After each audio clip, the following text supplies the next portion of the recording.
So you try and do it for today. But then let's plan later who's doing it tomorrow and in Nespresso. Yeah, so that you can have details. Yeah. Okay. You are going to be the program. Yes. Okay. Mine, I will be only assisting you with sanitizer. Each and after every speaker, I sanitize the speaker, then the speaker. And you sanitize me, so you sanitize me all the time. Oh, okay. No, I am ready to be sanitized. Can they have the mic on? Yeah. Can you check? Yeah, it's working. So I can have my mask off, ne? Yeah.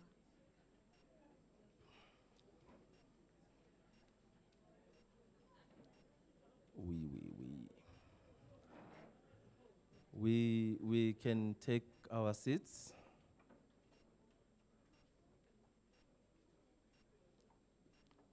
We are about to start with the program.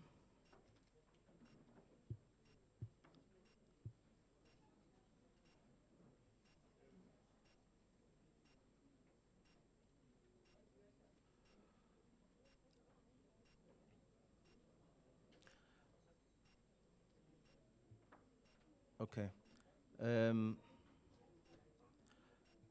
My colleagues, who can start. My name is Nkoskhona Mbata. Igama uNkoskhona isibongo kaMbatha. uMbatha ubaba wami ongizalayo.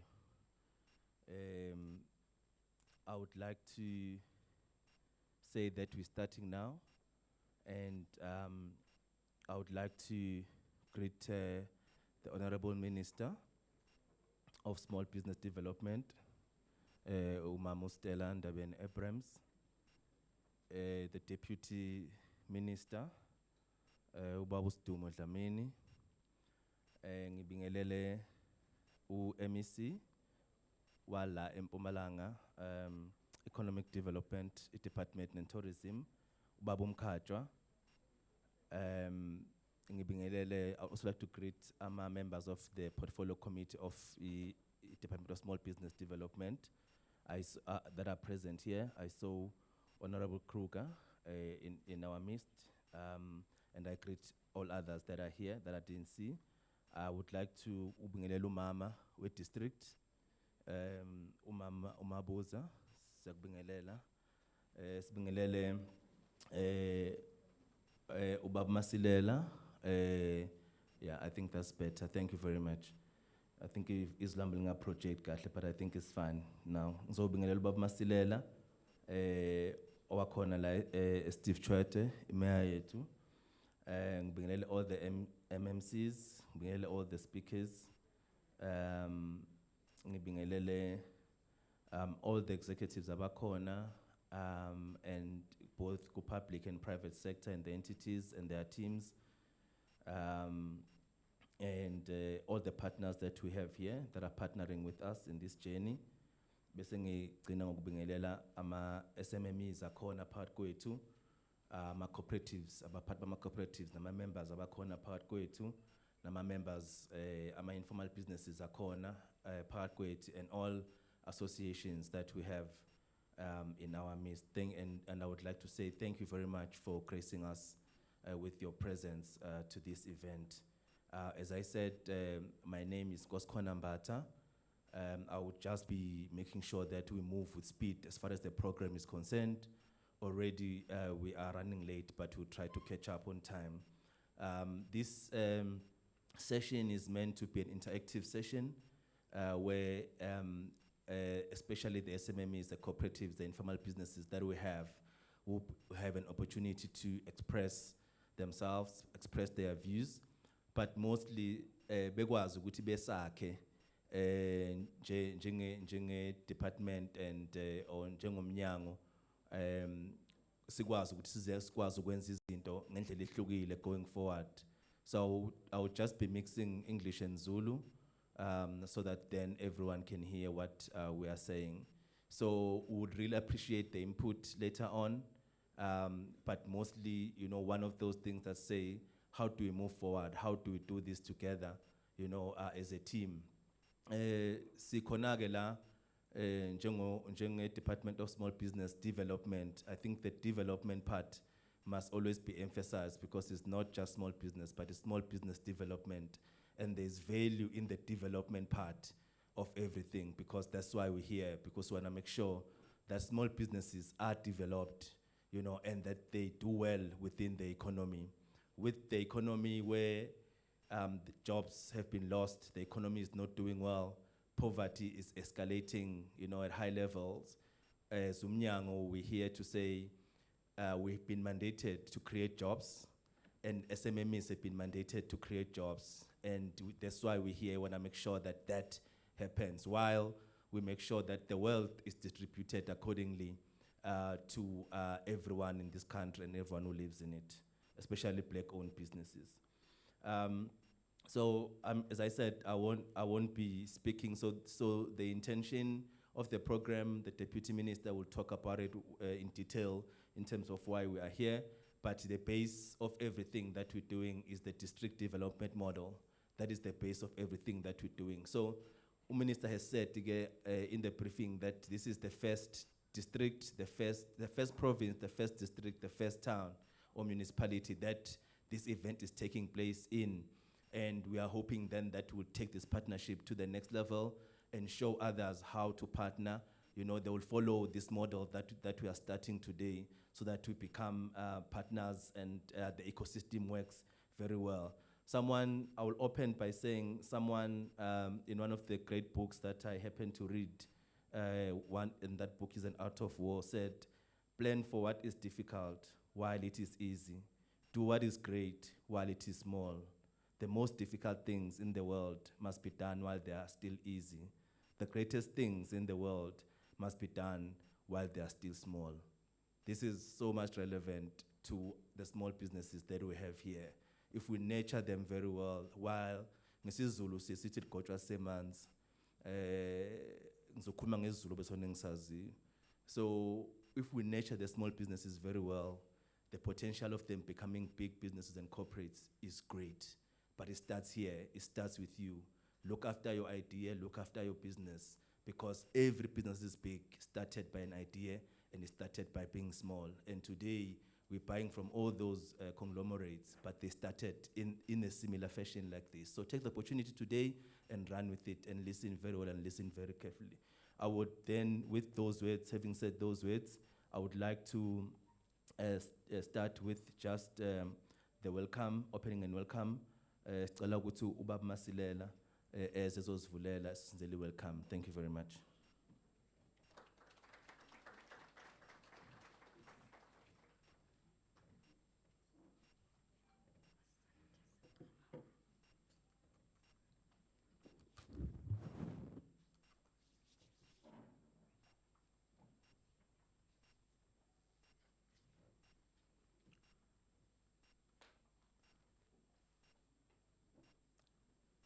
Thank you very much, Program Director, for this opportunity. Let me start to greet the Minister, Stella, Ndabeni-Abrahams, and also greetings to the Deputy Minister, Sidumo Dlamini, and also greet to the MEC, Uvusum Kashwa, and also greet to the members of Parliament that are here, of the Portfolio Committee, and also greet to the Honorable Speaker of the Council, Ubaba Umpie, and also greet to the one of our own, the Executive Mayor of the Nkangala District, Umama Uleya Mabuza, because we are here in this venue. Mine is to say I want to welcome all the stakeholders that are here, and also specific the one that are doing the township economy, the small businesses. I'm so happy that the minister chose the Nkangala District, particularly the municipality of the best municipality in Steve Tshwete. It's a good news, Program Director, that they've choose Mpumalanga also. And we believe that when you check their theme, they say they want to unlock. So when you unlock, we believe that there are a lot of opportunity from the Parliament in terms of your budget to make sure that people of Nkangala, they will benefit in terms of your program that we want to do today. But also we want to apologize to the SMEs, all the stakeholders that are here for delay. We've started the program at Henrina. We want to make sure that we are here to engage with us, but also I would love also to acknowledge, I saw there's an MMC for LED Finance Institute Umampeho. I would like to also to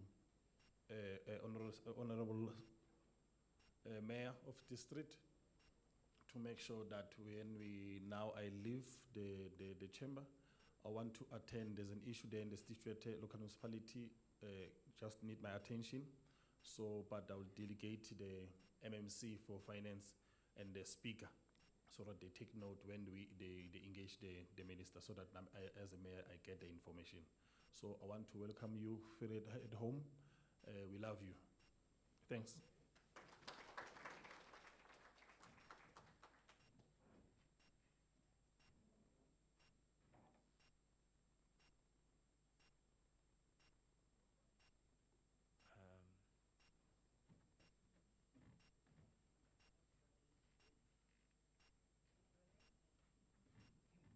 Before I see the stories, siyabonga Bab Mayor, Steve Chwet. I think kade lokhu ngikami ikhanda. So ngizocela ukuthi nje makuthi angisakami minister wazi ukuthi ngifike ngafunda la ukuthi ikhanda alikanywa.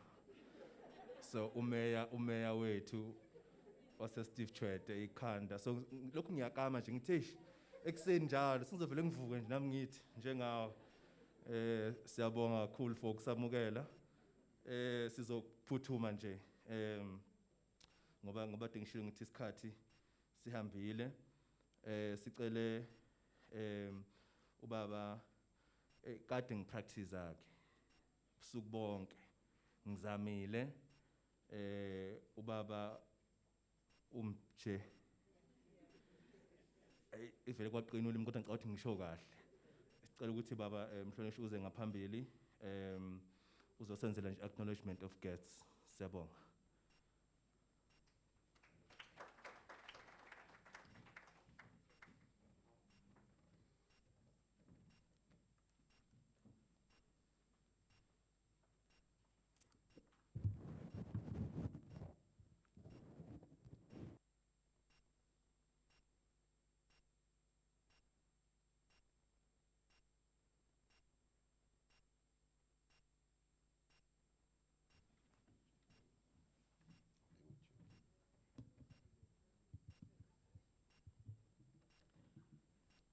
Program Director, thank you very much, ladies and gentlemen.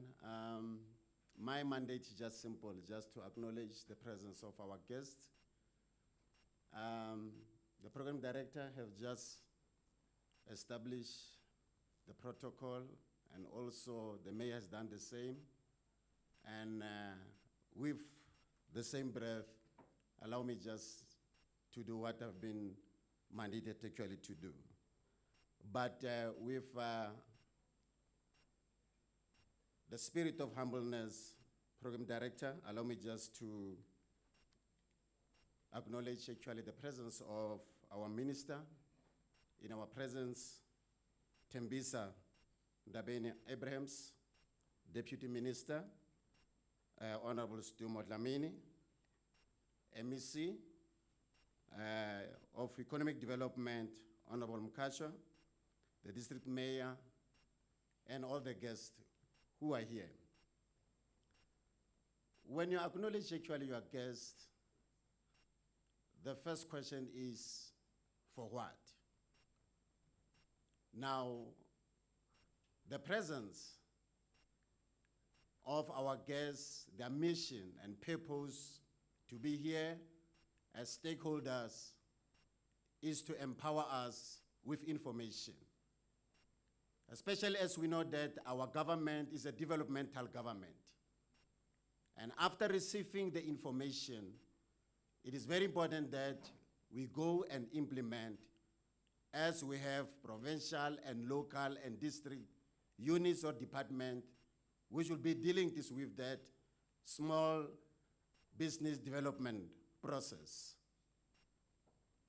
And the most important thing, as it has been stated here by the mayor also actually now appreciating actually now the decision taken by the department, the national department, to make sure that Mpumalanga and Nkangala District, the special also Steve Tshwete, are actual first partners actually to deal actually with the roadshow, actually to implement that. We thank you very much for that honor. And when you match the mandate of the department and also the vision of Steve Tshwete municipality, which is the #1 African city in service delivery, innovation, and good governance. So when you deal with development, it's part of innovation. Minister, last week we were visited by the ambassador of Burundi to show surely Steve Tshwete is a city. And I was surprised the way he knows the profile of Steve Tshwete. So, but you are also here as different municipalities in Nkangala District, which will make sure that collectively the information will be consumed during actually discussions and presentations. It is implemented. So we want to thank you very much. As we understand the mandate of our guest here is to unlock opportunities for small SMEs and cooperatives for economic growth and job creation. So that mandate is very important, that actually now the doors are going to be unlocked. The choice, it is yours. How to make sure that this message becomes reality. With these words, I was just acknowledging the presence of our guests in order to understand their mandates and also the stakeholders who will be also making presentations. As Reverend, may God bless you. Thank you very much.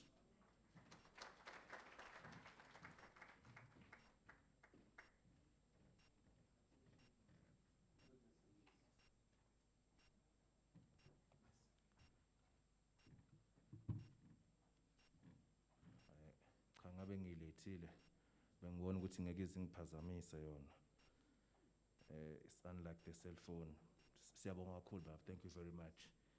I think just to follow on your words, I think one of the biggest things and one of the biggest reasons why the minister started these, can I just have, just increase the volume please. One of the reasons, or one of many reasons why the roadshows are happening is that the ministry would want or like to understand what is happening in each district, what business opportunities are there in each district, you know, throughout the country. So we're starting with Mpumalanga, what's happening in the province, what's happening in the districts, what's happening in the local municipalities. How do we then support SMMEs to participate in the economy, you know, that is presented, or that is, or businesses that are doing well within the district through driving that district development model. So those are the things that we're just flagging, and we're saying we agree that, Baba, exactly, we are on point. That is why we are here. We'll just move to the next speaker of the day, Dlamini, Deputy Minister, to please come as well, just outline the purpose of the day. And then after yena, sizobe siyaqhubeka to MEC parting zobuya. Thank you.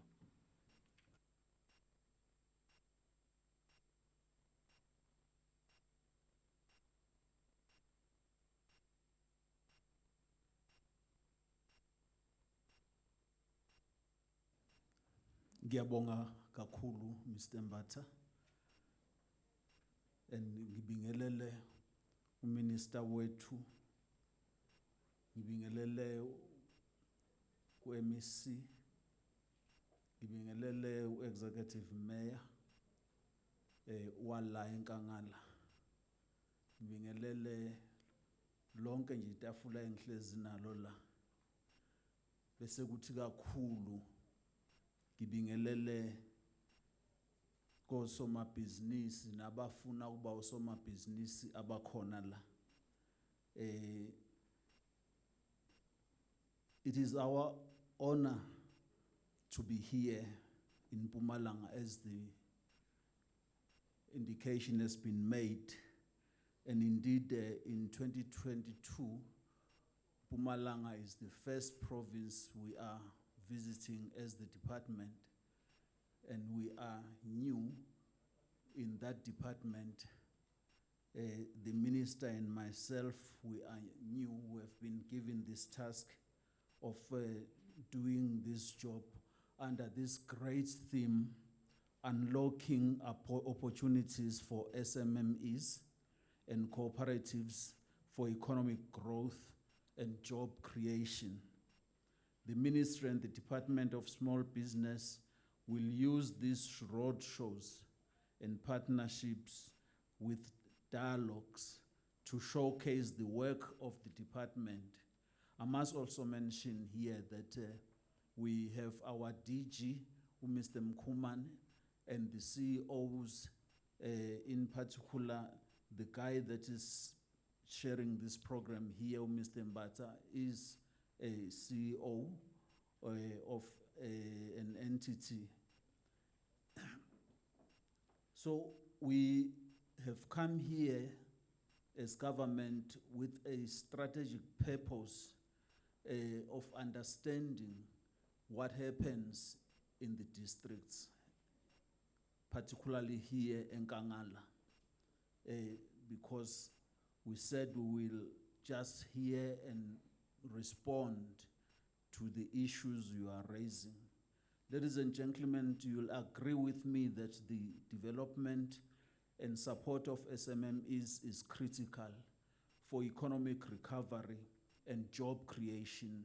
Small, micro, and medium-sized enterprises are the key drivers for job creation. Therefore, unlocking value chains for the benefit of small business remains critical in recovering an economy that has lost over 1 million jobs through the COVID-19 pandemic. Over 1 million jobs have been lost. If you understand my history, this is indeed a hateful area, ukulahleka kwemisebenzi, which means our struggle also is shifting to the point of how we must work to ensure that more people are employed, but people are employed when there are businesses that are there and are existing to employ those people.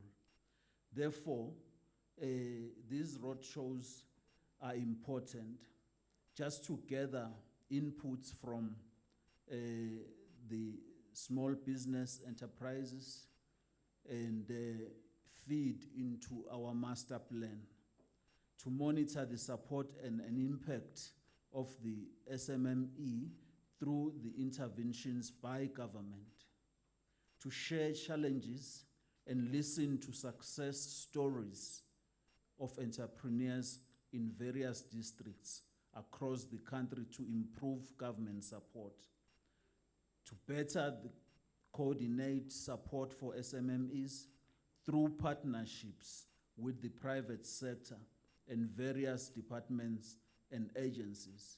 In conclusion, Program Director, the department is committed in driving its core mandate, which is to lead and coordinate an integrated approach to the promotion and development of entrepreneurship, small, micro, and medium enterprises and cooperatives, and to ensure an enabling legislature and policy environment to support the growth and sustainability.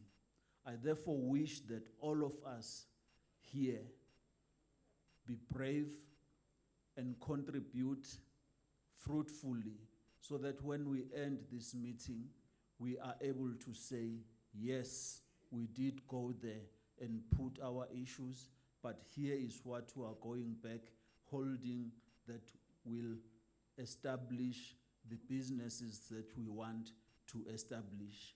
Indeed, the past weekend showed how the ruling party was discussing some of these matters, and I must assure you a great detail of discussion also focused on this work that must be done here. I thank you very much, Program Director.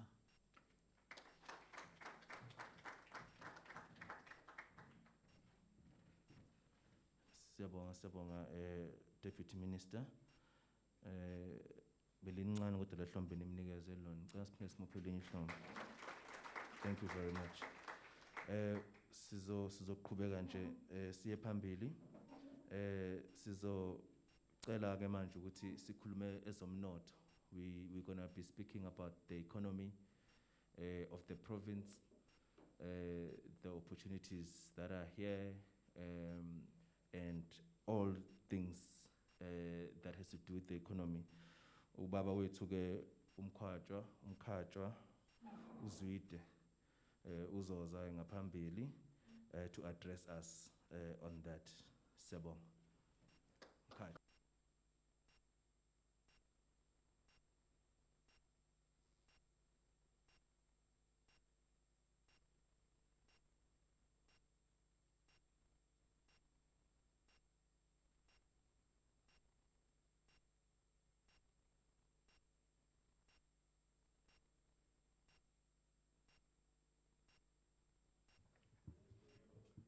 Ninjani?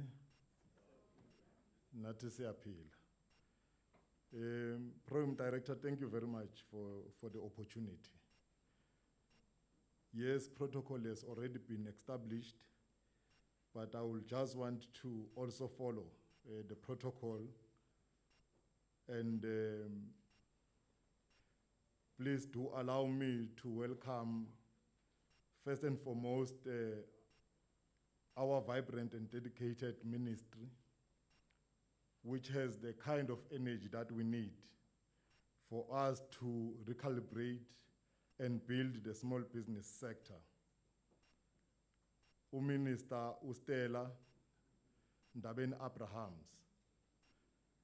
And it must be said that we appreciate her presence here at this auspicious occasion. And as a province, we are truly honored that the ministry has took the conscious decision to begin their roadshow in the province of the Rising Sun. And I would also like to acknowledge the presence of the Deputy Minister, Ubaba Sidumo Dlamini. As some of us will know, he hails from the trade union movement and has a rich history with regards to the small business sector. And I would like to also welcome and acknowledge the presence of the Executive Mayor of the Nkangala District Municipality, Councillor Leamabuza, and the Executive Mayor of Steve Chwete, Local Municipality, Councillor Masilela, Umhlonishwa, ekanye no MMC, no Speaker of Council. Also, we must acknowledge the presence of the Director General of Small Business Development, Mr. Lindokuhle Mkhumane. All government officials who are here, our very important and esteemed guests and partners in the small business sector, the members of the media who are also here. Once more, let me say good morning.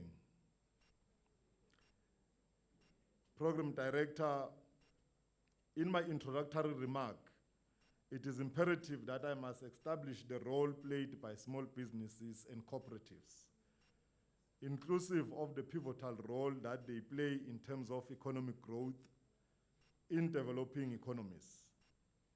Despite the fact that academic literature categorizes such businesses as informal and minute, research has proven within the South African context that these businesses provide an integral source of employment and financial sustenance to the rural and underdeveloped communities in comparison to larger corporate counterparts. This role affirms the vision of government with regards to creating channels for economic freedom and providing a living wage to all citizens willing to engage with the economy. I am not undermining the role played by big business in South Africa. However, it must be stated boldly that the employment patterns of small and large business are unequal. Whilst big business makes significant contribution in terms of the GDP, small businesses play a fundamental role in creating jobs and fighting the battle against poverty and inequality. It is against this backdrop that government must ensure the success of small businesses within the South African community and in the province of Mpumalanga, to be specific. The ability of government to nurture and develop small businesses has the ability to contribute to economic growth, sustainability, and substantially so. This action fits squarely into our attempts as government to address the triple challenges that face South Africa and its people. The Honorable Minister and our honorable guest, it is against this background that when I took office as an MEC last year, I also took a conscious and progressive decision to be biased towards reviving rural and township economies, which are mostly dominated and led by small businesses and cooperatives. An integral part of my tenure as MEC of Economic Development and Finance has been to engage with small businesses across the province to better understand their needs in terms of support and development. The point of the entire exercise is to ensure that we are able to formulate targeted development and support strategies to ensure that the businesses survive and they grow substantially. And it is our commitment to continue with this task to ensure that the broader mission of alleviating poverty and creating sustainable employment is achieved. In Mpumalanga, we have strived to achieve this goal through the provision of toolkits to small businesses that have shown great potential with regards to the overall framework that has been acknowledged in the small business sector. And Program Director, as Mpumalanga, we are aligned and we have aligned our work to the priorities as outlined in the National Development Plan. Hence, we have developed the Mpumalanga Economic Growth Development Plan. The support we continue to provide to SMMEs and cooperatives is thus aligned to the sectors that our province has a competitive advantage on. And these sectors are mining, energy, agriculture, forestry, tourism, the green economic sector, and ICT. And the President of the Republic, Cyril Ramaphosa, on numerous occasions, has highlighted the need for the creation of social compacts that involve business, government, and ordinary citizens in order to create economic growth and inclusive participation in the South African economy. In this regard, we continue to forge partnerships with industry players so that we open up economic opportunities through the beneficiation of the raw materials to create downstream opportunities for small businesses and cooperatives. Program Director in this district, which is Nkangala, amongst other things, we are working very closely with Columbus Stainless Steel and the partnership working with the district and the Stiftswete local municipality has led to the establishment of the Mpumalanga Stainless Steel Incubator, supported by your department's agency, which is Seda. The incubator has created many opportunities for SMMEs to add value to steel, and in the process created jobs for unemployed people in the district, especially the young people. The emergence of the COVID-19 pandemic has wreaked havoc not only in our health systems, but also in our economy, and has impacted negatively on our small businesses and cooperatives as well. through our provincial economic recovery blueprint, which is dubbed as the Mpumalanga Economic Reconstruction and Recovery Plan, we continue to pay particular focus on financially supporting all businesses, including small businesses and cooperatives, which were affected by COVID-19 pandemic. Quite a large number of our SMMEs have benefited from relief funding provided through the MERRP and from funds provided by the national government, including the Department of Small Business Development. I therefore believe that these roadshows will nurture and strengthen the working relationship we already have with your departments, agencies, so that we can double our effort in supporting the SMME sector. It will be an injustice, Program Director, to leave this platform without reiterating the importance of communities supporting local businesses. As citizens, we must be at the forefront of supporting local businesses, which are mostly small in nature, as these businesses contribute directly to the socio-economic transformation of families in our communities. When you buy local, you are not merely contributing to the growth, but you are contributing to the sustainability of those businesses, as well as contributing to increasing employment opportunities for our people. It is our focus as the provincial government to promote the culture of entrepreneurship and to develop small enterprises and cooperatives by providing them with customized financial and non-financial business support services that will result in business growth, sustainability, and viability of the informal sector, amongst others. We engage fearlessly and competently in this activity because we strongly believe that when we increase the number of entrepreneurs, we will surely decrease unemployment, especially amongst the youth who are in the majority, and subsequently deal with the triple challenges which include poverty and inequality. It is imperative that we must provide business opportunities in order to ensure that effectively we combat the exorbitantly high rate of unemployment associated with this stratum in society. This can effectively work towards creating much needed jobs, thereby undermine the impact of COVID-19 pandemic, which has wreaked havoc in the lives of our people and the economy at large.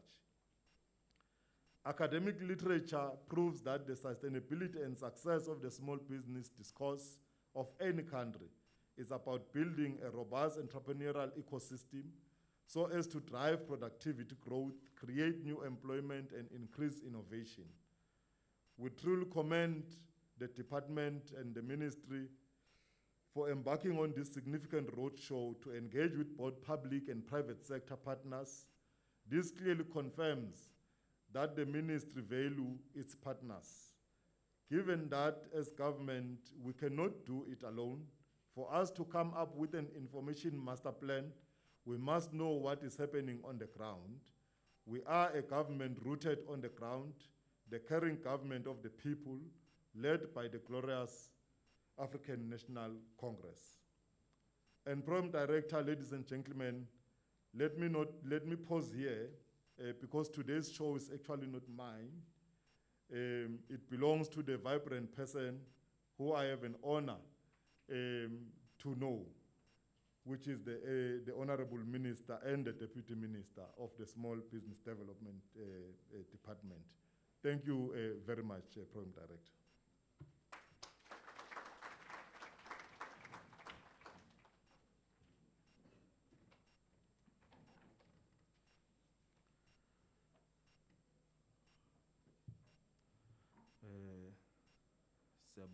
Siyabonga MEC, siyabonga Mkhatshwa, siyabonga kakhulu. Ngiyabona nje MEC nomama ume ukuthi njalo uma kusuka ibhika la phambili, uma kusuka mina kuyasulwa, uma kusuka ibhika kusulwa.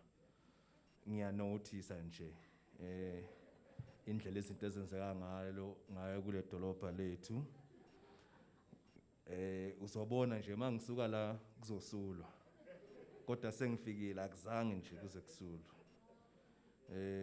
Ukunothisa nje izinto ezincane uthi mawuhambile uhamba uyibuke zenzeka bese uthi kazi ngiyobuya yini ngelinye la lokudlala but thank you very much baba Mkhatshwa. I think there is a lot of alignment already from what you were saying.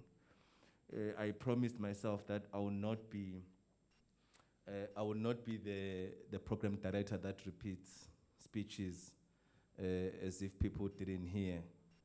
But maybe I would just be allowed to just say, on the issues of the sectors, I really did hear a lot of alignment, you know, especially when you talk about mining, agriculture, ICT, and so forth, you know, and in one of the conversations or interviews that the minister had recently, she specifically said, after naming all the sectors, then she said at the center of it is mining.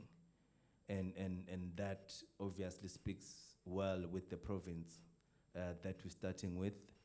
But the issue of the incubator that we've been able to establish together, I think it is important that that work continues and it gains support across the various government departments, across the private sector, and as we continue as well from our side as Seda to put funding into that incubator.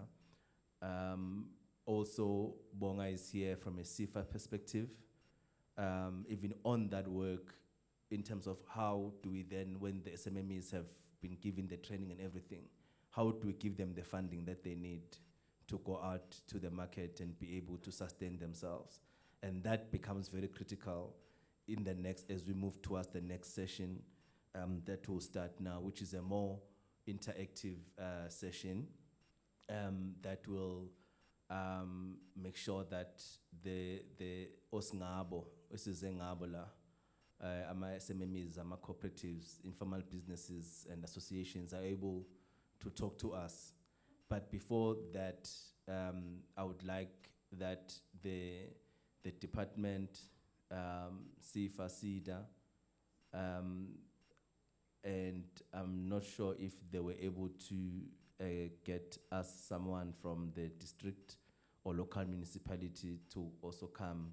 We had requested and just give us an overview of what is it that they offer to SMMEs, because in that way we'll see the synergies that we are here for. And we'll then be able to integrate. As I was saying, you know, the incubators are one of the things that we do and that we fund. I mean, we're launching another one, I've been told, in Nespresso, you know, in the drone space, you know. But we have quite a few incubators in this province because there is work that we've been doing. The key thing is that let's all do it together, and together we can achieve more. So I will open it up. The next session, I see our minister is outside interacting, which is good. That's why we're here. So we'll start with Bonga from SEFA, but I plead, colleagues, that we do maximum 3 minutes each.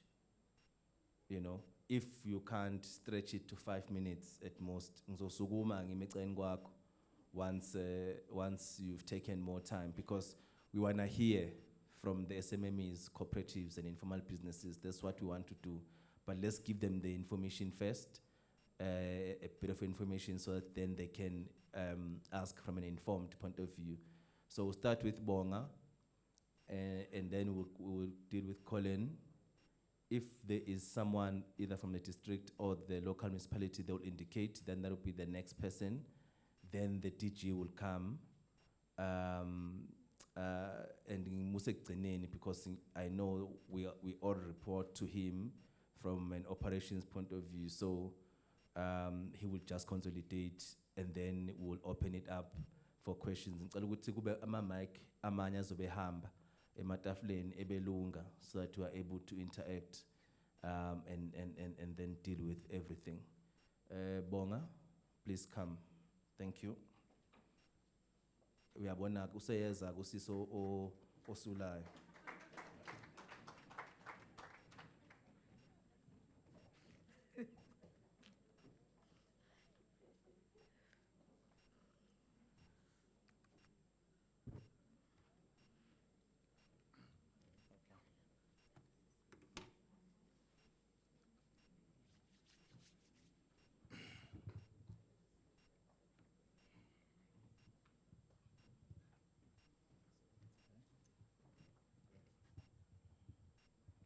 Ngithi nje angizozwa ukuthi kunjani maqeda kusulwa.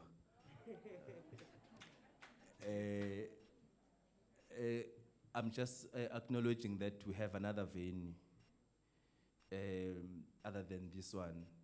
I want to say that may the abantu osingaba bakuleyo venue who are in that venue be patient. The minister and the delegation will make time to just come to that venue. That is the message, so that everyone is taken. We're not prioritizing this venue, and also we appreciate the fact that everyone came. So be patient, sizofika on the other side as well. Thank you very much. Macingwane. Ngithanda ukubonga kakhulu kumphathi wohlelo. Nginikezwe ama-minute amathathu ukuthi ngikhulume, 3 minutes, so ngicela ukuthi okunye engizokwenza manje mhlambe kuhambelana nomthetho wala ekhaya. Ukuthi ngibingelele uminister, ngibingelele o-deputy minister, MEC, mayors, DG, speakers and MECs, CEOs, and the SMMEs that we are all about here in terms of the program. The program has been indicated is a facilitated discussion, so I'm not going to be talking much about ourselves. I'm going to be making a brief discussion, of course, and introductory remarks in terms of about SEFA, who are we all about, so that we can be able to get to the time that we require. 3 minutes is what I've been provided with. So now, as we know, SEFA it stands for Small Enterprise Finance Agency. It was established in 2012 through a number of interactions that we would have had prior to this in 1995, a white paper that established it, and that indicated that access to finance was one of the fundamental problems that we had in the country.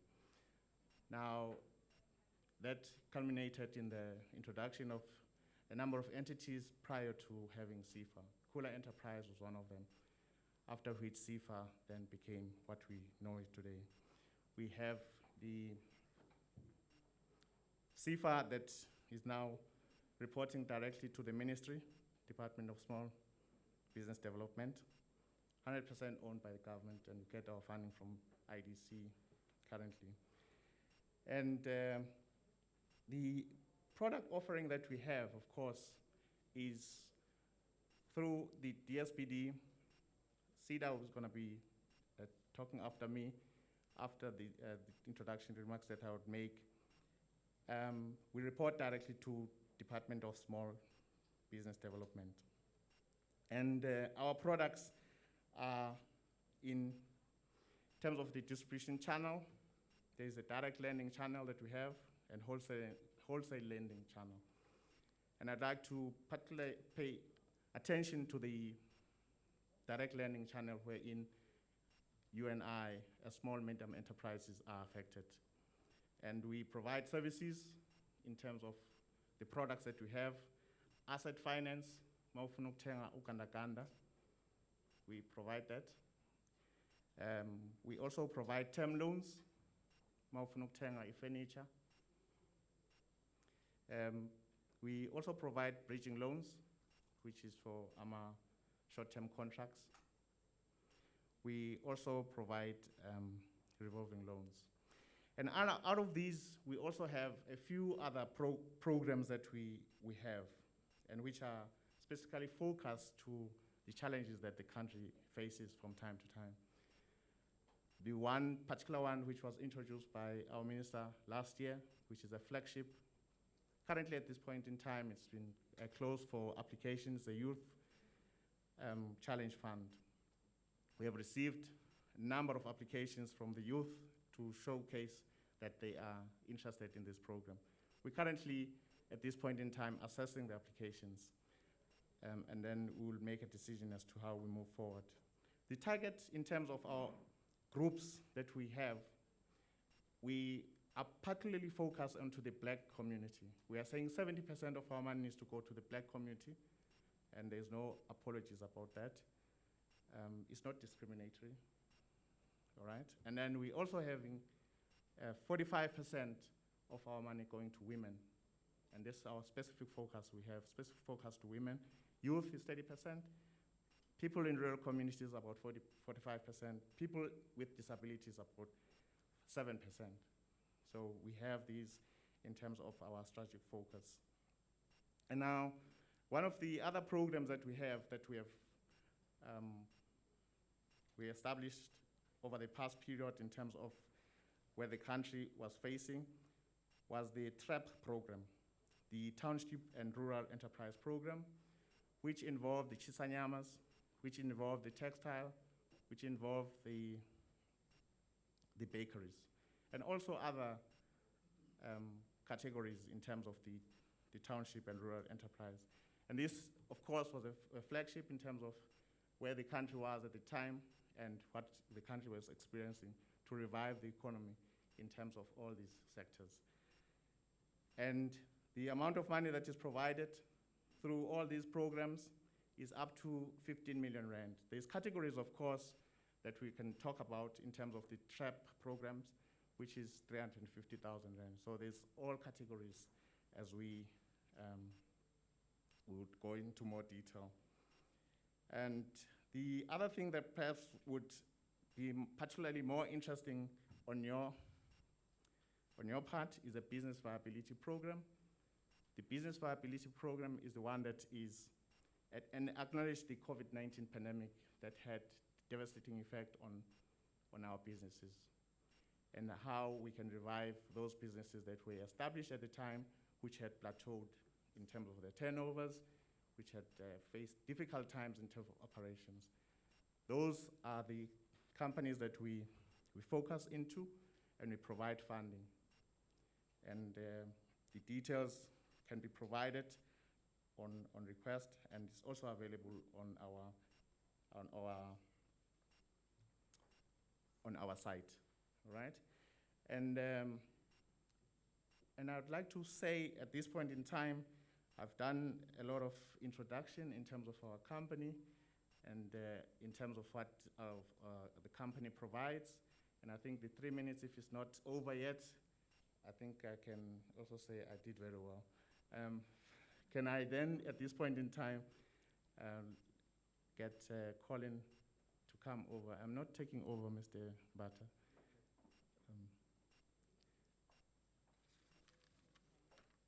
Sanitizer.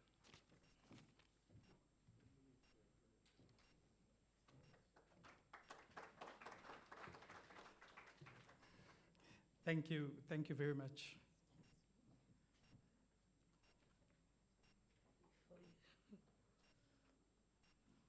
So while she's doing that, Cedar was established in 2004 through an Act of Parliament, Act 29 of 2004. Cedar then started its operations where we established branches, so we've got 54 branches throughout the country. We are in the Mpumalanga province, so there's quite a number of branches that we've got this side, and also our incubators that we also have. As already said, in 2004, Cedar was established, but in 2014, Cedar's mandate and functions were transferred from the DTI to the DSBD in tandem with the establishment of the Ministry for Small Business Development. With that said, I would like to greet our guests, Minister, Deputy Minister, Mayor, MEC, all protocol observed. Thank you so much. So what is Cedar's mandate? Cedar's mandate is to implement the policy of the national government for small enterprise development. It is also to design and implement a standard national delivery network that must uniformly apply throughout the Republic in respect of small enterprise development, integrating all government-funded enterprise support agencies across the spheres of government, and to design and implement small enterprise development support programs. So what do I mean when I say that? Cedar is an ecosystem facilitator, meaning that if you look at what academics and what research is saying about entrepreneurs in South Africa, we've got just about 2.7 million entrepreneurs in South Africa. That means that Cedar cannot assist entrepreneurs on its own. And therefore, we need to look at partnerships that will make it possible for us to assist entrepreneurs wherever we are at. Furthermore, our vision for the organization is to be the center of excellence for small enterprise development in South Africa. Just by show of hands, how many of you have never heard of Cedar? Never, ever. I can see no hand, and therefore I am very, very excited. So some of the work that we do is the promotion of entrepreneurship, where we give advice, we inform our entrepreneurs, we also analyze and we support within the implementation of the small enterprise development policy and programs that we provide. We also do customized and general non-financial business support advice. So Bonga spoke about finances, and we come in and we assist with the non-financial assistance. And I'm going to go through some of those different types of interventions that we have within the organization. So our strategic themes, we've got 5 pillars that we are built on. We look at economic recovery and reconstruction. We all know what had happened with the COVID-19 pandemic, and therefore a lot of our entrepreneurs, we need to assist them so that we can reconstruct their businesses and we can get them out of that, space that they were in with some of the interventions that we have. We also look at localization. I think one of our leaders spoke about how we need to, buy locally, buy from the people that is within our communities, and therefore localization is quite important for the mandate that we serve as Cedar. We also look at, and Bonga spoke about, the Township and Rural Entrepreneurship Program, or TREP, where we've got different programs for communities or for township-based businesses that's in the township, and therefore we can assist them with quite a number of different things. If you look at it, there is motor mechanics, there is people that is, or businesses operating within the beauty space, salons, massage parlors, etc. And those kind of business, we really want to assist with the non-financial assistance that we have as an organization or as Cedar. We also then look at business viability and our shared infrastructure support program. I see CEOs already here. Then we have our incubation program, where we've got 8 incubators currently that's within the Mpumalanga province.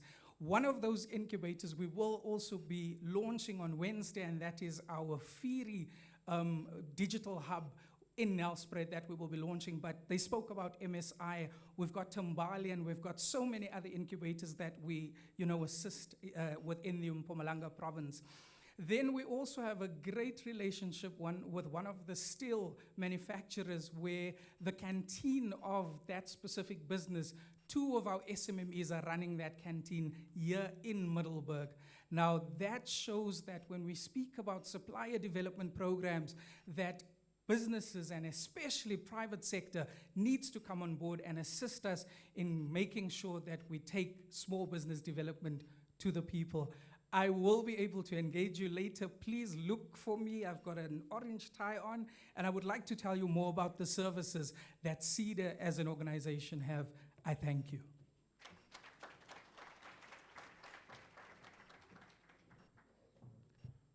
I think it's been proven that no one cares about my health, so it's fine. I won't emphasize that anymore. I didn't want to give Colin more time because he's from Cedar and I'm from Cedar. So I wanted to make sure that I limit him to the 3 minutes. I gave Bonga a bit more And I think I would like that face-to-face engagement with the team. They are all sitting on that table. So anything, business plan, tax plan certificates, anything that you want assistance with in terms of your business, they are there and they'll interact with you after the formal interaction that will take place should there be more things that you are looking to interact on. DG, please. Luz, siyabonga. Ubaba Mkhumane lo uDG we-Department of Small Business Development. Siqala ngawe, MC.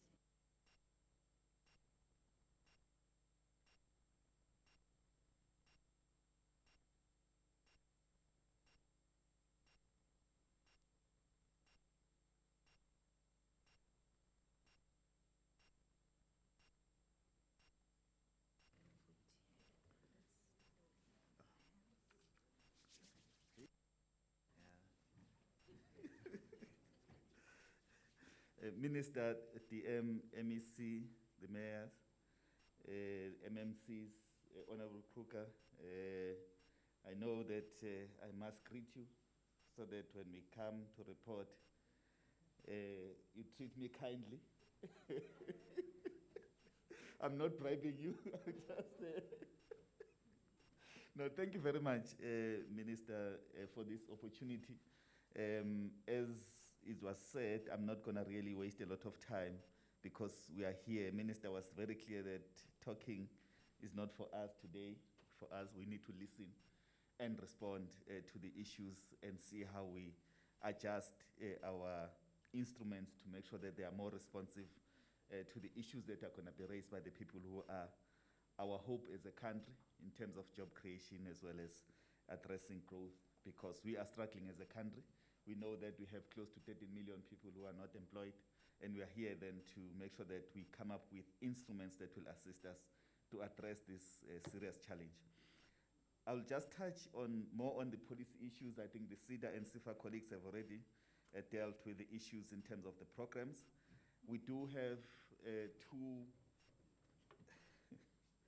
hey, we'll see in the budget next time. You're giving us time that is very short. We do have two policies that we are busy with. One of them, which I think will really please, especially the informal business sector, is the Businesses Act, which deals with issues around licensing, permits, because that has been one of the serious challenges that have been raised by informal businesses. We are reviewing this act because different municipalities, they come up with different interventions or even different approaches when it comes to the licensing. Something that is very simple, which should be standard across the country, so that when you move from one municipality to another, you are able to get the service or the similar service that you will get across the country. So we are in the process of reviewing that Businesses Act. We know that throughout COVID-19, especially during hard lockdown, most informal businesses are not operating, especially during level 5. And then as a department, we did come up with an intervention where we indicated that the fees in particular, they must be suspended to allow the informal businesses to recover. So we are reviewing that act. It was transferred from DTIC to the department late in October last year. Then another critical legislation that we are amending is the Small Enterprise Amendment Bill, where we are looking mainly at establishing an ombuds office.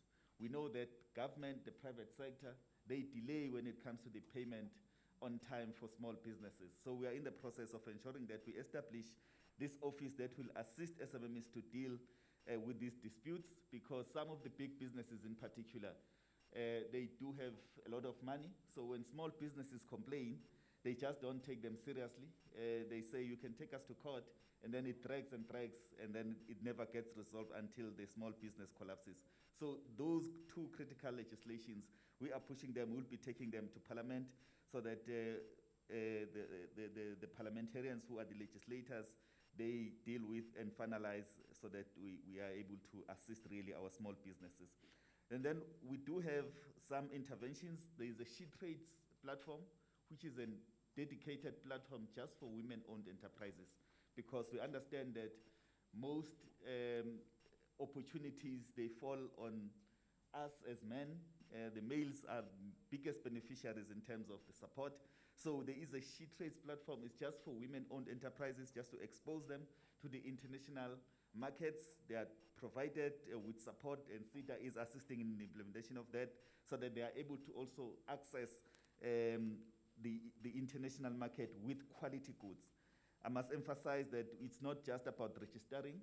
We do provide that support to make sure that you are able to get, foreign market intelligence to understand what products are required by which country, and then you produce according to the requirements.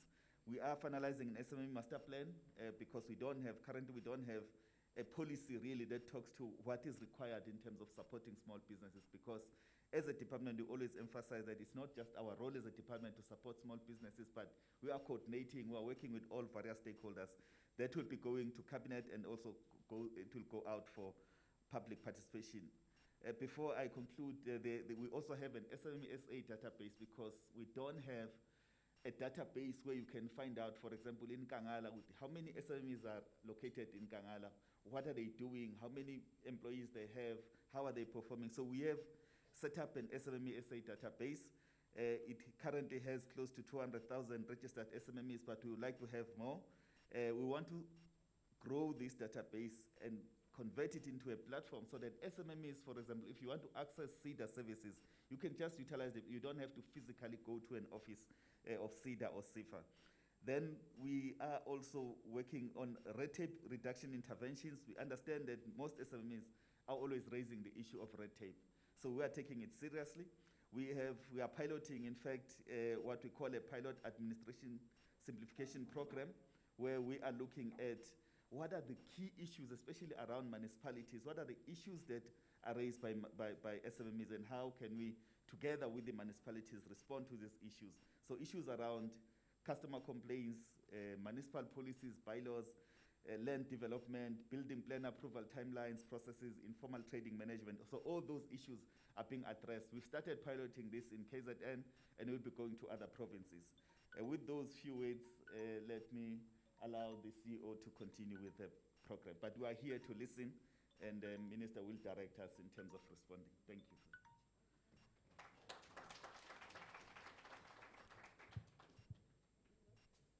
I was testing the timer, it worked. But the DG threatened me, if we don't get funding as Cedar, you must know that the DG said it here, that through me limiting him in terms of time, my budget may not be approved. Colleagues, I think we've come this far. I hope you've been able to listen, and we've been able to get some of the information at high level that we wanted to give to you. What we would do now is, I'm gonna check if the mics are ready. Okay, the team is indicating that the mics are ready. So what we'll do is that we'll start here, and then we'll go to the other, I think some other SMMEs and cooperatives members and informal traders and other partners are in the chamber. So then we'll move to take questions that side. So the room is very big. So Minister, probably I'll take 7 questions from this side. We respond. We take 7 questions from this side. Then the responses will come. Then that will be all for this part of the room. Then we'll move downstairs. Isicelo sami sisodwa, colleagues, comrades, partners, is that please, if someone has asked a similar question, don't repeat that question, even if you feel like it's related, because if it's related, it's the same. So please just ask the questions. Also, let's try and avoid a long conversation. I'll give each, because of time, and we've lost time, each person I'll give them 2 minutes to ask a question. And please stick to the 2 minutes. And then if you can do 30 seconds, even great. You know, I made a speech, I made a quote earlier on when I started. I will ask a question and there's a prize. I'll ask a question, whoever remembers what I said when I quoted about something small, something big, something easy, something early. Then I want to hear if anyone was listening to that, and there will be a prize. And it excludes all the officials. You are not allowed to participate. So can we start? Can I see? I think we're ready. The delegation here is ready. So you can ask anything, and the teams are ready. I see the hand there. I see 2 hands there. 3, 4, 5, 6, 7. Closed. So that's how it's going to go, ne? Please don't. So we'll start there. There's 2 hands there. And I said 3, 4, 5, 6, 7. That's it. Same people. No, the same hands that went up first. We'll see if we are quick enough, then we can take more. So questions could be across. So we are after this, right? So questions could be across from the Department of Economic Development, a province, Department of Small Business, Cedar, sefa, broadly the municipality, we are all ready. Can we have the mic there? And also, we would like input for those who've got input on how we can do things differently. It's not only questions, we are also allowed to comment and advise us on how to do things differently. Icela igama nesibongo nokuthi sisophuma phi bese ke uhlala phe kombuzo. Igama uMasitshaba Bakaputa, greeting to all leaders, all protocol observed and all the SMMEs. I've got a company name Imatawu. So now we've got a problem as women here at Steve Trade. We've been having challenges of all the men whom are getting opportunities at the mining sectors, whereas we also want opportunities at the mining sectors. For me to be able to go through to a mine and request for a job, I'll have to go through certain people or certain individuals whom are owning some structures. That is gonna enable me to be able to go into the mines and request certain things, certain jobs. So we don't know where to go, which doors to knock, because whenever you go, these people are everywhere here at Steve Trade. We cannot work as women. We have to succumb to situations whereby we're gonna be in the Vianos, whereas we don't want to be there. We wanna go straight to the mines, and who can assist us going to the mines? Maybe in the health department, safety corner, or we need them to open doors for us. Who can assist us? Okay.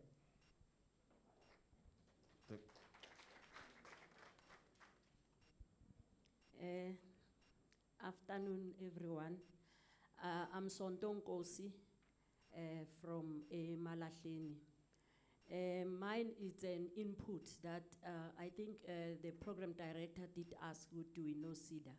Yes, we do, but we like to get more services to go to the communities. And also what we like to see and happening is that let not be the nice talk when we are here, but masiago reality to the offices. We don't get what was being said here. So it's also frustrating a lot because here I see the minister will say whatever, then we take what minister has said. But you go to the offices, you find a different story. There are so many rate taps. Today, as women, we don't have those opportunities that are saying women first. Men are getting more opportunities than us. Today we have children. We are our children are not working. When they are saying our NYDA, they are there. They are there by names. But you go to the office, nothing is happening. So, and again, let this thing happen. Let it not happen because today we have we came because there's a minister. But if the minister is not here, there are no services.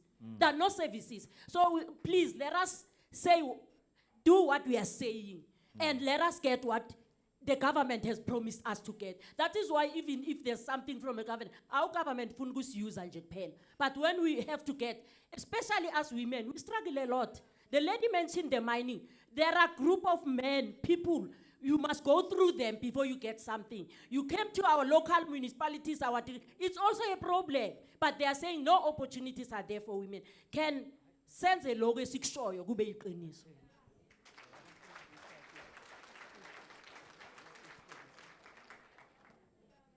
She's saying, let's walk the talk. They are tired of the talk. They need us to walk the talk. Sanbonani, igama lami noma Gokumvelase, I'm from Lizuli Engineering. Ngithanda ukubingelela everybody in the room, especially the dignitaries, all the leadership, all protocol observed. Amen. Amen. Ngicela ukubonga qala before ngiqale nje. Thank you for all the speakers and for the information that we've been given. Kudos to Seda for the she trade. We are benefactors of that, and yes, we are benefactors of that, but yes, we still need acceleration in terms of us when we go to offices and we ask for assistance. I'm 3 years old in business. I survived COVID, and I did not get any COVID relief fund.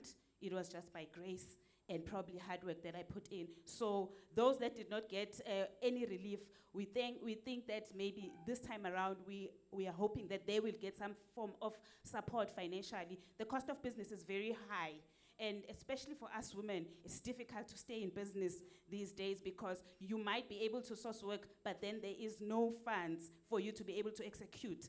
Then that work can be taken away from you. To sefa, we are thrown from one pillar to post in terms of business plan, having our projections in place, and ensuring that all our compliance is in place, and we do that. So one thing I ask, the question that I ask, is it the egg before the chicken or the chicken before the egg? You get to sefa, they say, get a contract. You get to the end user, they say, do you have funds to perform this work? As NEFSA students, I always use this analogy. NEFSA students always are given grants, they are also given loans, and they are starting their degrees. Will they be able to repay back the money? No one knows. Do we even know will they finish their degrees? Nope. But we have faith that they will do, and they will at the end of the day. So can that also happen to us entrepreneurs? Can we be given access to funding? Thank you. She says someone must give the entrepreneurs a chance, and let's put faith in the entrepreneurs. And that needs money. Sanibonani nonke. Good day to everyone. My name is Pinky Mahlangu. Ngihlala khona la Steve Chwete. I'm into overhead lines, construction, and lightning conductors manufacturing. Ngitryile nami ukuthola usizo Steve Chwete regarding indawo la singaweldela khona simanufacture ama-lightning conductor. Bebapromise ukuthi kunama-workshop azowakhiwa elokishini and what not. Still now salindile. So bengifuna ukwazi ukuthi ngoba ngizwe bakhuluma ngendaba zama-incubations, how do we access that? Akhona kuphi la Steve Chwete ukujoyina kiwo? Thanks. Thank you.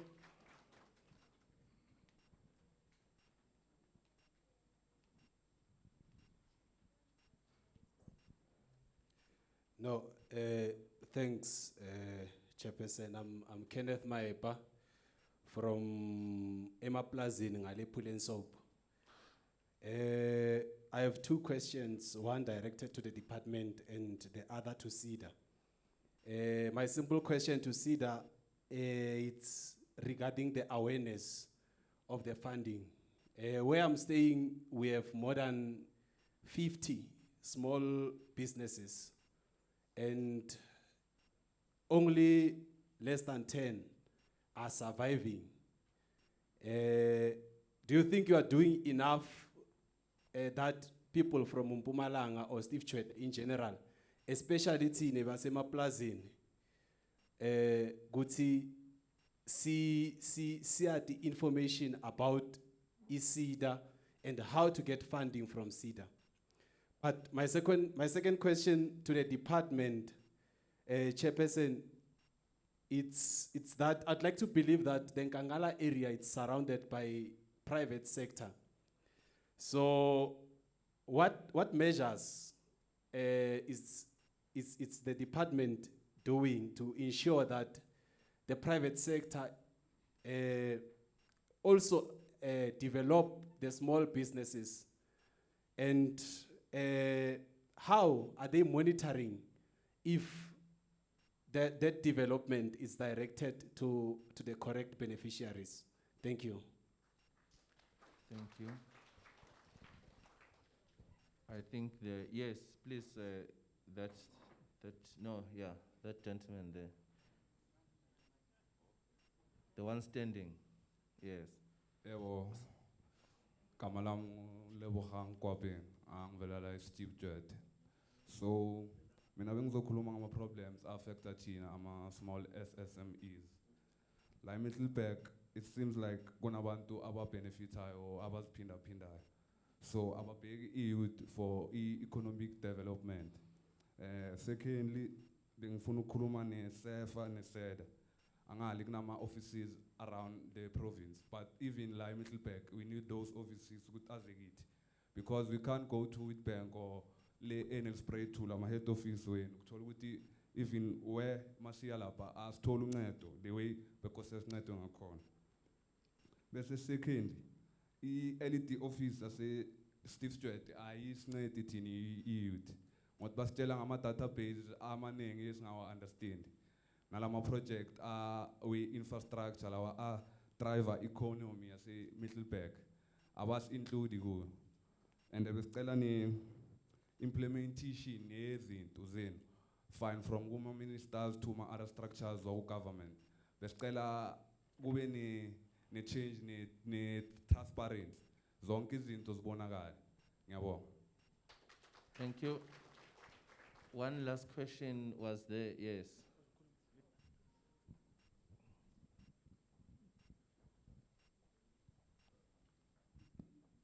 Sanbonani. I'll just cut straight to the chase. Course observe. For me, it's just two questions. One would be that. Sorry, uphazamisa. Ngingene mna ecosiphi igama lakho nokuthi uphuma kuphi so sikwazi ukunota down. Siyabonga. Okay, thank you so much. My name is Desmond Mchabe. I'm from Steve Twete, actually representing the company Wutibi Innovative Industrial Solutions. So, like I said, I would just like to cut straight to the chase. My questions will be two, one directed to Seda and one directed to SEFA. I would like to start by just thanking small business development, the Seda and the SEFA delegations for starting your roadshow right here in Mpumalanga, the place of the rising sun.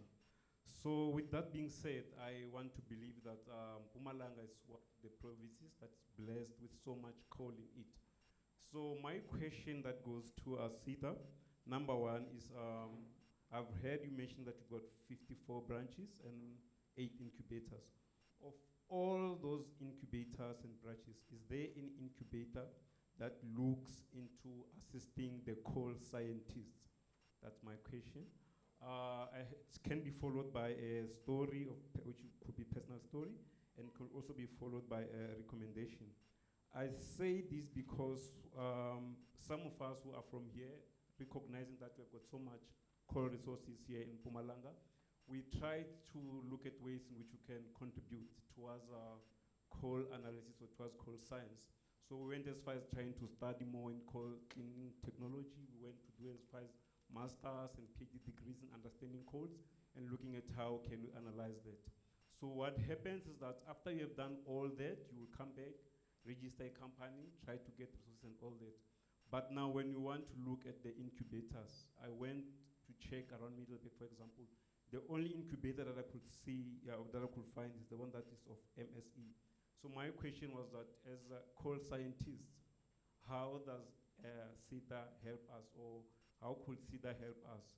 Could Seda possibly try to look at finding either incubator that would look at the needs of coal scientists or the needs of coal processing or coal analysis in Mpumalanga? So the second question, as I mentioned, goes to SEFA. As for SEFA, is there any way, because you realize that people who spend most of their time trying to pursue education, that goes with cost. So do you look at assisting, do you look at giving consideration to saying that, okay, people who have spent so much time in that, when they want to go into business, they might have what they call historic debts that comes along with spending time in the academic institution of higher learning. do you have way of trying to say, okay, these ones, of course they have debts, and of course they might be listed and all that. Do we have special way of trying to assist them? I thank you.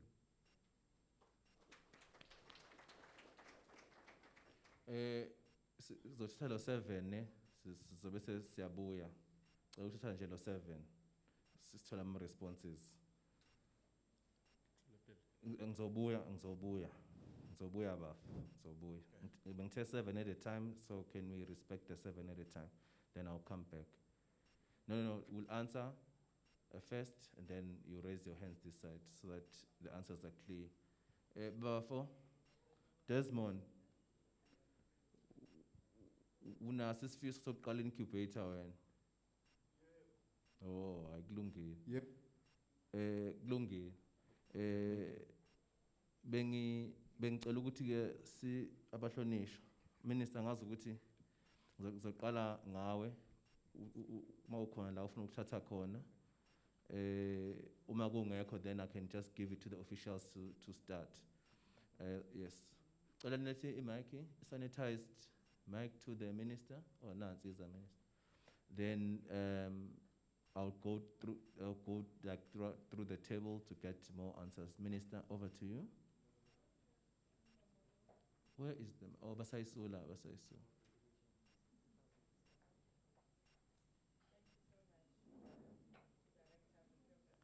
Can you have the... Thank you so much, Director of the program. We're gonna only respond to policy-related matters, and those that require the administrative side, we will have the officials responding to. The first thing that was raised was on the opportunities for women in the mining sector in this area. We are holding engagements with the DMRE in order to look specifically at those, because as you correctly put it, it can't be that we are developing everyone else and we exclude women. Women should be at the center of development if we know what we're doing, including ensuring that we're gonna address the poverty challenges that we're talking about. So we are looking at that, and then we will just try to say if we can, of course, we're not gonna look for businesses for individuals, but for opportunities to say in the mine should be compliant. Minister Mantashe had given us some DDG that we should follow up with, who's responsible for small scale mining and the other opportunities. So the DG is here, he will make sure that he takes the matter up with her. On the issue of the businesses that could not get the support during the COVID relief period that was issued. Indeed, if you recall, colleagues, we had about 500 million, if I'm correct, that we then approved as cabinet to say it must go towards small businesses assistance during the COVID period. And the uptake was very low. Again, not the fault of government and the private sector, because of the red tapes that they put, as somebody's making a mention of the fact that now you have a debt, you were at school, how are you gonna pay it? If you're not employed and then your business is not supported. All those stringent processes that we introduce, which is why CE will talk about reviewing the mandate of the DFIs, because we shouldn't have SEFA that has the same requirements like ABSA. It can't. If government is prioritizing the investment in small businesses, SEFA has to be flexible and understand the realities on the ground. That's one thing that we are looking at. Hence, we said it's important that before we go to the master plan and all the interventions that we're talking about in terms of easing the way of doing business, we must make sure that there's a coherent voice, because some of the interventions we introduce is because we've heard from entrepreneurs, and then we find out that it doesn't work for the majority. But that one of access to fund is a really cause for concern, and not only government is concerned, all parties are concerned, the private sector itself is concerned. SEFA, you're gonna answer and Cedar for the alleged poor service that you offer to the people. But all we can talk about from our side as the department is that we will be introducing a digital platform wherein we can make sure that everything becomes transparent. If you are making an application wherever you are at Steve Tshwete, the head office will be able to see and track it on the device, on the system that we have. This we are not doing because we really want to monitor one by one, but we're doing it to ensure that we realize the targets that we set for ourselves and the vision that the department has in terms of reaching out to all. Like now we have people who are here, we have people down there, realities that there are others that do not have this opportunity.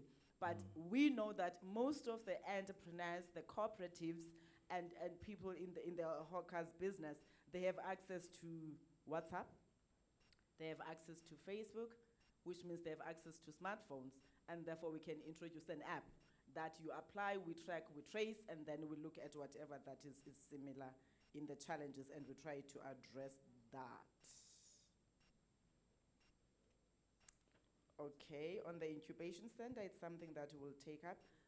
Again, it goes to the policies that we develop as we talk about local economic development. How is the alignment of the strategies that we are bringing to that support that we are providing? And that's one of the reasons we are here, colleagues. We're here to make sure that all the interventions that we're employing, they really enhance the work that is done at the municipal level, that complements the work that's done by the private sector or forces the private sector to come on board. President Ramaphosa yesterday made reference to what the governing parties, Lekgotla, said in terms of ensuring that we really try to empower the social compact component and not only leave it at national level, take it to a local level. That if we are saying mining companies are here, or coal companies are here, what are we doing in the LED strategy that should talk to the skills that must be produced, the bursaries that the municipality and everybody has, because that's the first access to market, what we have here in the area. The last component is that of funding, and therefore the regulations that go with it. Yeah, I'm gonna pause there. MSC?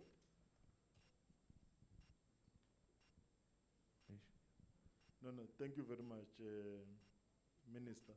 I think you have covered us on a range of issues. Probably there's only one question that is specifically directed to the province.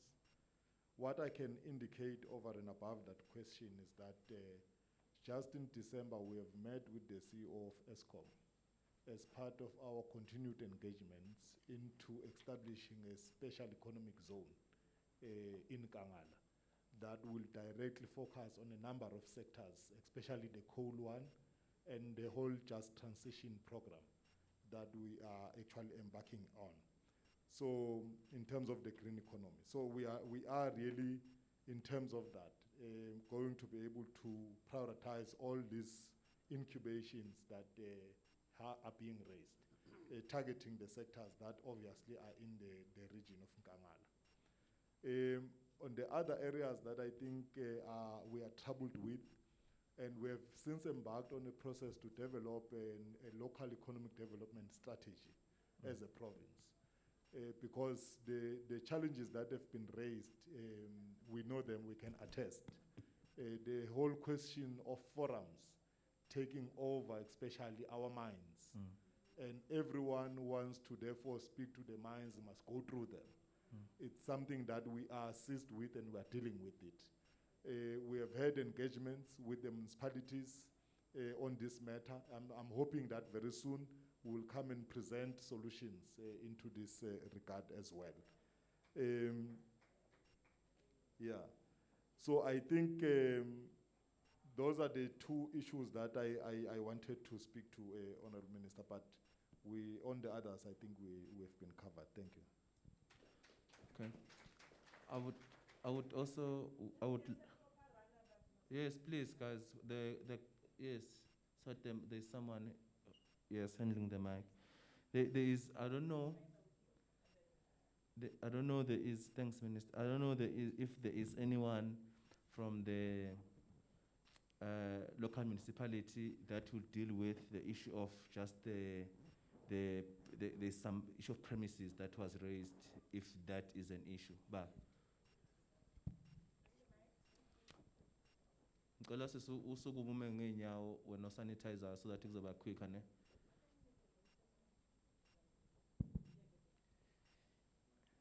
Program Director, thank you very much. As the Speaker of Municipality, one of my responsibilities is about community participation. Thank you very much, MEC, for giving us the guarantee and the assurance that this issue of structures, making it impossible for community members actually to access actually this employment and mines, it must be dealt with actually very quick. It needs attention. It has been raised actually several times.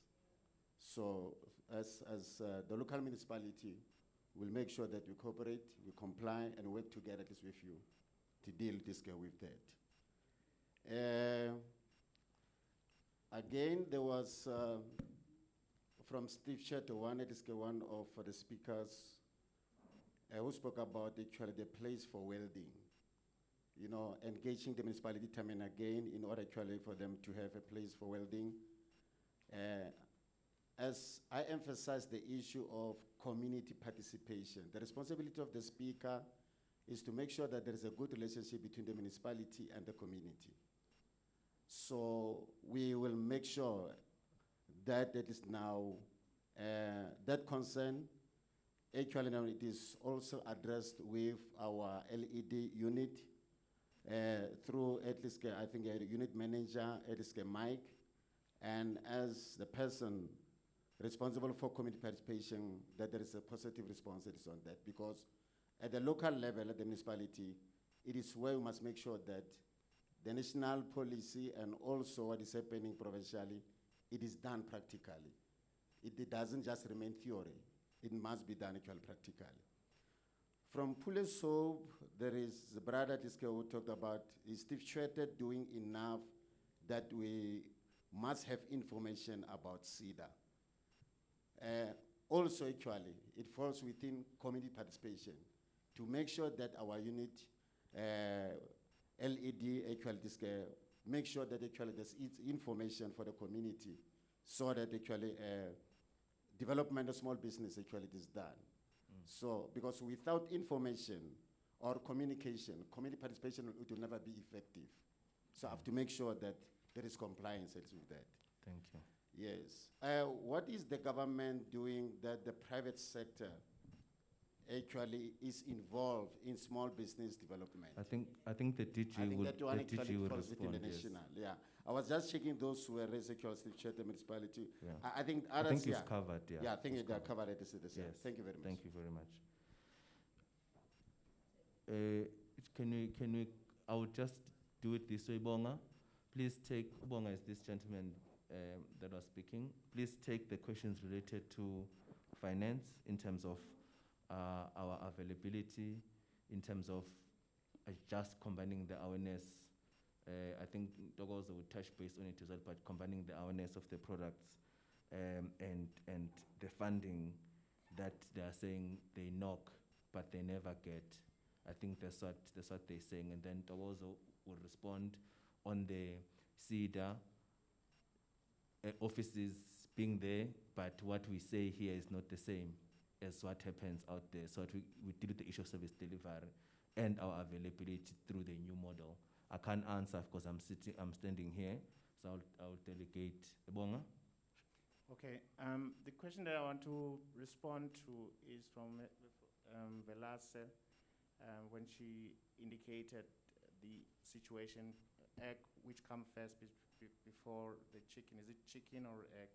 Now, on that issue in terms of contract, what we normally do is to provide someone in that situation with a letter of intent. And a letter of intent unpacks or gives you an opportunity to provide to the person that is supposed to give you a contract. And in that instance, it unlocks the issue of a contract. It cannot be issued, of course, in certain instances, companies cannot issue with a contract. Then we provide you with a letter of intent to say we will provide you with funding provided there are certain aspects that can be adhered to, all right? So it's a discussion that we could have between us. It can be unlocked. It's not something that is insurmountable. You just need to engage at some point after this. All right, and then the issue that was also raised is how the SMEs can be able to access us. We have fewer offices, of course, and that's the realization over a period of time. We have fewer offices throughout the country as SEFA. However, what has happened over the period of time with that recognition is that the introduction of the district distribution model, which is called DDM, unlocks that part where SEFA cannot be represented. Somehow, the local other spheres of government can be able to participate on our behalf and then distribute the information to us to an extent that you will be assisted. So where we cannot be able to assist you, the other spheres of government can be able to get in touch with you, and then the information is then transferred to us. The other issue which has been addressed by the Minister, of course, the issue of the historic debt, how we deal with it currently, up until the time that it is addressed, is that we then indicate to the person that has got historic debt to say they must have a letter of arrangement. And that letter of arrangement is then a discussion that is had between yourself and the creditor, to an extent that you indicate to them that this is so much you can be able to repay in terms of the loan. And this is governed by National Credit Act. It's not our own doing. We are complying with that act because we prescribe to it. So that's at the instance of students that are recently graduated, who then can be able to access funding through that means. Yeah, I think, Bonga, you've covered your part. I think the one point of clarity is that one that says if someone is blacklisted or they have bad credit history, do we fund them? I think the answer should be yes or no, and then it comes with the issue of the arrangement then that you bring, because what we're trying to promote is that you honor your debts, because if you don't do the arrangement, then it shows that we are someone that is not really willing to pay their debts. So, and that is the only reason why, because we want to promote responsible behavior from the SMME space. But the answer is that we do consider applications where people have been blacklisted of the bad credit history, obviously in proportion to the amount that you are looking for. Is that correct? Did I cover it? Yes, thanks so much. So can I just direct this so that we are quicker? To also just cover the issue of the accessibility, and just briefly, and then Colin just deal with the issue of how do they, and just that issue, how can they access the incubator, right? And also what is the process of starting an incubator? So because we open windows and so forth, but also we take bids that comes through even without the windows being open. Dogozo? Thank you, CEO. All protocol observed. Usisilo raise issue about us saying one thing here and then getting something else when they get to the offices. I would like to have a conversation with her afterwards so that I'm from Cedar, so that I understand her specific problem. On a challenge with access and Cedar services not being accessible in some of the communities, we are improving our model. We've been working on it since the beginning of this year of expanding Cedar touch points or access points in various parts of the country by utilizing independent service providers and other ecosystem partners. So we've finalized the model. It's been approved internally. We are at a stage now where we are working on our rollout plan, because we want to start with it in the new financial year. So this will make Cedar even more accessible, even in those areas where we are currently not present. Thank you. Thank you. And that model targets the rural towns and communities so that we are accessible. Wherever we take Cedar to, we take SEFA with. So if we expand that model, it means the whole portfolio of the Department of Small Business Development is expanding. So then in that model, we'll make sure, I think we're looking at about 160 or so new touch points that we would have, not offices, touch points, where we'll be working with local accountants, local service providers to reach out to the communities in the rural areas. That model should work. Colin, quickly. Thank you. I think at incubators, as I've mentioned, we've got 8 incubators in Mpumalanga. We've got 4 technology-based incubators, and that it will be Tambali Technology Incubator, which is in the agricultural sector, that is in Nelspruit. We also have your MSI, which is the steel incubator here in Middelburg. And then we've got MAST in Nelspruit, which is also the mobile agri-skills development and training incubator, and that's also within the agricultural sector, as I've said, there in Nelspruit. Then we've got our furniture incubator, Ferntech, which is in White River, and they're manufacturing furniture. That would be wood products. We've got 3 centers for entrepreneurship and rapid incubation with the University of Mpumalanga in Mbombela or Nelspruit. We've got a Seferi. We also have one at the Gertsibande TVET College, which is in Evander. And then we've got with the Elanzeni TVET College within Barberton, and they're focusing a lot on renewable energy. And then there's one in Nelspruit, Firi Digital Hub, so that's a digital hub looking at building drones and also training drone pilots within the province. Now, looking at how do you come to Cedar for an incubator would be an... Sorry, Colin, just start with how do SMEs access these incubators and then how then to come to Cedar. So I don't have a lot of time, please.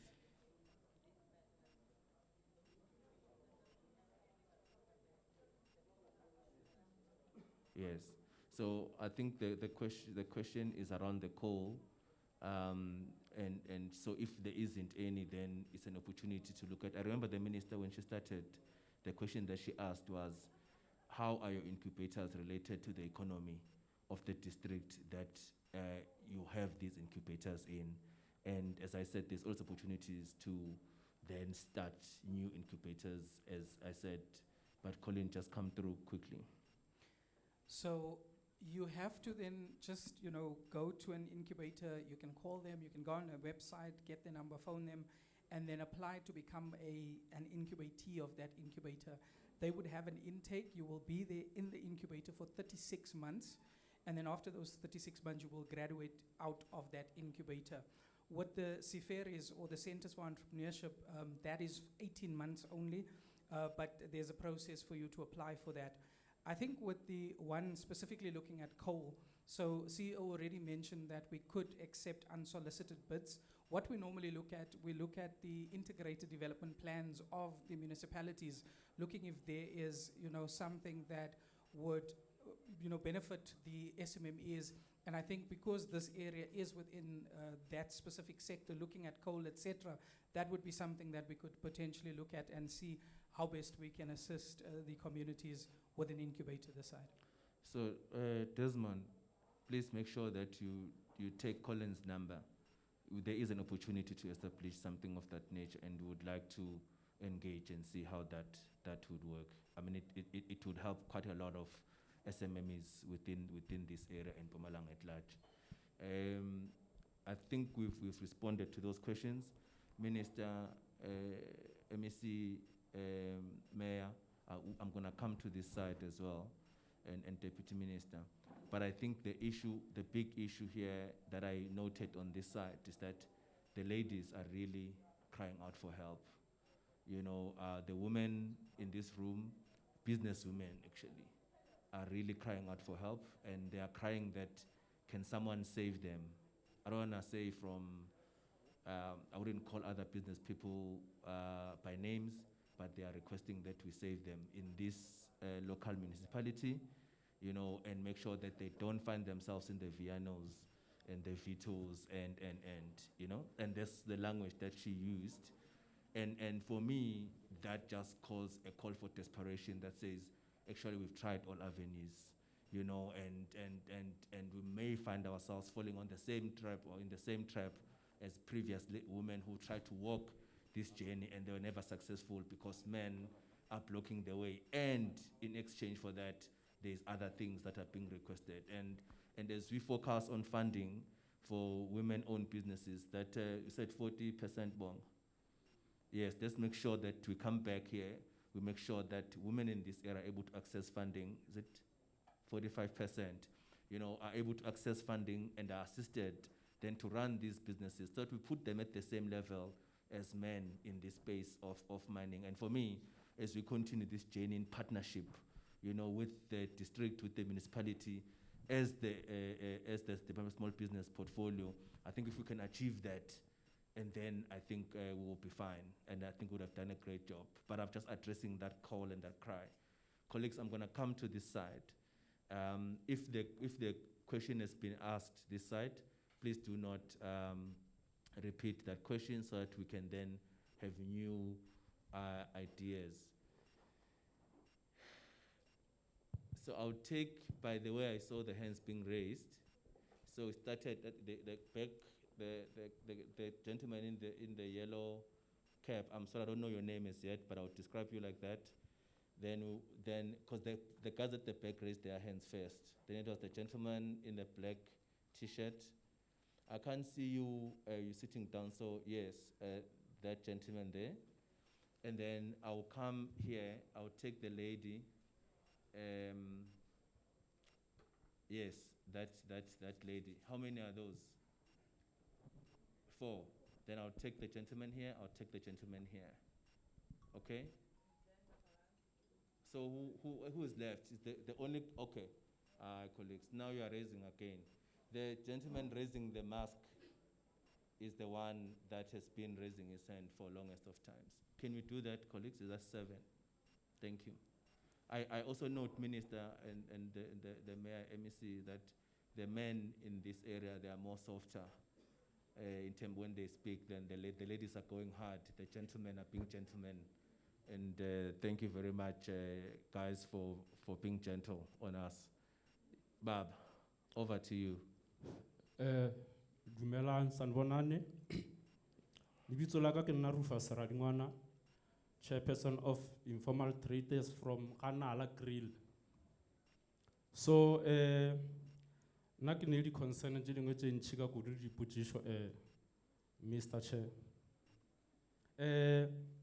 Since SEFA e dirile di presentation mo di different municipalities tša rona last year early, so even today a go ne monyakaso o bileng gona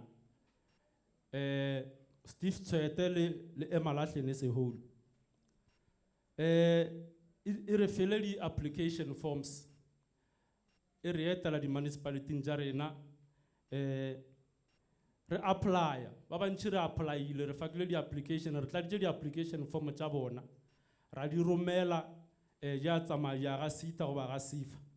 Since the application tša rona di tsamaile, even from today a gone even group ye one, because the training tša bona tše ba re tshepišitšeng tšona e ba tlo traina batho ka di group a gone even group ye one e šetšego e offerilwe training from Seda or SEFA, or a gone a ntsha e re hweditšego go homotše go itše tu a re tsebe pele le morago gore ke eng.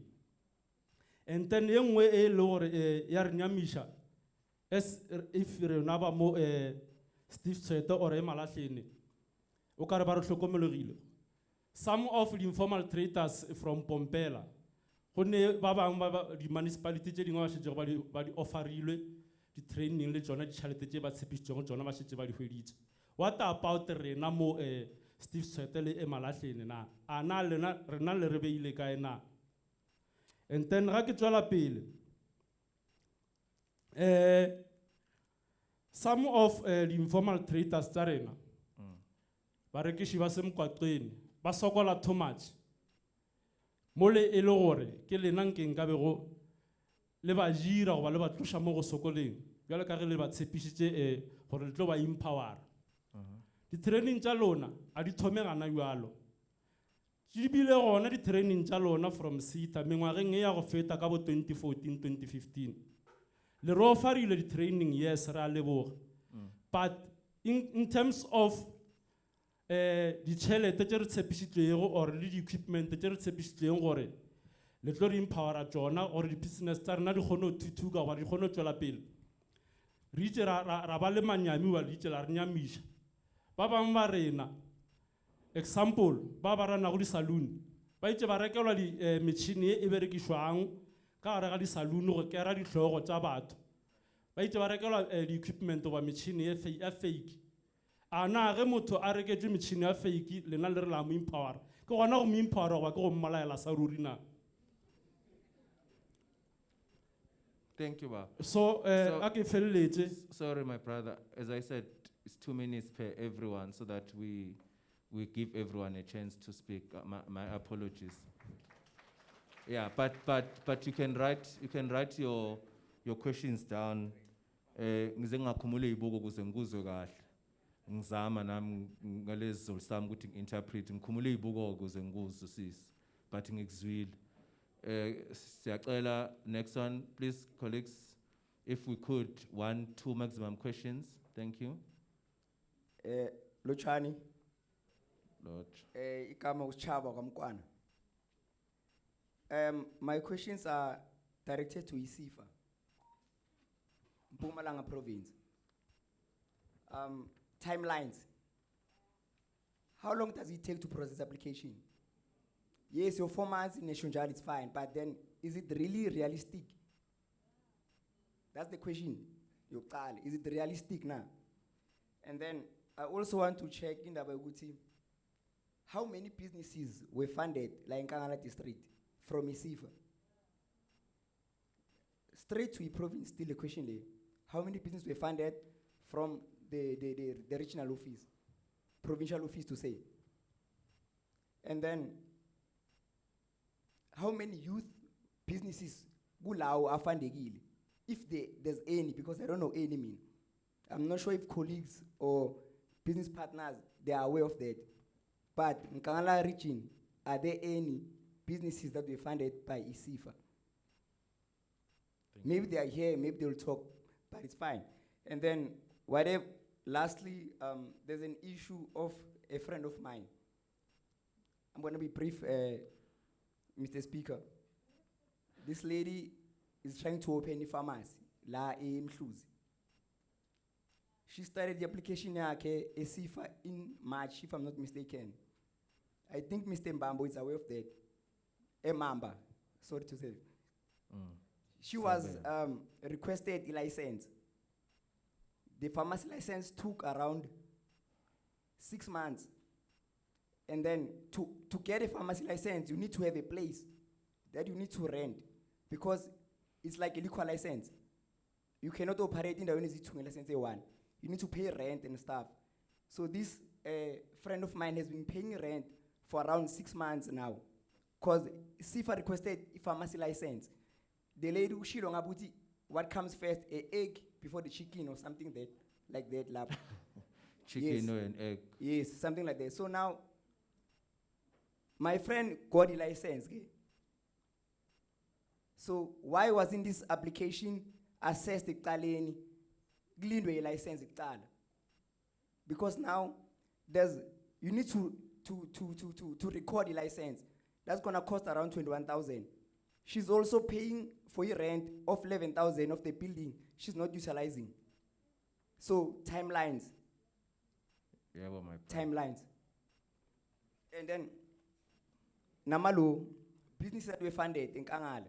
Yes, by no, Isifa. we got you. Ageko la today. No, she's a pharmacist at Springs. Oh, okay. Yeah, sure. Yeah. Okay. It's a good link between. I mean, she's a pharmacist already, so. But Bonga will respond to that.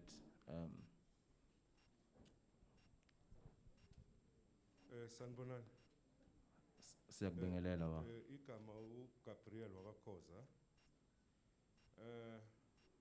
Umbuzo wami uyi1.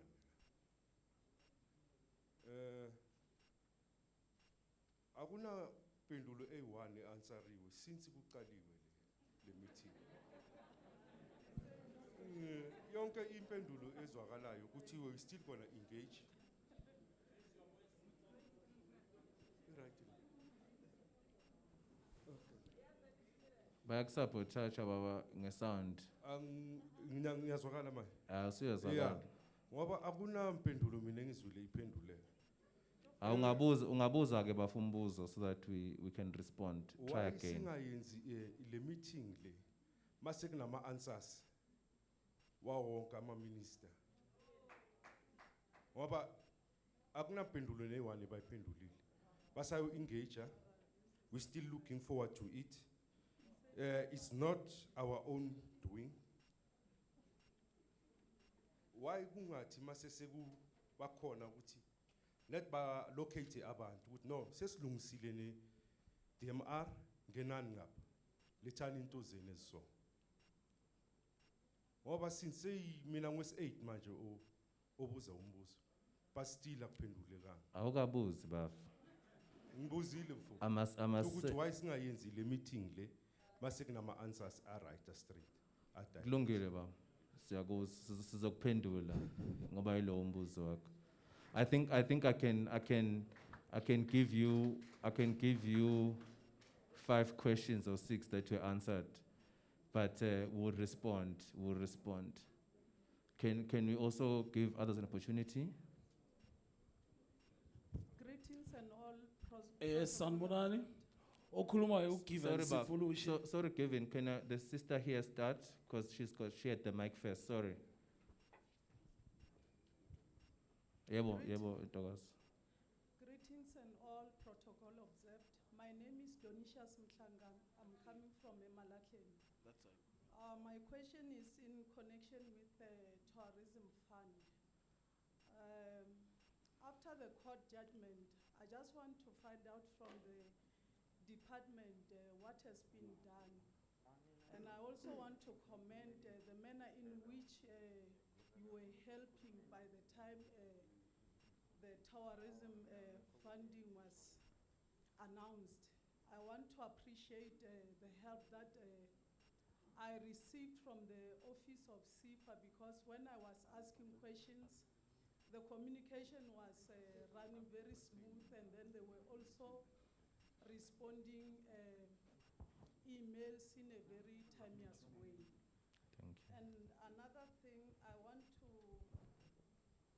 appreciate the she trades, but there's a need for more information, because I only heard about this concept when it was announced by the president. By then, I never had any more information in relation to she trade.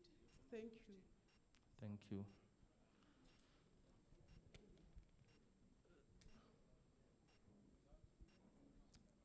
Yes, go ahead, Baba, at the back, no. Oh, thanks a million. Before Uthe Kamala Kubani. Ukiven Sifulushe from Steve Chwete, the local municipality. Ye chairperson, ye Motoring Socio-Economic Development Cooperative.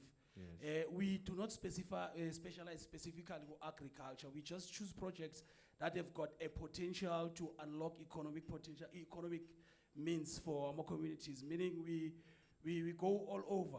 But currently the project that we are busy with, in actual fact, before I get there, I just need to thank SEFA for the broad spectrum of funding that they have. Going back to what I was talking about, the project that we are currently busy with is an aquaculture project, which is a subsector within agriculture. It has been paid very little attention. Now, our grave or biggest challenge is getting investors even outside of a municipality because of the lack of knowledge of the particular sector. So my particular question to Mr. Ubo Ngalabaguti is SEFA, do you actually fund the aquaculture? Because paper and agriculture is there, but the subsector angiboni aquaculture. And if you do fund it, do you fund it kuma startup or once the company is already running? Another thing, even Steve Chwete, local municipalities, if we do our feasibility study, it shows that our aquaculture projects are mostly based in Western Cape. La in Mpumalanga, provincially, there's only about, in the sector agriculture, 8% of it go by aquaculture. So la Steve the local municipality, I'm actually basing the question give, what is it that we are doing to make sure with the aquaculture as a sector iyavulega? Because according to skills development plan, which iyatholakala on our website of Department of Agriculture, aquaculture contributes to the skills development levy. So what is it that they are doing for aquaculture la alone? Another thing, the lease that they give us as emerging farmers, it's impossible to develop as a business per se, because they give you a lease 3 years or something like that. Whereas in retrospect, to check our financial projections which they require you to present is for 5 years, and yet they give you at least 3 years. So you don't have a fair chance of surviving. And then coming to the issue licensing, I think we need a lot of assistance there, because Tina, the fish that we, in actual fact, because before Tina, we want to do it in a recirculating aquaculture system.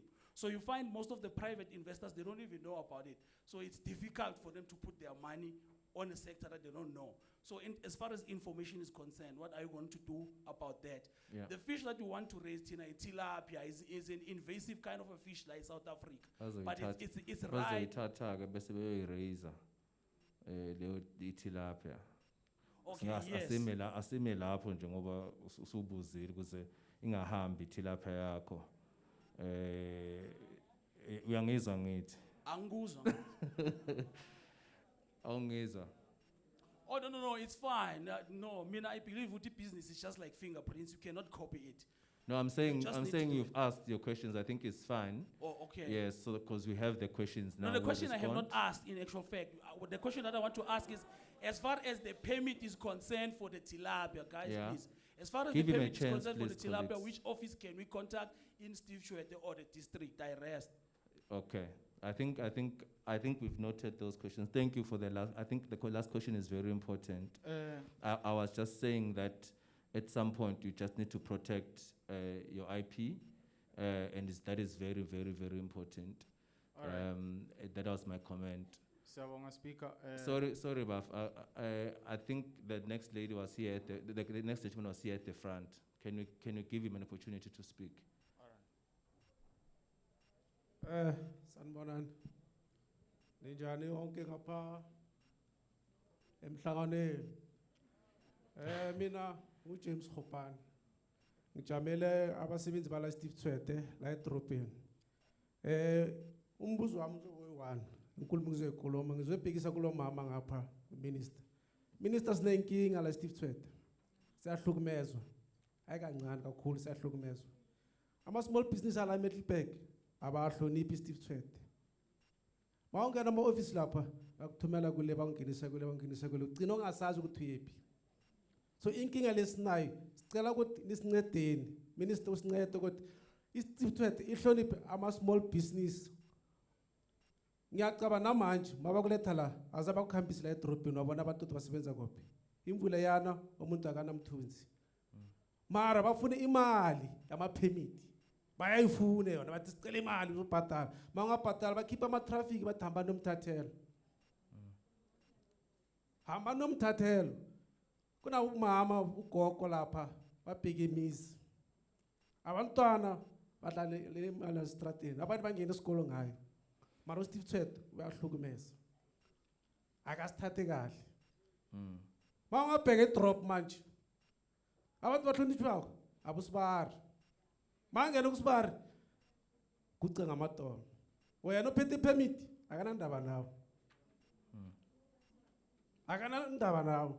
Wokubhekela dayi wena ngizakubona. So Minister sicela nilungisele indaba yakuthi sihloniphane. Umuntu wala eSouth Africa abamhlonipha bambeka phambili. Bangathatha umuntu abuya le avakashile bathabe phambi kwakho. Njani? Amasaluni lawa mangabheka edrobheni. Nangena kuwo abantu bathengisa la.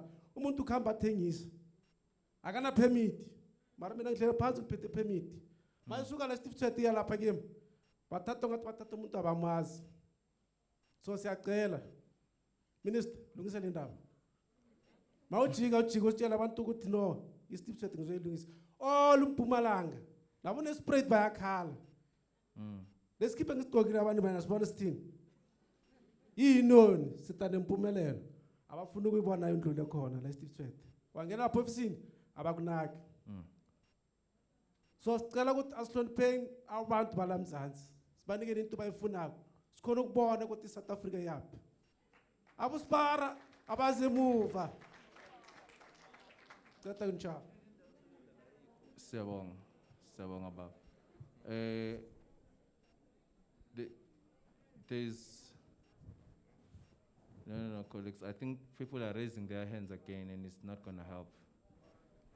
Okay, mina bengicela ukukhulumela youth because bengilalele wonke ama questions and everything. I want to speak on behalf of the youth. Yes, Nkangala District. No one is paying attention on us, and I think the future relies on us. We have so many ideas and we're very innovative. And NYDA, every time we go there, like, there's always excuses. There's always, they always direct us to someone else. And nama application forms, this is from 2017, and they promise us stuff that as in we're gonna call you guys for tests, and then you're gonna be eligible for certificates, and then when you get those certificates, that's when you're gonna be eligible for AMA grants and all that. It's like when we do all these CKs that you guys advise us to do, we're doing them for nothing, just to pile up AMA paper, AMA funding, why aren't we eligible for fundings? Why don't you guys listen to our ideas? Like, consider the youth, listen to us. And the entertainment industry, the arts and culture, why do we have to outsource to Johannesburg and Pretoria to get opportunities? Why can't there be someone that, okay, someone gule room leli, engizoti maybe mangifuna uncedo, ngiye kuye ngithi okay ma'am, I have this idea, or this is what I do. There's no one I can go to la. Umuntu mhlambe odila nge-youth exactly, because maybe nonke ndila angazi mining industry, amathenda wasemamine wasezitratini and all that. We're not all about that. We don't want amathenda thina sifuna we want to put our ideas into, like, into action. We want to execute. Yeah, no, thank you, We want to execute. Give us a chance also. We want to be given a chance also. Yeah. Please. So thank you. I'll take the last, because we need to move to the other room. I'll take the last question here from this table. Then, colleagues, we are here. We are here. We are not going anywhere. There's a chance to engage. We've said there are tables here. If your question was not taken, you can come and engage. We'll provide you with solutions so that we don't spend a lot of time. The last question will come from here. My brother, you can come see me specifically so that I can assist you. We still have a room that has more people than this one that we need to also give a fair chance to before go late. Yeah, bosses. Good morning. My name is Shedo Mabena. I'm from Steve Tshwete local municipality. I am a branch chairperson of my ward. As you can see, I'm wearing an ANC t-shirt. So also, I am the provincial deputy secretary of the Youth Chamber of Commerce and Industries. Left. So reason why I'm saying all these things, I'm introducing myself that way is because I am also an entrepreneur. So there's quite a few issues that I want to cover, but due to the way you are separating us, we can't engage if you understand what I'm saying. So this thing is a roadshow. Uminister ufikile today, uyadlula. Sizokhuluma izinto eziningi ezizosala zisicabanisa sisodwa. Let me go to this one. Reason why kunalento yama structures today, And ngizokhuluma ngathi ngiyadefend and I've never benefited from any structure. But reason why kuna lento leyo is because they've neglected us so much. Our government has failed us. Our ANC-led government has failed us in that aspect. So they've took it upon themselves ukuthi bayahamba bayobamba lama mines accountable. Ngazi ukuthi usangizwa na. So mina question yami yokuqala kuzoba ukuthi what is the MEC doing to make sure ukuthi there's compliance, especially in the private sector? We have what you call the BBE Act. You have the Mining Charter. You have the Competition Commission Act. We have the LED strategy. So we have all these documents. So the question is, what is being done to make sure ukuthi there's compliance, there's actual compliance, and there's participation? Yes, you see. Yeah. So, okay, unyabangkavile. And then also, Ndabeni Roadshow is about the market linkages. It's about unlocking opportunities. But the main issue is market linkages. If the minister is here with us and maybe the minister will say, yeah, I will buy you a grinder and all of that. I-market so ithola kuphi? Yini into yena akazoyenza akazocommit kiyo ukuthi ngizovula i-market. And not necessarily ukuvula i-market ukuthi mele mina ngikhona ukuthi ngiyofaka i-fence esibhedlela, no. But since yena awu minister, she must be able to tell us ukuthi eZambia ne opportunity esona so because yena in her capacity she can link us ngalento ebayibiza nge-Africa Intertrade. So yile level esimfuna kiyo le because thina njengoba sila Steve Tshwete njengoba basho ukuthi sibu number 1 African city. You are actually at the crossroads of N11 and N4, which is the Maputo corridor. So our business that we should be focusing on here is mainly international business. It's not just things sama vejik pair. We are better than that. So angithandi lento yokuthi slow staba small always. So there's some of us who want to get into this space se cold. But mawufika laba bathi nali lahle. Who are you going to sell it to if there's no market? So uminister siyamcela ukuthi as-unlockele ama opportunity internationally. Yeah, and then yeah, bese lastly, ngifuna ukwazi futhi kuyi minister ukuthi njengoba benza le roadshow, le success if ngabe izoba khona, uzoyimeasure kanjani le level of impact ezoba khona la. Thank you.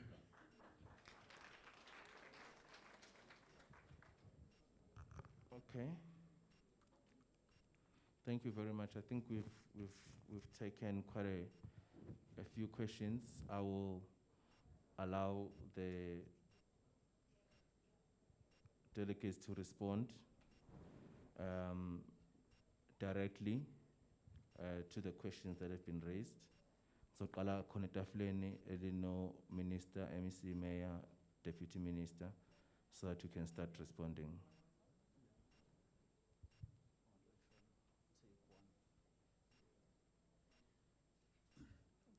Thank you very much, Program Director. Indeed, I will just respond on one area, which also has been raised by the one who was talking about Boss Barry.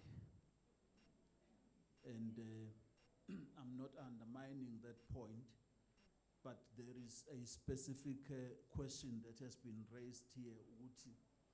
What are we as government doing to deal with the spaza shops, which are also occupied by foreigners, less than South Africans? And I think that is a policy matter that has got to be concluded in South Africa, because it is all over the country that cry. We may experience a serious situation in South Africa if we don't address that policy issue. And indeed, it has to do with employers, it has to do with us as government to measure how many should be foreigners of which it means there should be less in number than South Africans in that area. And also the documentation of those people is critical, because if they are not documented, they just establish businesses everywhere because they know that they can just go away and nobody will trace them. So it's a very critical matter that has got to be traced. But I will leave that, yes, the minister will take us through on other matters and this matter too.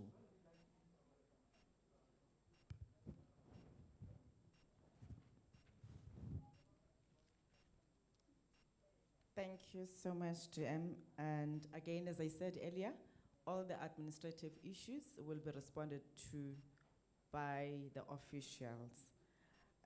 Probably starting with the last question that was asked in terms of how do we assist in terms of unlocking opportunities internationally. There's a program that we run that's called Trade. If you go to our website also on the programs that we are running, hence we emphasize the need for businesses to work with Seda, because that's where the business development element comes from.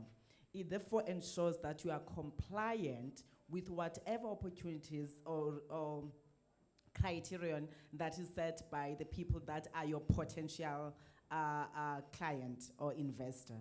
That's the first thing. So we've got to satisfy ourselves as the department that indeed these small businesses, in terms of the capacity, the quality and everything, because it goes with the brand management of any person who wants to invest or to buy from your service or subcontract yourself. So I would then say to the person who was asking the question, I didn't get his name, I would say then liaise with Cedar, and then make sure that they take you through all that business support program, and therefore when the Minister of Department of Trade, Industry and Competition, when President goes for those business, whatever engagements with other countries, there's always a delegation of businesses, and they do take from small business too, to say, let us identify small businesses in the different sectors, depending what are the areas of engagement with those particular countries. So in the database, you'll find that everything is checked in terms of these are the ones that are compliant in this sector. They are ready now to say indeed, because once you leave South Africa and go and engage in another country, you're representing South Africa. Therefore, whatever conduct in terms of the quality of the service that you provide there, we have to be comfortable, because they'll be looking at South Africa, and therefore they will say, we can't take small businesses from South Africa because of ABCD, because of one individual. That's why that's a program that's run with DDC and DERCO that ensures that, and also we look at our embassies that are in those areas. Yes, that's important in terms of market linkages. Hence, we are working closely with the SG of the Africa Continental Free Trade Agreement to say, let's link all the companies that we have with other countries. So there are those platforms that we're working on for exposure. For example, now during the Dubai Expo, we partnered with MultiChoice to expose certain businesses in other investors. So there are opportunities like that. But I guess what we need to really DM and DG focus on is the radical way of communicating what we're doing as the department. I'm listening to Ubudi Uti. He doesn't want to focus on small.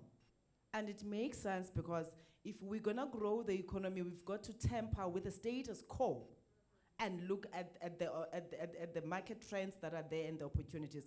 But we also have a responsibility to deal with poverty alleviation. Hence, we're not gonna then abandon the hawkers and others.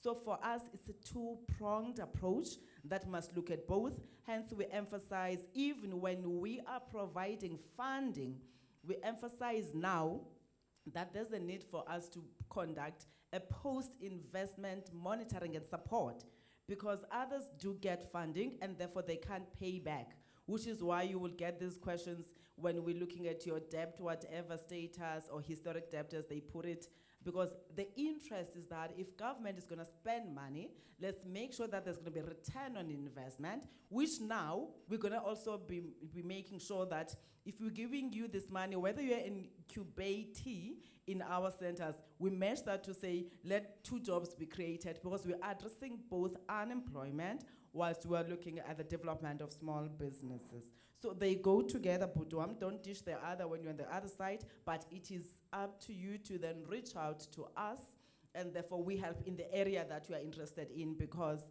one of the critical things that we're looking at is to make sure that even though we all call ourselves small business, small and medium businesses, we must also look at the sectors that we are targeting. As a department, we therefore took a decision that we need to get sector specialists. I heard Uputi was talking about aquaculture and the lack of investment and other things that we're talking about. So those sector specialists are able to help us identify opportunities for small businesses in the sub-sectors of the main sectors. And therefore, as the department, as we engage the mother departments and the private sector that is involved in those areas, we know they're knowing very well that from the policy and regulatory side, this is the intervention that we must provide. And therefore, when we consider the schemes that are provided by SEFA, indeed, it is schemes that will be responsive to what is required. The young person is saying, we're not paying attention to young people. Just, if you were gonna allow me, I wanna ask him if he has applied for the Youth Challenge Fund. The department launched the Youth Challenge Fund, I think it was in November, did you? Yes. And it closed on the 20th of December. And that was meant strictly for youth-owned businesses or businesses that have young people, executives that are participating on a day-to-day business of the small business. We are processing, as I said, that closed on the 20th of December.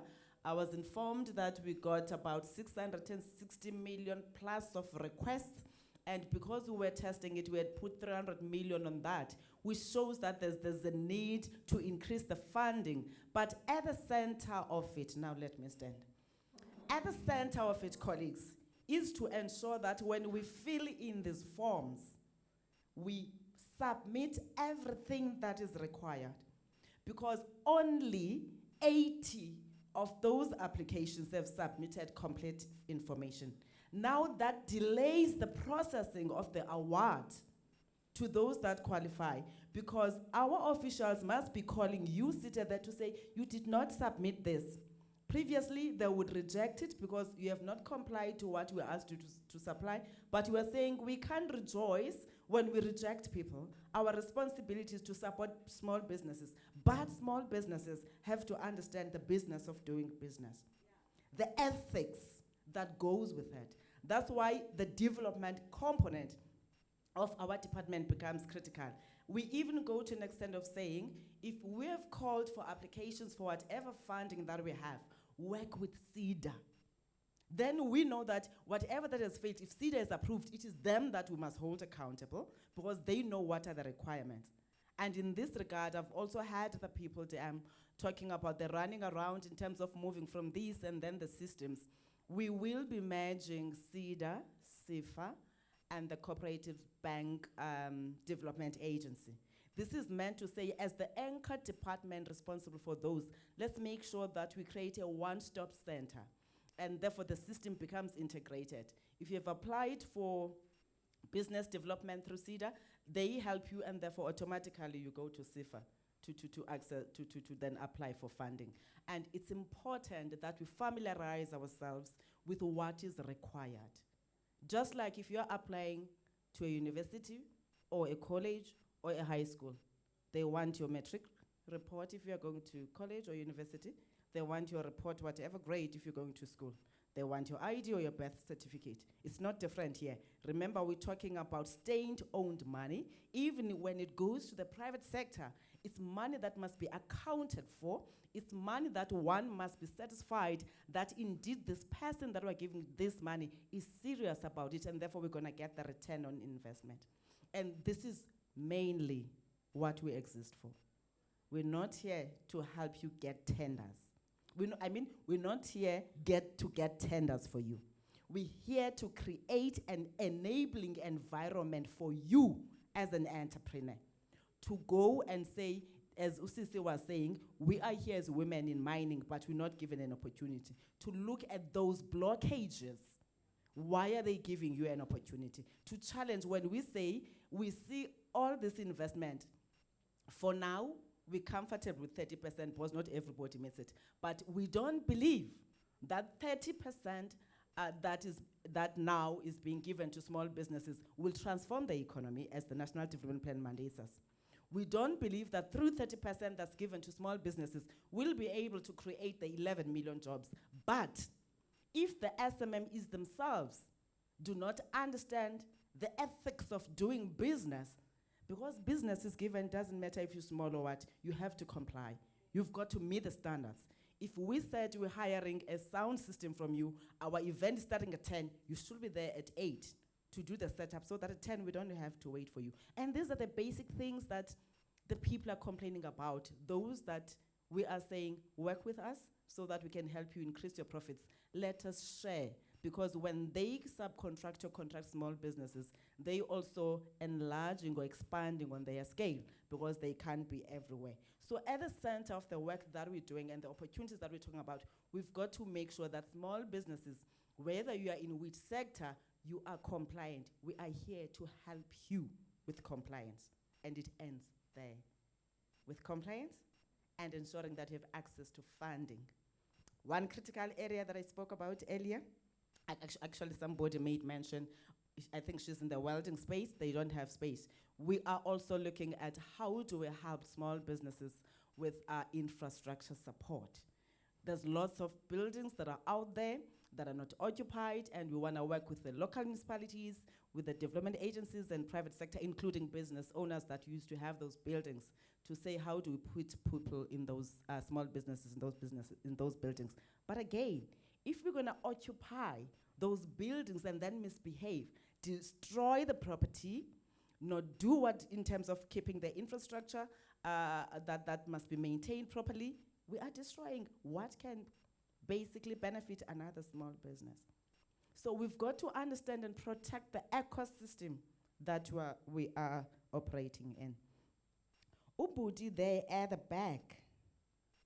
Uti, why are we here? Ngoba la kusiloko sizobalisa amabali. We're gonna engage. We're gonna look at it. It's not our responsibility. So let's just close here and come back when you are ready. I've never heard of such ignorance from a person I assume you're a brother or a father. And these are the things that we should be able to tell each other if we were to build a better country and a better small enterprise sector. We said we're coming here to engage in order to help unblock the challenges that are there and unlock the opportunities. How are we going to have responses if we don't know what we are faced with? We said we want to make sure that the responses and interventions that we must apply as the department and the entire ecosystem that we work with are well responsive.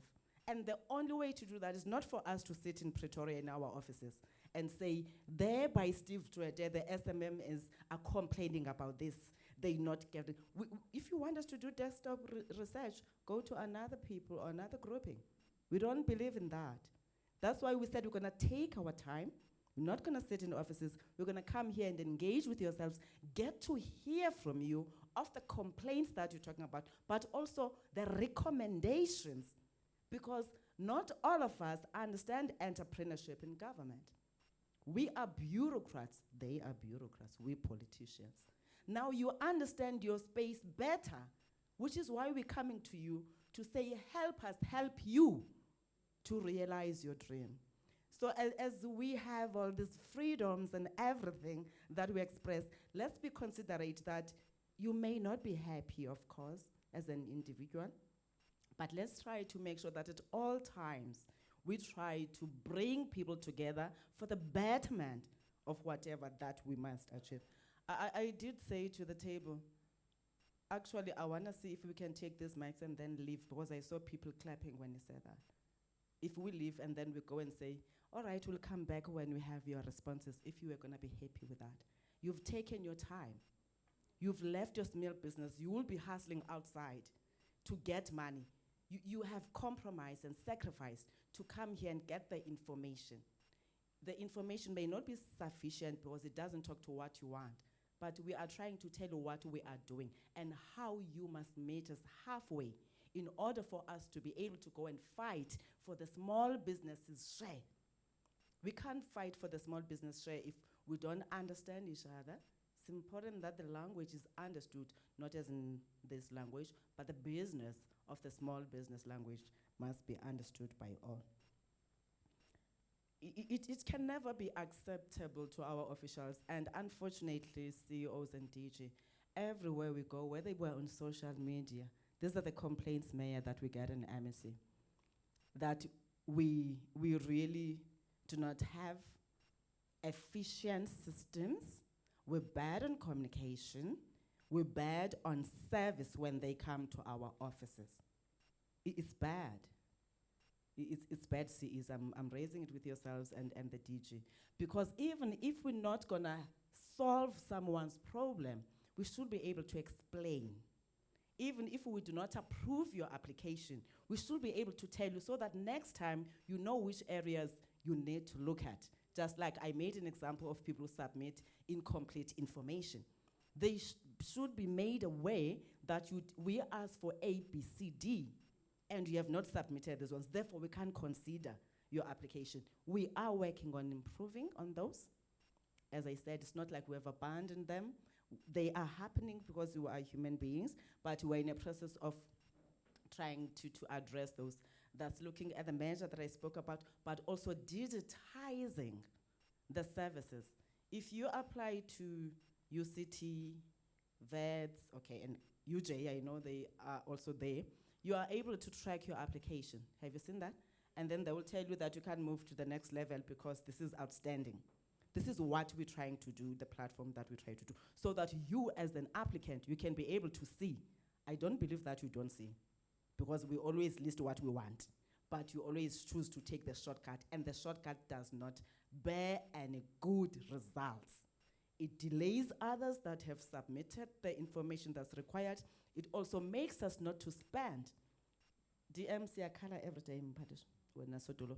I-budget yethu for now is about 2.5 billion, DG.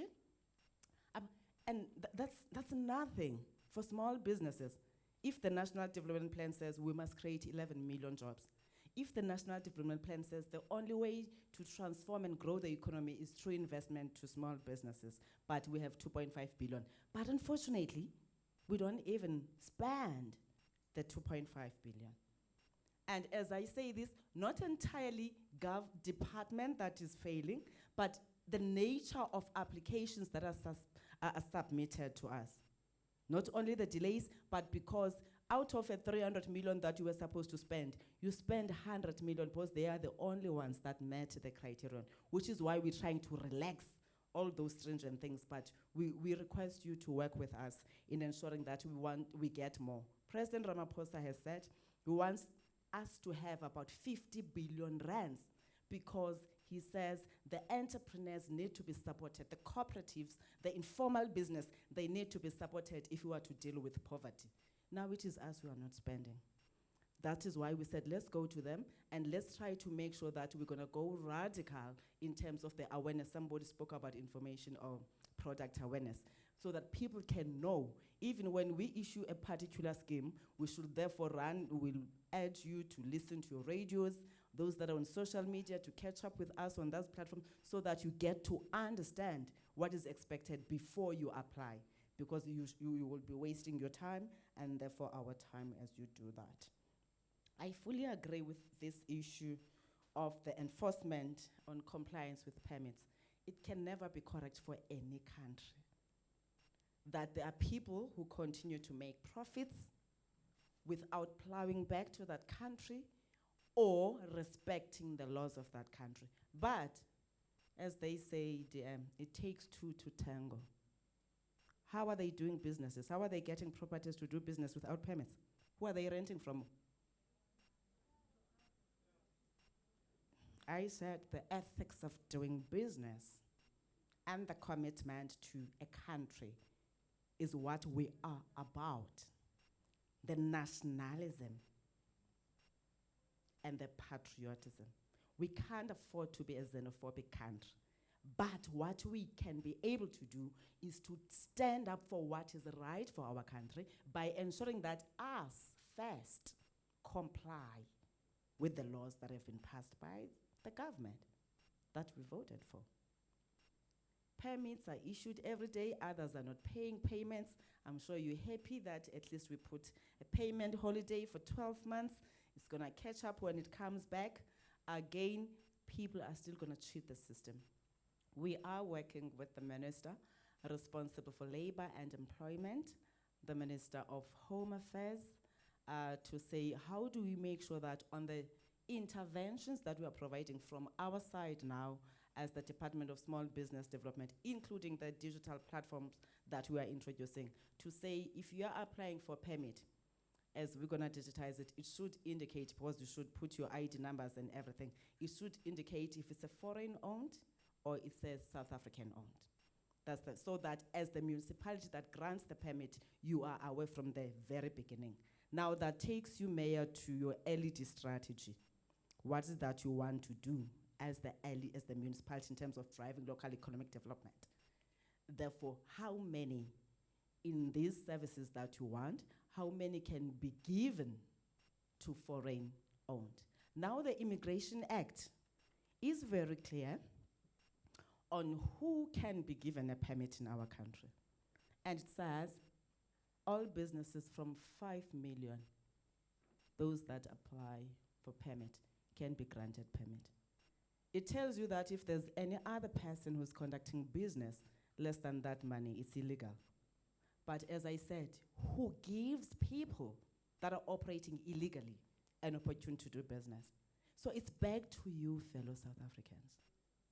This one is yours. Whether it's buildings, whether it's consumption of services, we should take responsibility because they do not have permits. But at the same time, as government, we have a responsibility to enforce compliance and close shops if people are operating illegally. Ausbarike bayathandwa because you'll be saying we're operating illegally, kanti they coming here through Stella, that is whatever. It takes two to tango. The only way we're gonna be able to deal with illegal trading in our country is when you take a stand by doing the right thing. In your business, in your building, the spaza shops and everything that we're talking about, it is us that should take responsibility and work with government to say, Nance, in this street, in these villages, 25, but you make sure as you do that, that there are people who are gonna offer the services. Because ours is not to punish, ours is to enforce compliance within the legislations that we pass as a country. That's not being xenophobic. You can go to any country. It's about putting national interest and ensuring that we realize the objectives that we set for ourselves in the National Development Plan. It's everyone's responsibility. So as I'm saying, we're working with these ministers to look at certain things. We expect at least cooperation from yourselves. That's why we said we need to look into the entire ecosystem. For now here, we're engaging with entrepreneurs and whoever else that is there in business. But the next leg, the next level or leg is engaging with traditional authorities that give land or sell land in order to say, what is that you want to do? So that must respond to the local economic development strategy by the municipality and the province. And therefore from national, we come and assist you in achieving that. That Mpumalanga is great in mining, is great in this, for the skills that you need, the finances that you need, and Ubud is correct. As you do that, you're not only looking at serving or servicing Mpumalanga, the entire country and outside South Africa. But that requires us as individuals involved in the space to understand the ecosystem that we are operating in. I always say it is only us as entrepreneurs, cooperatives, that can really deliver economic freedom. Let it not be a rhetoric. It requires discipline. It's a struggle on its own. And it's not going to be achieved by championing slogans, but about change of conduct and behavior, just like supporting a black-owned, just in your village, the woman who's making dresses, that we live there and go on to buy others somewhere and all of that. It's about that behavioral change and understanding what we want to do, because you're creating a market for yourself. You don't have to go anywhere outside. There are businesses that can thrive if we support them here. Who eats food from KFC? How many KFCs are here in this town, in this area? How many spas, fruit and veg? Where do they come from? Where do they get potatoes from? In those potato chips that you love gastric-wise too. It's basic things that do not need us to go anywhere in America or wherever to understand, but to say every day, every household gets to eat. And therefore, how do we then make sure that we invest in those and therefore look at the entire value chain to say others must participate here, others in this area, and the money is sufficient for all of us because we eat a lot. We eat. She trades, we'll try to again beef up information on that, DG, unpacking as we're preparing for the launch now. So it's important that we can be able to upload many businesses. She Trades is a program that we partnered with the United Nations, with ITC, in order to make sure that we give an opportunity to women-owned businesses. It's an international program. So they look at everything. You go to Cedar, they help you, and then you voluntarily register to be part of that, and that gives you access to other markets. But the important thing, remember what I said earlier, the business development side of it, to make sure that you will meet all the requirements. So there, we don't register people on our own. You register after having satisfied yourself that you can compete with others, because you're gonna compete. It's not like they're just gonna choose you as an individual. On the tourism fund, we're still in court. It has not came back. The matter was appealed. We're waiting for them to finalize, which is a really bad thing for the industry, because I believe that this fund was meant to really address some of the challenges that we're faced with in terms of assisting those that are involved in the hospitality industry. But unfortunately, everybody has a right in this country, and the judicial processes should be respected. So we are waiting until they are concluded. The pharmacy one, I think it was responded to. I was saying earlier in the briefing that there's one element that we have not really focused on as we look at the development of small businesses. We have not paid attention to the micro, which talks to your professional services. Whether ngamagqwetha, whether it's accountants, they closed because of COVID, and they were supposed to be given also access to funding through the COVID relief initiatives that we provided.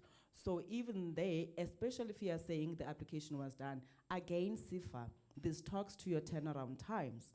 And as I said, we take too long to respond at times because there's this missing information that we should get. At some point, we wanted to go to name and shame all the departments that are not compliant to the 30-day payment rule. Guess what? When they sent us the information, some of the invoices did not provide sufficient information that was required. Whether it's bank accounts, I was shocked that you can submit a bank account that does not work. Yes. Those are the things that we discovered. That's why we said we really have to strengthen the business development side of entrepreneurs so that we take you through all these processes. You know that if you are going to do it, give it your all. You don't have to be big to be the best. Shine in the little corner that you are in. And that, as I said, it needs you to understand compliance, because compliance we're not going to do away with. These are state funds. These are investors' funds. They should be accounted for. There should be evidence that I did not take my money and give to my son or to my husband. There should be that evidence. When we say we've funded 20 in Steve Tshwete, it's not the mayor's friends. But as we spend, somebody asked, how much have we invested here? They're going to respond to that. And that's a correct question. I was telling the team when we're in the briefing that actually one of the studies indicated that about 48% of small businesses, they're in Gauteng, which tells you that that's where investment goes to. The entire 8 provinces, they are sharing on the 52%. we need to do more as entrepreneurs working with Cedar and other bodies that we are partnering with. On the incubators, we have about 200 incubators now as the country, not as the department. Cedar has about 110. So we said we're gonna partner with the universities, with DSI and anybody else that is involved. But at the center of it is alignment with the market opportunities. In mining, in code, in wherever. For example, in the Eastern Cape, there's the Mercedes-Benz, and all the people that are incubated, they are coming outside the Eastern Cape. So we threw it back to them to say, what's your local economic development strategy saying? You're gonna allow this investor to come and put this, but everybody should comply. But if there is no good strategy, therefore you're gonna keep on mayor complaining of people who can't afford to pay rates, and the people that you're saying must pay rates, they only get 30% of your budget. I guarantee locals, 30% for local. And then they must pay for rates, they must do everything, which requires us, again, to review the laws that we are making. That's why we said it's important, but fortunately, here I've not had anyone who's complaining about the 30% share, which means you comrades and colleagues are comfortable with that. So we're not gonna take what does not belong to you. We're just looking at that, investing and trying to industrialize the areas that we're coming from. They're gonna respond to the issue of SEFA and Seda and the training accreditation that they never trained. I could just grasp few things on the fake missions, and it was too deep, so I apologize for that. I could just take few, but I noted that those are the operational issues that they need to respond to. Now I would like to hand over to, does SEFA fund aquaculture? We fund anything that makes business sense, including ideas. There's somebody who said, why can't you find ideas? We fund ideas because it is only through that process of allowing innovation that we can be able to help a country grow its economy. Otherwise, if we want existing things, it will tell you we're gonna be redundant. And we're gonna continue doing this, that if you have a salon, now I apply for a salon. You apply for a chisanyama, now I must have a chisanyama. But if you come up with ideas, as we have identified a gap that you are funding, but your idea has to be bankable. It means you must be able to sit in front of a Cedar person or whoever person that is helping you to look at the prospects of this making money. Because as I said, it's still government money, even when we go to the private sector, because we are working with the private sector to crowd fund some of the initiatives. But we've got to make sure that we meet all the requirements. Of course, as I said, they're not gonna be stringent, the requirements, but the basic things should be fulfilled. So, Mpatos, do you want to respond?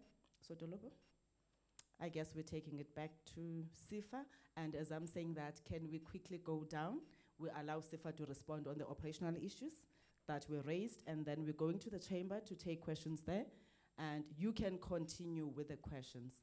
And then as long as they are written down, when we come to close, I will then respond to them. I saw there were 3 hands there that were not taken. But you can continue that in our absence. Somebody does that.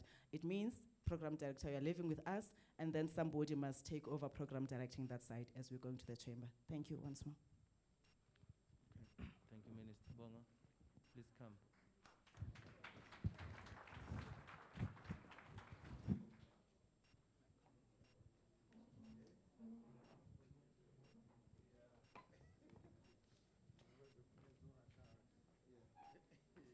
So Bonga will provide the stats and everything as requested.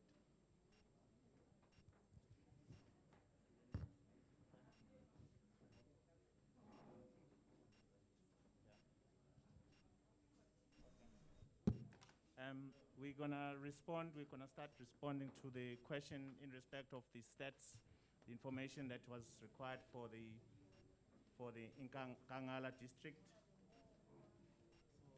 We would allow the minister to leave.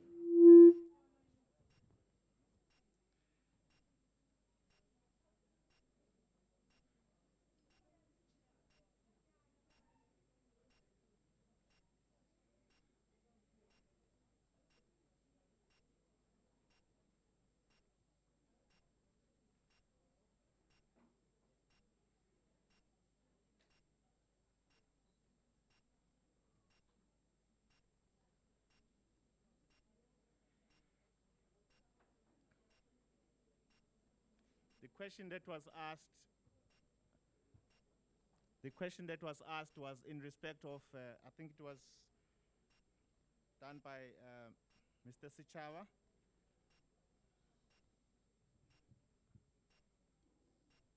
He asked the question in terms of the turnaround times, and he also asked the question how many businesses were funded from Nkangala District. Aizokali, can I request the volume? Okay. Can you hear me now? Okay. The question was asked by Mr. Chaba. He asked about turnaround times. He also asked about how many businesses were funded in Nkangala District. The turnaround time is a function of parties involved in the process. However, in the main, as Minister has indicated, most of the time, and the weakness that we find in terms of the information is the inadequacy of the information to process the application. However, when all information has been received, it is in our documents that we need to turn the application around within 30 days. So the interaction oftentimes happens between parties wherein there is one document outstanding which cannot allow the process to continue. And that becomes a frustration in terms of the SME, and also becomes a frustration in terms of the officials that we have internally. And it prolongs the process. However, the indication in terms of our policy, in terms of our targets, we need to turn it around within 30 days. And that's when all information is submitted and is complete. And now, the other question that was asked was how many businesses were funded from Nkangala District. And it's exactly in that manner that I would respond. How many businesses were funded? I'm not gonna name it because we are prevented by the POPIA Act, all right? Protection of Personal Information Act, that does not allow us to publish information in respect of anyone that we have funded in terms of names and whatsoever. But in terms of numbers, that I can be able to provide you. And what I've done here in the system that we have and we run for our loan administration system, I looked at how many businesses have we funded from the period 2015 up to today.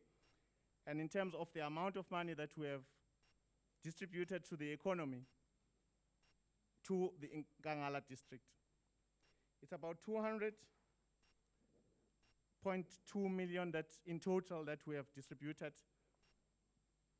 as amount of money from 2015 up to 2021 December, all right?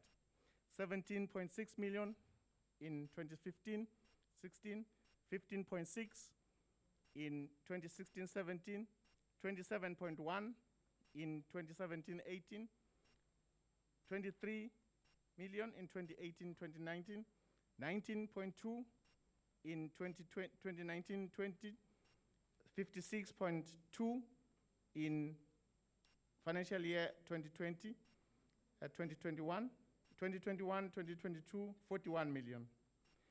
And the number of SMEs that we have provided funding to is 5 in 2016, 97 in 2017, 17 in 2018, 3,364 in 2018-2019, 4,045 in 2020, 2,100 in 2020-21, 2,100, and all in total 11,797.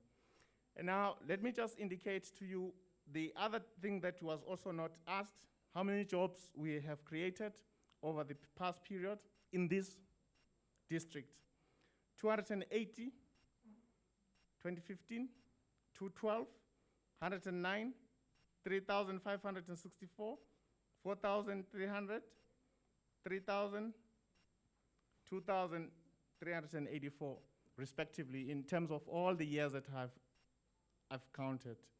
And now the issue is, this is in respect of all our channels. It's not only directly to you, it's also directly to other intermediaries or the other partners that we use for our funding, right? And many a time that you find many people, they don't disclose this information to whomsoever that they engage with.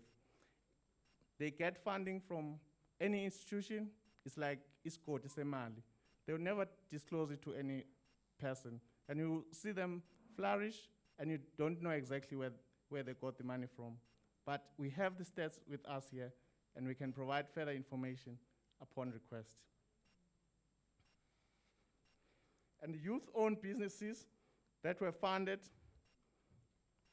and in terms of number, it's 2 in 2015, 43 in 2016, 1 in 2017, 886 in 2018, 949 in 2019, 454 in 2020, 21, 484 in 2021 ending December. So that's the information that we have. It's available upon request, and we can be able to provide you with this. And now, the other information that was also requested in terms of Sechaba, he indicated one of the partners had applied for funding. Pharmacy was one of the things that were, pharmacy license was one of the issues that they had. It is true, when you are applying for a fuel station, a pharmacy, a license is required. But we don't put that as a requirement upfront before you get the funding. Because one, for a fuel station to be provided with a license or operating license, they need proof of funding. How do you get a license before you are even approved? It's not possible. So we put this as a condition precedent in our terms and conditions for you to comply with once you've gotten the funding. In the similar vein with pharmacy, you are provided with the opportunity to be provided with funding, after which the operating license or pharmacy license can then be obtained.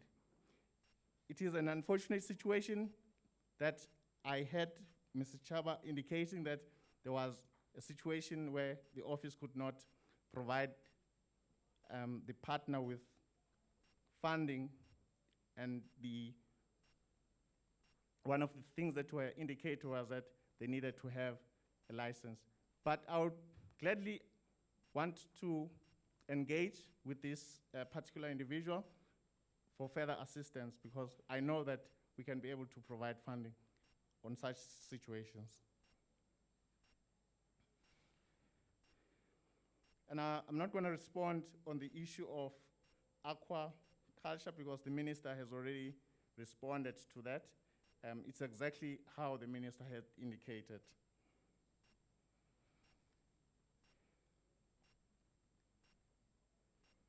And I think in terms of the questions that were asked in respect of SEFA, I've already covered everything.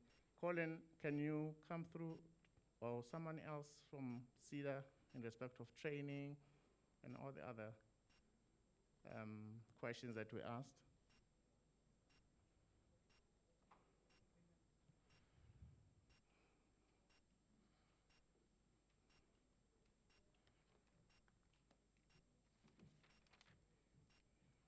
Okay, thanks. Thanks, Bonga. I think Minister has already addressed the question on she trades. So we're going to do a formal launch of the program, which will be followed by a media campaign and various information or awareness sessions at the various provinces, just to make sure that the program is as widely known as possible. Am I audible? Okay. I was saying the minister did address the she trades, the question on the she trades portal, the concern that was raised that is not very well known, and there isn't enough information on it. So we are going to have a big media launch, which will be followed by a lot of awareness sessions around the country, just to make sure that the program is as widely known as possible. I missed the question on training. Sorry, I'm not Sesotho speaking, so I don't, Colin, maybe if you can address the question.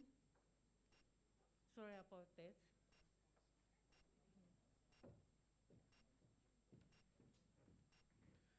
Okay, so there was another question on, you know, what type of trainings do we have within the organization? So there's quite a number of trainings that we do as Cedar. If you look at, there was quite a lot of focus put on she trades, which is one of the programs that we have for female entrepreneurs. But we also have what we call our Women Enterprise Coaching Program.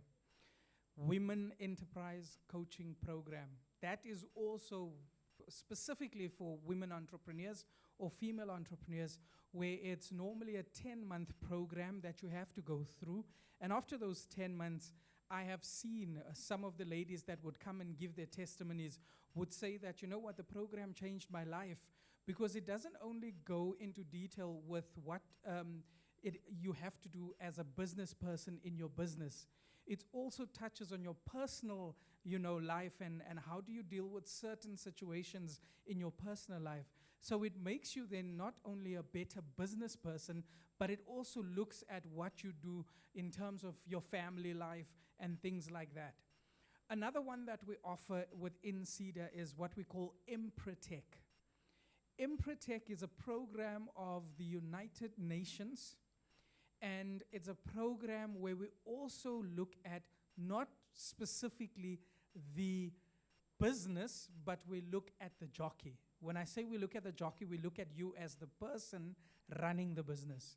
So as much as we want to make sure that we have, you know, programs and training programs where you would look at how do you get training from a Cedar perspective, but we also understand and we realize that we have to give training to the person that is running the business. I know we spoke of she trades, we spoke of the Women Enterprise Coaching Program, but the one Empretech that I spoke about, any person can actually come to those trainings. So it's not only female entrepreneurs as the other two. Then we also have, within the training aspect, we've got technical training. For instance, if you are in coal, obviously there's technical you know, aspects on coal that you need to go into, and then we will do technical training on that. Or if you are manufacturing, you've got a manufacturing plant, there will be technical training for manufacturing that you might then need from where we are at as an institution. So we look at those technical trainings as well that you would then be able to get from a branch perspective, where the branch would be able to assist you with those specific trainings. I think that's what I wanted to say on training. Thank you so much.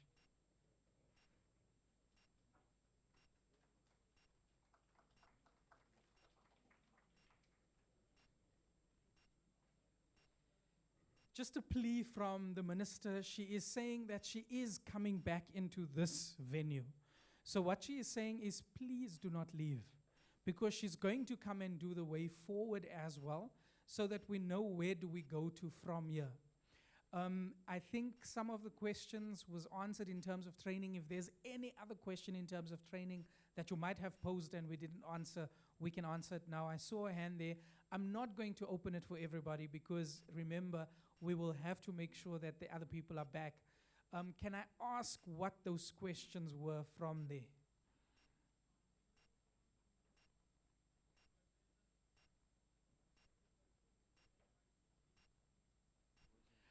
Okay, so NYDA, do we have the NYDA here? And would they be able to address the young people?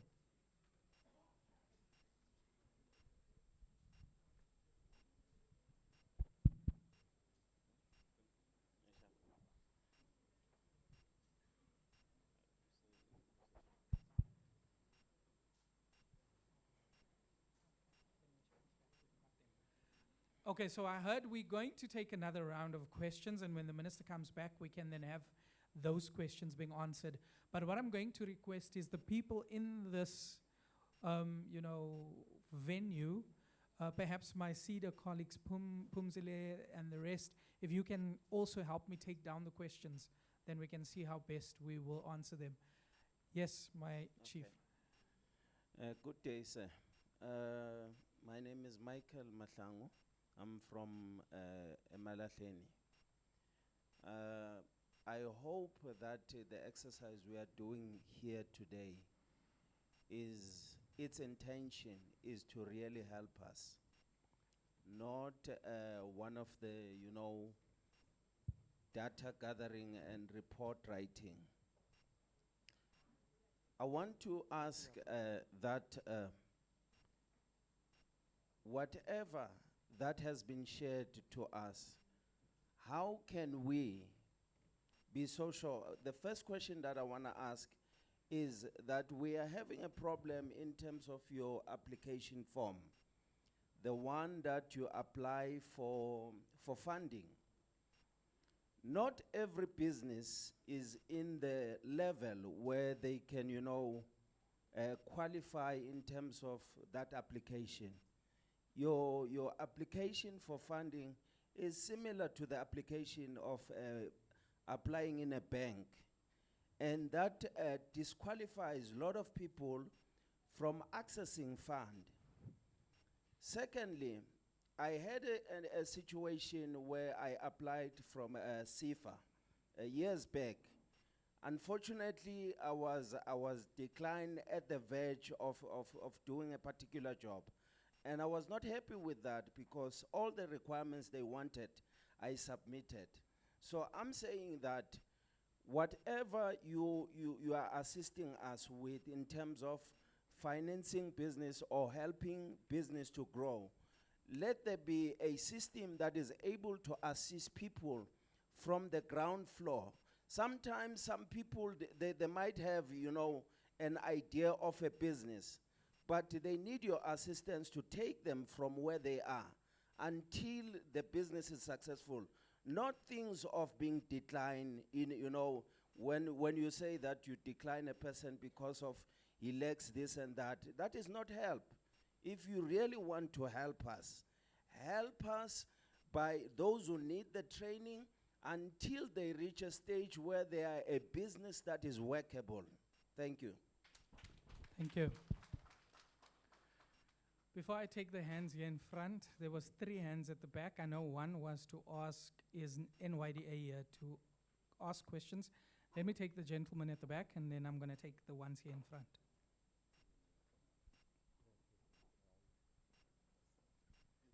Thanks. Greetings to everybody. Yes, I'll be short like a miniskirt. The question one that one has to ask is that why don't you, as a Department of Small Business Development, take the Department of Trade and Industry along or National Treasury, because a hindrance to us going forward with business is the fact that the CSD is giving us a problem, because I lost a job in last year, February, but I'm still reflecting as a person who is employed. So because CSD says I'm a government employee, that disadvantages me because ESCOM does not give tenders to people who are government employees. So I'm requesting you to fix that. And another thing I would like to ask that since I'm very much unemployed, I want to sort of register some of the things like the letter of good standing and something related to that. So how do I register for those, because I do not have money? Does Seda assist me in terms of registering without a pen? Thank you very much. Can I, before I take more questions, can I just ask, if you're speaking of the letter of good standing, are you speaking of SARS? No, it's not SARS. It's with COIDA. the Department of Labor Oh, from Koida, okay. Before I take the hand at the back, because these hands in front was first up, so I'm going to take the lady over there, and I'll take the lady over there before I go back there.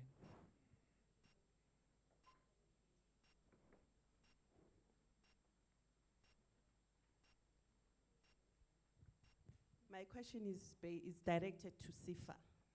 I heard the minister was talking about compliance as business people. We need to apply for finance to SIFA. And then they find application, some of them are not properly completed. Like some things are missing, I'm a bank, and so on and so on. So now my question is, are we all like that? Because I'm one of the people that made an application to SIFA last year. So I need to know, because the group of people, not even one of them had already given the funding. So my question is, sonke vele, sonke senze, there are some missing documentations that are needed, or what is the story? And then another thing too, I think there's a guy who just was standing there, I think it's Mr. Mkunu or what. He mentioned the 30-day turnaround when you do the application. I'm not sure if my question is around, but let us walk the talk at the same time. Yeah. Because we need to be proactive as black people, do what is correct. At this stage, 30 days is more than a year now. So that is another question that I'm asking. Okay. Ngiyabonga. Okay, let me take the lady over here.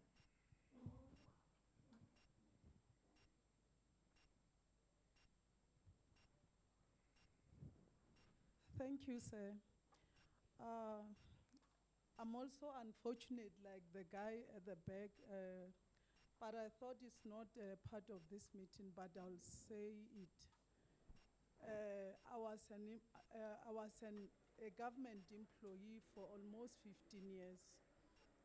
So I had challenges at work due to this, the problems of our male counterparts at work. I had to resign, even though I didn't want to. I went to business. I'm a consultant in organizational development and change management. So listening to the minister, I heard her saying such businesses are also part of, they were supposed to be part of the relief fund. I just want to hear more about that, because I had a problem whereby when I tried to get jobs in organizational development in relation to business, most of the time I was referred to as a government employee, even though I had a year resigned from my employer. And every time I call my employer, I was taken from pillar to post. I call CSD until I just gave up and say, this is a matter of God. God will resolve it. And I didn't do any work. I got all the nice consultancy work in relation to OD and change management. And it was just, I was qualifying, and most of the time they will respond to me to say, we received your things, but we cannot go further. Go and ask your previous employer.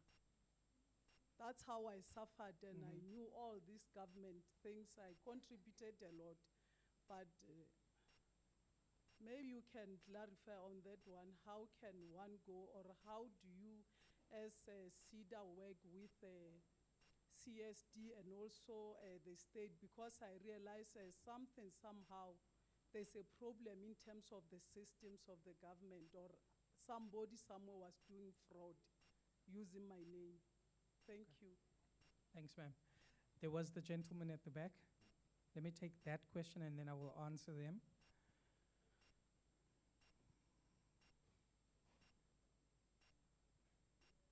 Guys, remember, if you've asked questions, then you're not supposed to ask again.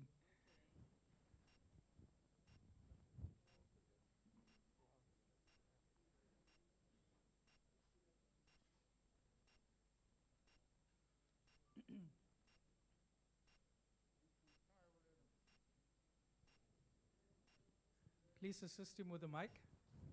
Good afternoon. Okay. gape monakedi Steve Tshwete, local municipality.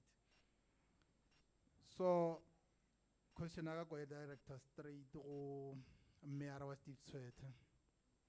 Nhlonishwa ra go gopela es isal re thomile na go tlo koma thomo nna ke tswa go ipelegeng business forum ya rena re mo go di re dira ka batho ba di tuck shop batho ba rekisang strateng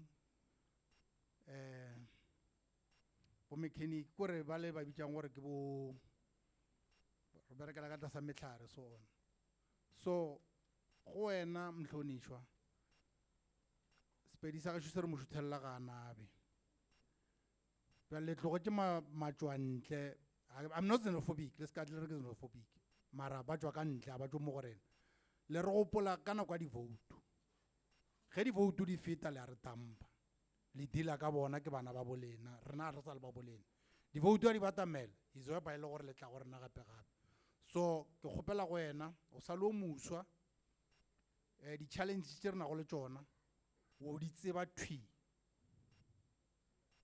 you know our challenges very well so please ra go kgopela we are coming to your office very soon ipele ge ne tla ofising ya gago so se seng gape ke gore ge le ntšha tšhelete le fa LED le šala morago na because LED ga e dirile selo re na le 7 years no go kena wa etswa ge o fitlha go tlo go tša re hai o se banebane ge o fitlha go a ba ntšhiela so re a le kgopela mayor you are young energetic ra go kgopela please do the right thing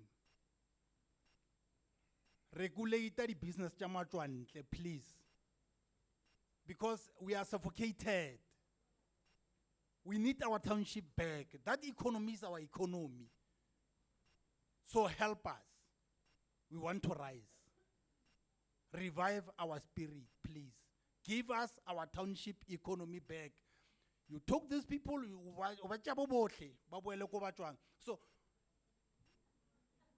di-dadeng ke tša bona mo toropong di-wholesale ke tša bona we buy from them we compete with them at the location is that a fair game no it's unfair so please do the right thing ke a leboga. Thank you. I think I'm going to answer some of the questions that was posed, just to make sure that we do not lose them. Now, there was I think 2 people that had complained about the SEFA, or let me not use the word complain, but they had said that it's challenging, the SEFA application form. What we normally do as Seda is that Seda is there to assist you in terms of completing that form. So you can reach out to your closest Seda office and they can then assist you with that application form for SEFA. Now, compliance is something that, as the minister said, we're not going to get away from it. But I do understand when someone says, you know what, when 30 days is 30 days, let it be 30 days. That is something that definitely we are working on. I think there's a lot of progress that we've made. The merger, remember the minister spoke about a merger between Seda and SEFA? That is happening on the 1st of April. So there's quite a number of things that's coming and that's going to change within the next couple of months. But I do believe if you have applied, do we have anyone from SEFA here? Anyone in the room? SEFA? You know what? It's fine. Let me give this number as well, because this number is the head office number, 012 748 9600. 012 748 9600.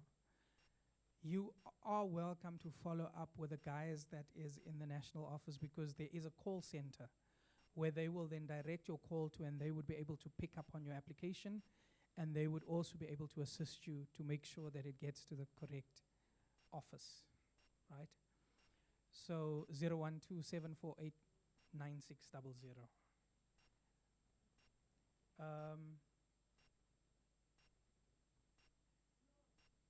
There was a question on why don't the DTIC tag along, or also National Treasury, because a lot of people spoke about CSD and the fact that they've got issues with CSD.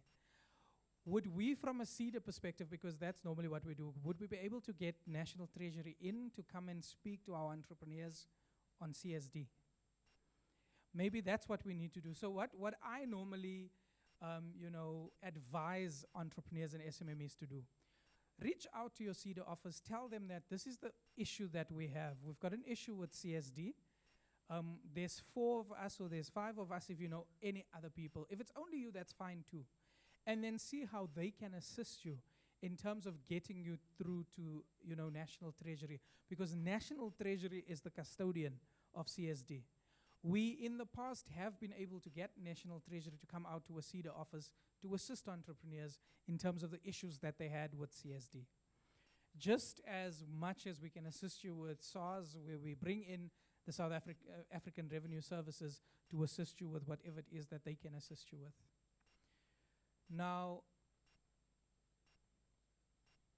Pubzi, I'm not too sure about COIDA. I know we assist entrepreneurs with if they want to register a business and they don't have funding for CIPC.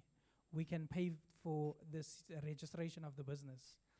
Do we currently pay for COIDA?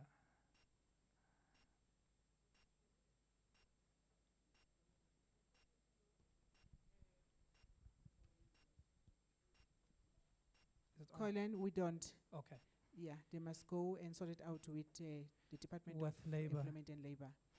Again, what we can do is we can make sure that we bring Department of Labor in to come and speak to the guys that's got issues with labor. Because remember, when I started this morning, I said we are an ecosystem facilitator, meaning that we must make sure that these kind of things happen in the space where you are at.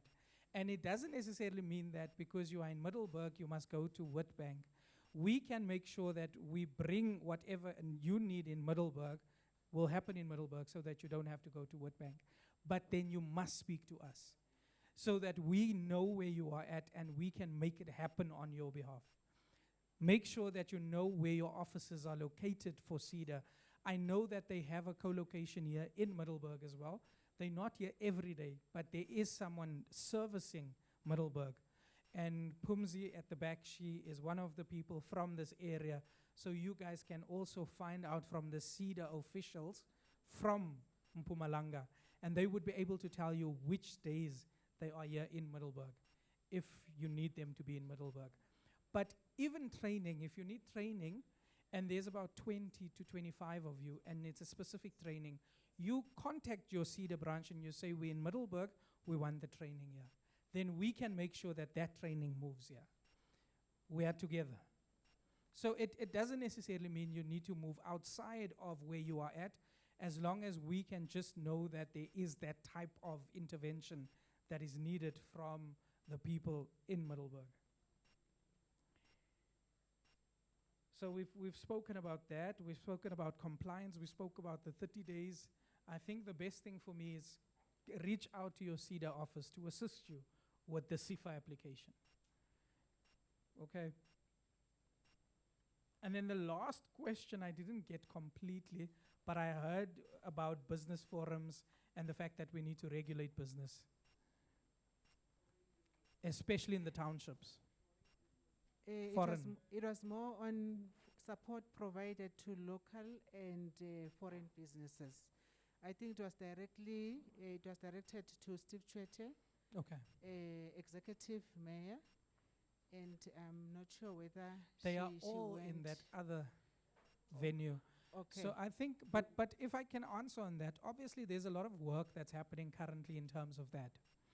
There's work that's being done in terms of making sure that the economy comes back into the hands of South Africans. But the only way that we can do that is, like the minister said, if you know of certain things happening in the townships, you need to report it. You need to report that here's people doing business that's not supposed to be doing business here, so that they, with the municipalities, The LED offices, if there's no one else that you know and you can go to your LED offices, do that. The municipality is supposed to regulate that because remember, they are the ones that's also giving the permits to operate. Okay. There are two hands, if we've exhausted Okay. our responses, because the budget monitoring for LED, that is given to LED, we cannot respond to that. Okay. The executive mayor from Steve Chete will address it too.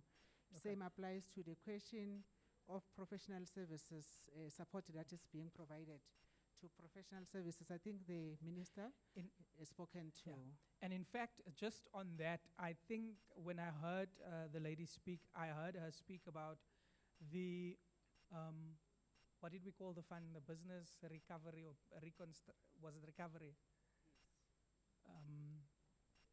Was business recovery, right? So unfortunately, the fund closed last year already. So there's nothing happening in terms of business recovery at the moment. I think there's such a lot of opportunity in terms of the funding that's available from SEFA that we shouldn't just look at business recovery. The young man that sat at the back that spoke about why aren't we looking at young people, Minister then responded to say, we've got the Youth Challenge Fund. The Youth Challenge Fund was established. Do you guys know that SEFA, their funding goes up to 15 million rand? And do you know that they have what they call blended finance? Where blended finance means that if you apply for 15 million, there's obviously certain things that you must adhere to. You can get half of that money as a grant and half as a loan. That's how blended finance works. So you could get up to 7.5 million rand as a grant, 7.5 million rand as a loan. It doesn't necessarily mean that's how you're going to apply for it. Whatever you need in your business, that's what you're going to apply for. Did you guys know that under SEFA, they have what they call the Kula Credit Guarantee Scheme? Now, the Kula Credit Guarantee Scheme is literally for people that want to apply through a bank and they do not have collateral to offer the bank. Kula will come in and they will then give you that guarantee as collateral to the bank. Because remember, there's a lot of you here that might be in farming because I see there's a lot of arable land in Mpumalanga. And SEFA, together with APSA, uses that specific credit guarantee scheme. So if you go to APSA and you want to apply for agri-finance, you go and you tell them, I know of the Kula Credit Guarantee Scheme and I would like to be assisted under the Kula Credit Guarantee Scheme. But you see, I don't think that it is enough that we're only here today. These are conversations that we must have more and more so that you can become familiar with the type of interventions that we have. I spoke about the blended finance. I spoke about the Kula Credit Guarantee Scheme. One of the ladies spoke about the tourism fund where Minister addressed that. There's another fund for military veterans under SEFA. So for me, it's important that you go onto the SEFA website and you go and you have a look at the different types of funding that they have. The Youth Challenge Fund is one of the latest ones that they have for young people. Okay. In Cedar, we do not do funding per se, but we've got one instrument where we can assist you with equipment in your business. Now that fund is to the value of 1.2 million rand. And it is a grant, so you don't have to pay it back. We normally have a call for it. It's normally in the Sunday newspapers and on our website, the Cedar website. Branches would also be aware of it, so if you are a Cedar client and you are ready for that kind of funding, we would normally then also let you know that there's a call for new clients for this technology transfer assistance grant that we have. And like I'm saying, it's up to a value of 1.2 million. That we do not give in cash. We would buy a technology in your business that you need. okay? That's Cedar. That's Cedar. So that's, and what we call it is the Technology Transfer Assistance. So go and read up on these things. Go and Google them. See what it is. See how you qualify for it. I'm going to take those two now. And see how best we can assist you. Sis Pumzi, can I take these two? Or is there some? Before we take these two, because there are two gentlemen and a lady who Okay. raised their hands before the two. Okay. We'll give them an opportunity. We'll give the three first and then give the two an opportunity. But remember, there was a question about NYDA, and NYDA is here to respond to it. Is NYDA here? Yes. Maybe if you can give NYDA an opportunity Is to that respond. the gentleman in The front? gentleman on front. My good sir, there was a question from the back about, in fact, is the gentleman here that asked the question on NYDA? He's still here. You can ask your question and then he will answer.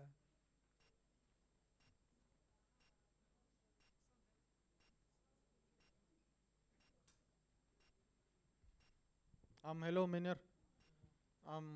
My name is Vincent from Mind Blowing Creations. I've been to your offices in Wheatbank, and I've tried a couple of times to apply for the grant. And unfortunately, the things that I come across are disappointing. Like the forms, for example, the date is long overdue. Like, I noticed that the forms are written 2017, the last time I went there, and it was 2020. That's when I lost hope, actually, because the date was 2017. And then everything that was required from my company, I had all the papers. And my contact details, I left them there on the forms, and they told me that I should expect a call. They told us, actually, because it was a group. We were all expecting calls, but we never got any calls from you guys. And apparently we were gonna attend the course and then get certificates, and then that's when we were gonna be eligible for those grants. And yeah. Sanbanan, thank you for the question. My name is Tebuho. My surname is Matsuhe. I'm the business trainer at NYDA. We're told that we're not going to share the stage, but be that it may, I'm here. So let me first apologize to you, my brother, about what happened between our office and to you. There must not be a displeasure, especially when you are applying. Let me register that first. And the reason why we're still using your 2017 version in terms of application forms is because we've changed now to what we call enterprise resource planning. It's a software like e-filing where you go to SARS. So we're now using things online so that at the end of the day, you don't have to be able to be in Wheatbank at our office. Wherever you are, you somehow have to go to online. Then you can apply everything that you want online. So that's the reason why they were never updated, those application forms. But I was expecting that perhaps you were going to say, based on that, you would decline. So I'm not so sure what happened in between you and the office. As I go down, I still want to engage further with you so that I can take your details and we can see how we can best assist you. Thank you very much. Mr. Lisho, I think it's a thanks to NYDA. We'll then take the three questions. I will start with the gentleman here and then go to him and then go to ma'am there before we go to the two questions there. Good day. My name is Pumo. My question is, it might sound a bit selfish, but it's going to help a lot of people in my position. Number one, I'm an artisan. Number two, I'm not a woman, I'm a man. I'm sure you are all aware of that. Number three, I'm not under 35, which means I'm not youth. Now, I've never worked a permanent job ever in my life. I've always been working for like 3 years, 2 years, 1 year, 6 months and stuff like that. And I've never thought of opening a business. But I however, have a registered business which has never worked anyway. So I'm asking, okay, before I go to my question. When I got the invitation to come here, I was very skeptical to come. Reason being that with platforms like this, we always talk about women, we always talk about young people, we never talk about people my age and in my position. So my question is that what does SEFA and Cedar have in store for people like myself? How can you help us?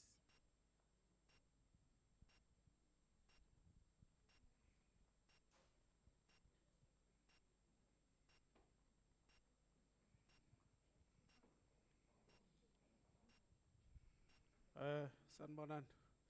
Ngibuyile futhi. Ngicela ubuza mnumzana lapha phambili. Baba kunjani? Baba, mina ngifuna ubuza man ukuthi iSEFA neSEDA ziyasebenzisana. But iSEFA bathi ikuboleka imali.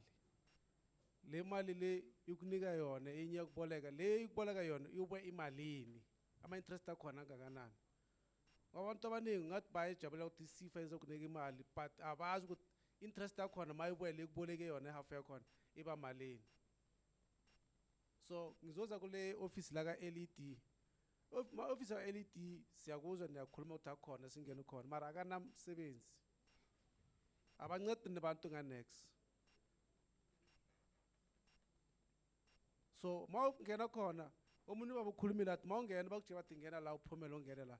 So sicela ukuthi ke ilungisele indaba le ukuthi if bantu banceda abantu straight umuntu mangena bamncede bangathi hayi lo ukhona lo akekho siba nenkinga khona lapho. That is so bona abantu abaningi bangakhona ukuphumelela intweni zabo ngoba bayangena yona isithethe sikhuluma ngayo ikhona lapho office yakhona. Ungangena ufike lapho bakutshela bathi hayi lo akekho namuhla bavali iminyango. So lo COVID iqalile khona kuwes asakhona ukuya khona ngoba ufika la bathi kuno COVID akekho umuntu lo. So sicela ulungisele indaba efana nalezi. Siyanibawa ukuthi abantu bakhona uphumelela intweni zabo. Bani abantu bafuna ukwenza amabhizinisi mara bayahluleka. Babangena ama-office abatholi incedo. Uma ngabo la simtshele straight. Sibusifunena kahle kahle la simtshele kahle ukuthi azi ukuthi isitiphethe yenzani. Manje akekho.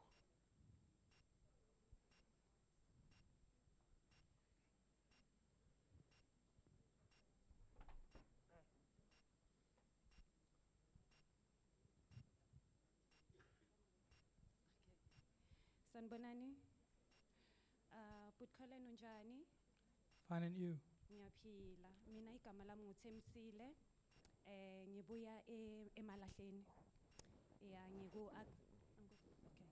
ngiku agriculture business. Ngifuyile. So mina Butkholen into bengifuna in actual fact it's an import to this initiative. Since it's a government initiative, ukuthi next time manyenza ama initiative like this, wama roadshows, nislethele abantu base land department, because on 2020, ngathi it was November, I applied for a land lease, of which December I got an email from the department saying my application was successful. Last year, January is 29, I got an SMS yoguti the land and reform process is well underway and I will be informed ngokuthi bazongiplayisa nini to that land. And ever since, I'm still waiting, and it's still a year, like it's a year now, ngathi 2 months if I'm not mistaken. So, ngiyacela kakhulu Butkholen ukuthi next time, siletheleni abantu baka Department of Land, because business, it's all about land. whether ufuna ukuyenza farming, you need land. Ufuna ukuvula pharmacy, you need land. So I think, yeah, we need that. We need those people from the Department of Land and Reform. Thank you. Thank you so much, ma'am.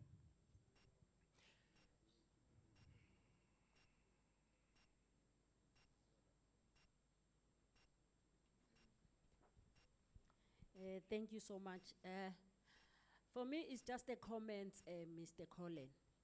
I heard you were saying so, yes, the good news about your branded finance and the technology finance. I'm repeating this again. I'm a community developer. Should the community know about that, you should have made a huge impact within the community. One, I heard you are talking about social media. Not all of our people that are in the social media. Something must be done. Like in rural areas, how can you say, no, go and Google and read more information there? But sometimes I can read there, but it's better to explain whatever. Because on the social media, yes, I can go in, see this and this, sefa, this and this and this. But what does it help for me? So my comment is that, can you please go down? The information, can it please go to the community so that most of the people can be aware? Like, as I'm saying, I'm a community developer. You'll find people that they are young people that they want to do something and stuff. You'll refer them to Cedar. Who's Cedar? Where are they? You get what I'm saying? It's very important. And it's very important that we don't need to gather here. Let us go direct to the community where most of people can benefit and people can understand. So that's our plea. That's our seriously our plea. And some of us, like I heard you talk about City Press. Not some of us buying the City Press. Not all of, there are those that are buying City Press, but not all of us that are buying City Press. Rather, maybe use local newspapers. It's been understood. So let Cedar be visible to community.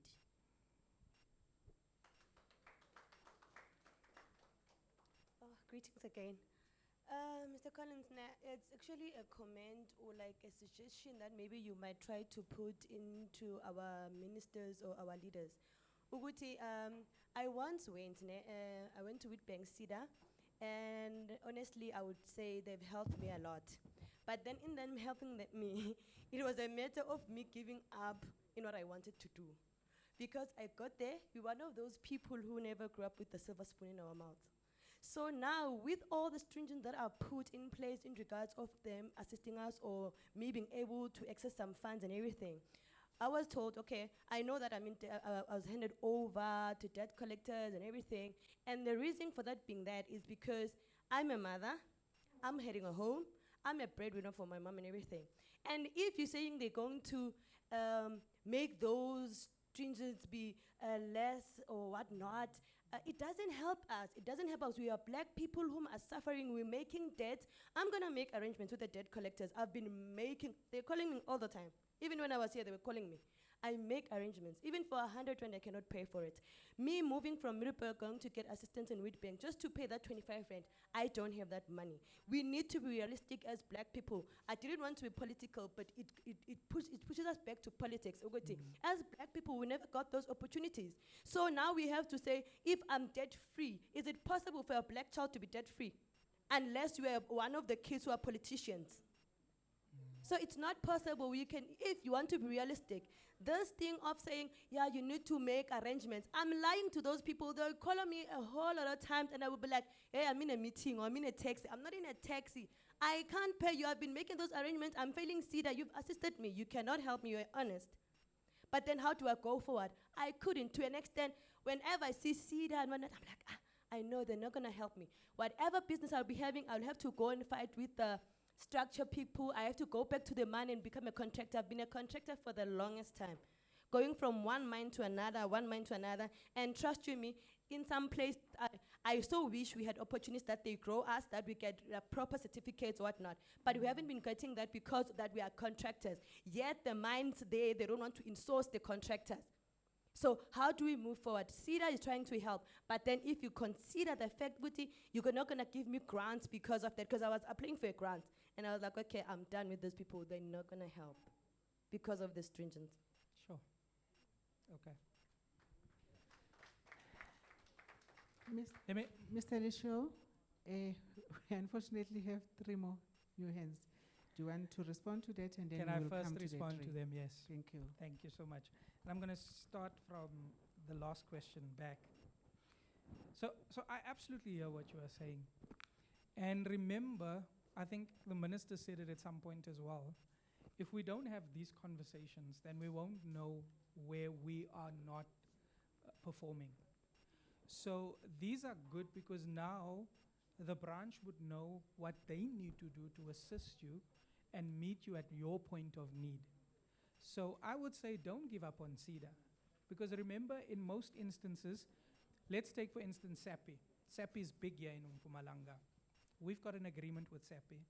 There's maybe something that SAPI wants us to do. You have been a client of ours. We know that whatever they want, you can provide. We will reach out to you and say, okay, fine, as a client, this is why we're reaching out to you, because we see SAPI wants something. With regards to financing, and it's a very difficult one. It's a catch-22 the whole time, because what we are saying is, please make arrangements so that when you come to SIFA, they can see that you've at least made an arrangement. But I hear you. What if I don't even have the money to make such an arrangement? And I think really when we start looking at other trainings, we need to start looking at those type of trainings. How do we get you so that when you say you don't have, how am I going to assist you as Cedar to make sure that you get something so that you can make those arrangements? Because that's the only way that we're going to move forward. I also think, to you now, so what I said also was, remember, Cedar's there. We can't expect people to come to our offices. We must go to where you are. So what I said was, phone your Cedar branch. Tell them that I've got 20 people here where I am. I want you to come and assist us. They must do it. They've got the resources. They've got the resources to go to where you are at so that they can go and assist you where you are. And you don't have to travel. And I hear us speaking about it, having to travel from here to, Witbank, having to pay that 25 Rand. That is exactly what we don't want. We do not want you to spend money to get the services that we have. So if there's any of you, and I'll say it again, if you have people that you know you've got a structure, you're saying you are, a community leader. So obviously it's structured. You now know how to get those people together. You call us and say, I've got 20 people here in the community. We will get the community hall or we will get some other place. Please come through and come and speak to us on 1, 2, 3, 4. And I'm sure Sis Pumzi and them will do that. So from our side, I can promise you that is what we want. So as long as you as the community leader reach out to us and say, I've got people, come through, then we will come to where you are, okay?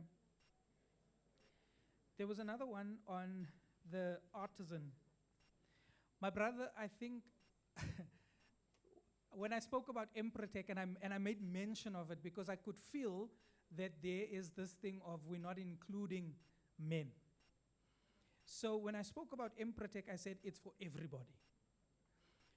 The reason why sometimes we make, a distinction is because we do have our women struggling more in terms of getting opportunities. But Cedar's not saying that those opportunities are only for women. We are saying we've got opportunities directed for women, and rightfully so, but you can come and get any of the services that we have. As a 38-year-old that's no longer a youth, that you're not female, you definitely qualify for the programs, the interventions that we have at Cedar. Especially so because you're an artisan. there's such a big demand for artisans at the moment that we would want to help you and make sure that you can, grow your business and deliver on your business. I'm happy that there is now this understanding that Cedar does non-financial assistance and SEFA does financial assistance, so that we know exactly where to go for what type of assistance you need. Remember I said we've got one grant in Cedar, the Technology Transfer Fund. That's the only one. Otherwise, for any financial intervention that you want, you will have to go to SEFA. But in terms of if you need, marketing material, if you need a business plan, if you need any of the things that will make your business look better, a company profile, come to us as Cedar and we will assist you with those things, because that is in our ombud. That is what we do on a day-to-day basis to make sure that you can take your business forward. We've not even touched some of the interventions that we have as Cedar. We've got such a lot of interventions, and that's why I'm saying it is important for you sitting here to reach out to us and say, hey, we want to know more about certain things that you're doing in the organization, so that we can go, like I said, and meet you at your point of need, making sure that you tell us, I want you to come and speak on, let's take, what can I take? Exporting, trade facilitation. We've got product here, we would like to make sure that we export it to the rest of the continent, or maybe let's start in the SADC region, then we're going on to the continent, then we want to go to the rest of the world. We've got those interventions in Cedar. We can assist you with those interventions. That's why it's important that, how many of you sitting here are Cedar clients? Let me ask that question as well. I see one hand, I see two, I see 3, 4, 5, 6, 7, 8, and the rest? Are you not Cedar clients? Why are you not Cedar clients? Because the only way that we can assist you is when you become a Cedar client.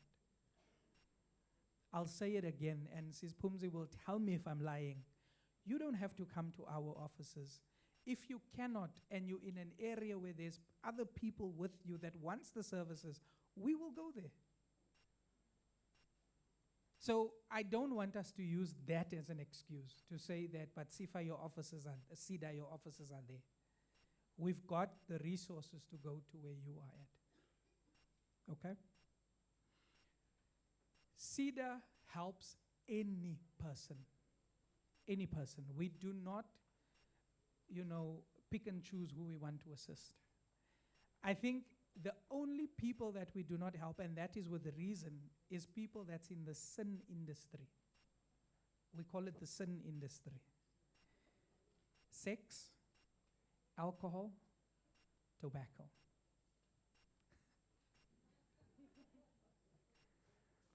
But otherwise, any other business that you have, we will make sure that we assist you. A lot of people sometimes when they come, they get angry because they don't get the finance. Sometimes it is that you need the non-financial assistance first. Maybe you need to work on your business first in the sense of creating that, platform and atmosphere where you now know that you are ready to go and speak to CEOs of companies. In Cedar, we've got another program that we call Pitching for Funding, where we would allow you to come and pitch your business to investors that will then be able to hear what your business idea is, what your business is about, and then they will be able to assist you with finance. But it is for you, again, to reach out to your branch, your nearest Cedar branch, ask them about these things. And why I'm mentioning it is because I want you to take notes. And then you say to them, Colin said you've got pitching for funding. When is pitching for funding happening? Where is technology transfer fund? What is happening with she trades or women enterprise coaching, or with any other ones that we have within the organization, because we've got so many. But I do not want the gents in the room to feel discouraged, because all of these programs that we mention, it's there for you too. We do not say that we're not going to assist you because you are part of this economy that we need to work on. And honestly speaking, up until a time where black people are emancipated, then we are not free yet. Can never be free. So it is for us to take it and say, you know what, this is what I want to do. If you do not know things or you do not understand it, don't sit there and then say, this government doesn't care. Reach out to people that know. We are there. If you've maybe seen something and you don't know about it, come to us. If we know, we will share it with you. Because that's why we're there, to share information. I know I'm speaking a lot. Pumzi, you can ask the last three questions.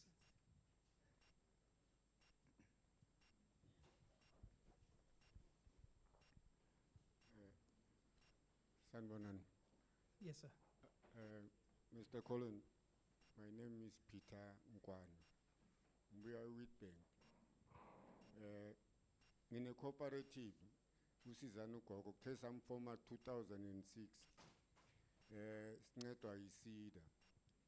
Manje funny enough mangifika manje ngithi ngiyofuna ama-advice noncedo bathi ama-cooperative i-department enceda ama-cooperative nama-small businesses ba-outsourcile, so must go to uye ngaphandle bazokunceda ngalawo ma-ideas nalawo ncedo olufunayo.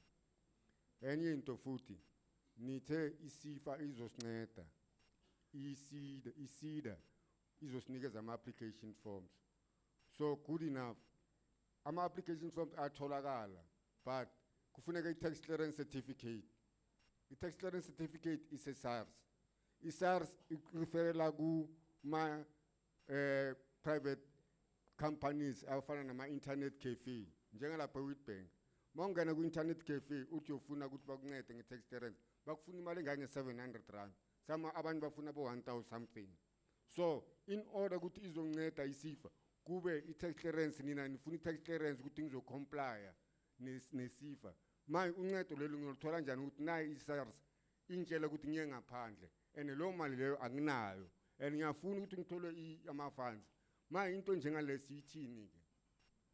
Enye into is two, I'm having land.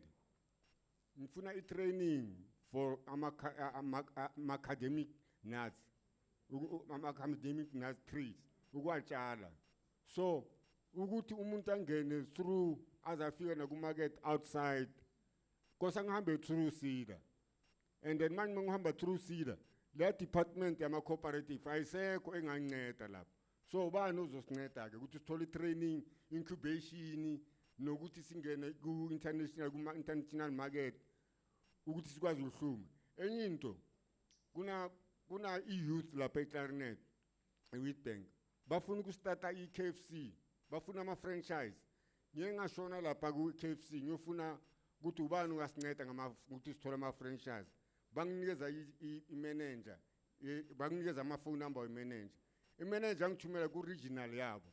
I-regional yabo yaba ne-attitude yokuthi I must go to ngiyogugula. Mawugugula awuyitholi information ukuthi ama-franchise wathola njani. Manje so ngena njani thina kula business enjengaleyo yama-KFC kube kune something evalekile. Ngiyabonga.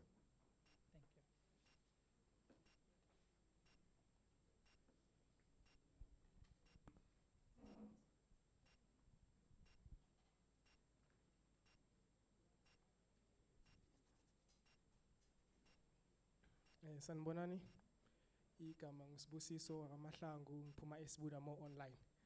Ngine comment ne question. My comment will be in regards with NYDA. Let me just start by saying I'm a beneficiary at NYDA. I was funded during the president call, 100 youths, 100 youths who are in business in 100 days, which was in 2020. So yeah, from then we managed to create 2 employments in our company, which are sustained to date. But now COVID-19 is a problem. COVID-19 is a problem. But yeah, I went back to NYDA, my application is in the pipeline for the other funding to sustain more and create more employment for other people. Now my question will be regarding to the Nkangala call for applications that was here last year in June. I came from Siabuswa to submit the application here. I never got what you call acknowledgement letter that my application was received. Next, until now, there's nothing. What is happening about those applications? For That's which my- organization is it? It was Nkangala call for application yama SMMEs. It was like in June last year. So I made an application. I was complying with everything that I was there, and hopefully, hoping that I would get the funding so that I'll be able to get the equipment and generate more sales during the past 6 months, but I didn't get a thing. So my question is, what happened to those applications? Are they somehow still valid or what? Can we still keep waiting or what? Because I made a call, one follow-up call, and I was told that they were still in the pipeline. So my question is, where are they now? Because that call I made in August last year. It's 5 months down the line now. Thank you. Thank you.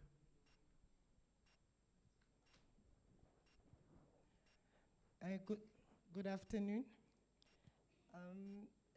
Mine is not a question, but it's an observation with regards the way SMMEs are asking questions.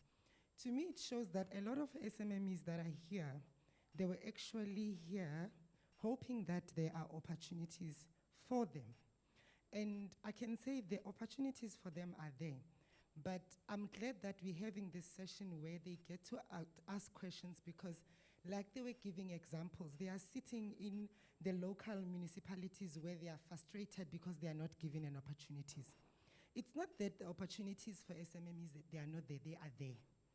The problem we're sitting with is that, as it said here, the LED office, it's failing its people. That's why we now have people who are taking over this whole process that is supposed to be facilitated by the LED to themselves. The reason there's a problem of structures.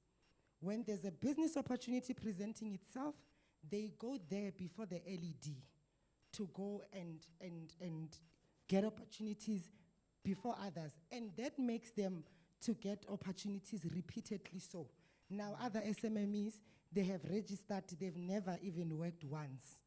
So the frustration that people are having here, and I was hoping that the minister and the MEC would be here to say, what systems can they help with in order for them to assist these SMMEs to get opportunities?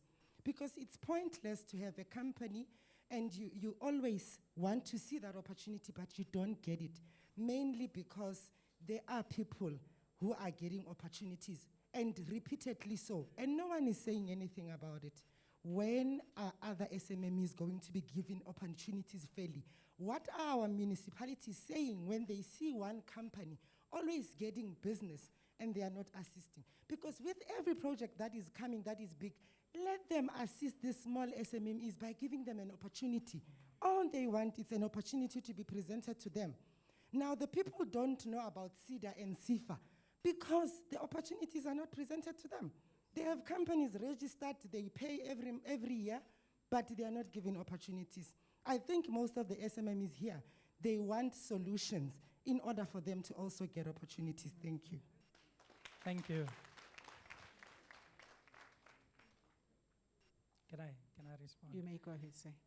I think I'll start with the last one again, and I think I share your sentiments that, and when we speak about these opportunities, we speak about what we call access to markets. And then one needs to look at what's happening in the Nkangala District, what is happening in other districts of the province, and then you ask yourself, what's happening in Mpumalanga, for people to be able to get those opportunities. And I think people are at a point where they are tired because there's a lot of promises being made, but it's almost like these promises are not being followed through. I'm of the view that what we need to do is we need to start supporting each other to get those opportunities. I always say that you've got a young black entrepreneur in Soweto selling his own brand of jeans, and he's selling it for 500 Rand. And then we would go and we'd say, we will not buy it because it's not a Levi jean. I would rather go to Edgar's and spend 1,000 Rand on a Levi jean, whereas there's someone, one of our own, making it same quality, but we would not give that person an opportunity. So it is really, how do we support each other with the businesses that we have? Because there's someone in the community that might be doing something that I could get my inputs from, also from someone in the community, and there would be an exchange of business. And I think that's the only way that we're going to really solve this problem. Yes, we want to look at the ESCOMs and the steel manufacturers and the mines here, because that's where we see the biggest opportunities. And I think this is where these big companies need to come in and say, we would want the ones that gets the opportunity to handhold an SME, a small guy, to make sure that they get to the level where you are at and they can get the same opportunities. Because we cannot have the same people getting the same opportunity over and over and over and over again, because then it's not economically viable either. So I share your sentiments. But I think from a Cedar perspective as well, that's another thing that we interact with, and that's access to markets. So I think, please, again, your Cedar office will normally sit with you and look at where's the opportunities available, what do we do to get you those opportunities. But from my side to you guys, work with each other. I don't know how many of you have spoken to people in this room today, because that's where networking starts. You network with the people in this room and ask, what do you do? Is there something that I can purchase from you? Is there something that I can get from you for my business? And that's how the people in here is going to start making sure that they do business with one another. With regards to franchising, so with franchising, we've got what we call the South African Franchise Association, or SAFA, the South African Franchise Association. All franchising in South Africa is regulated by the South African Franchising Association. What you need to do is you need to then, reach out to them. If it's a product or concept that you have that you want to franchise, you will speak to them. Or if it is that you want to purchase a franchise, you can also speak to them to make sure that they understand. I think Cedar can also help there, especially in terms of where do you go if you want to know more about franchising and the opportunities that comes with franchising. Now, I can tell you that franchising works like this. There is most probably 2 or 3 KFCs here in Middelburg. Am I correct? 4. There you have it. So you can't bring in another one. How many Nando's is there? 1 or 2? 1. Normally 1 or 2, because it's a smaller town, and it's a more costly franchise. But can you see how it works? They would look at if there's opportunities in the town in terms of franchising, and then they will bring you into the town. So you need to look at which franchises are out there that might not be in this specific town. And then you can look at the type of franchising that you can go into. But also, you won't go into a franchise where, which type of franchise now? Something that you know that will not sell in this town. Because then why would you want to do that? You're going to pay so much money to get in there, and then it won't work for you at the end of the day. Is there, do you guys know the franchise Anat? They sell shawarmas. There we go. Is there one here? Because most probably the market here is not for that shawarma. You get where I'm going with it. So it would be for the market of the town or the city, and then you would look at the type of franchising that's available. Compliance. Now, please take this down. It's called Biz Portal, B-I-Z. Biz Portal.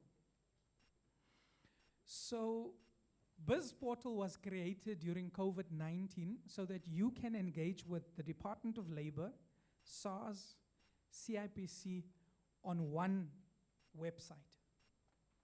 Now you don't have to go to their websites, the individual websites. You go onto Biz Portal and you can get all of these, especially that has to do with compliance, and you can go and see what's happening there. If you register a new business, and by the way, guys, to register a new business is 175 Rand. It's not 1,000 rand. So don't let people tell you it's more than 175 rand. That's what it costs. I said to you, if you want to register a business and you don't have that money, Seda can even do that for you. They will pay for that registration, okay? But BizPortal is where you would go on to. You would be able to go check what's happening in terms of your SARS, in terms of CIPC, CSD is there as well, and then labor. Now, if you are a small business and your turnover is below, I think it's 10 million, then there's no returns for SARS that you must pay. I heard the gentleman was saying that SARS says he must pay 700 rand. I'm not sure what the 700 rand is for, but you shouldn't be paying SARS if you are not making more than 10 million rand. Okay? Unless you didn't do the return. If you were not able to do the return, I'm going to take it now. Let me quickly just finish with this, and then I'll take what you are saying.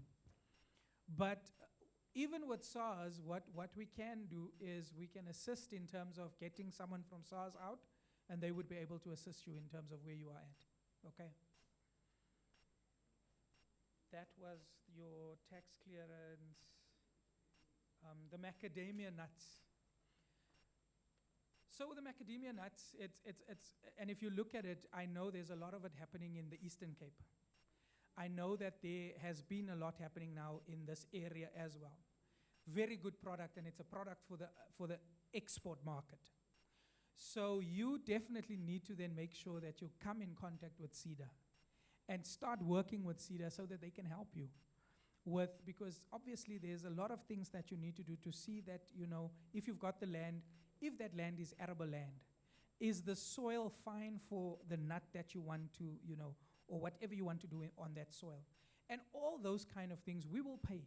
Cedar will pay for it. Remember, what we normally request is a 10% own contribution from your side, but 90% of the cost we will pay for it.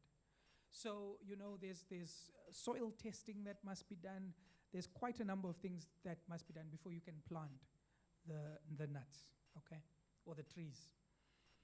And those are the kind of things that we must help you with, because then you would know whether the soil that you have on the land is proper for that nut that you want to plant.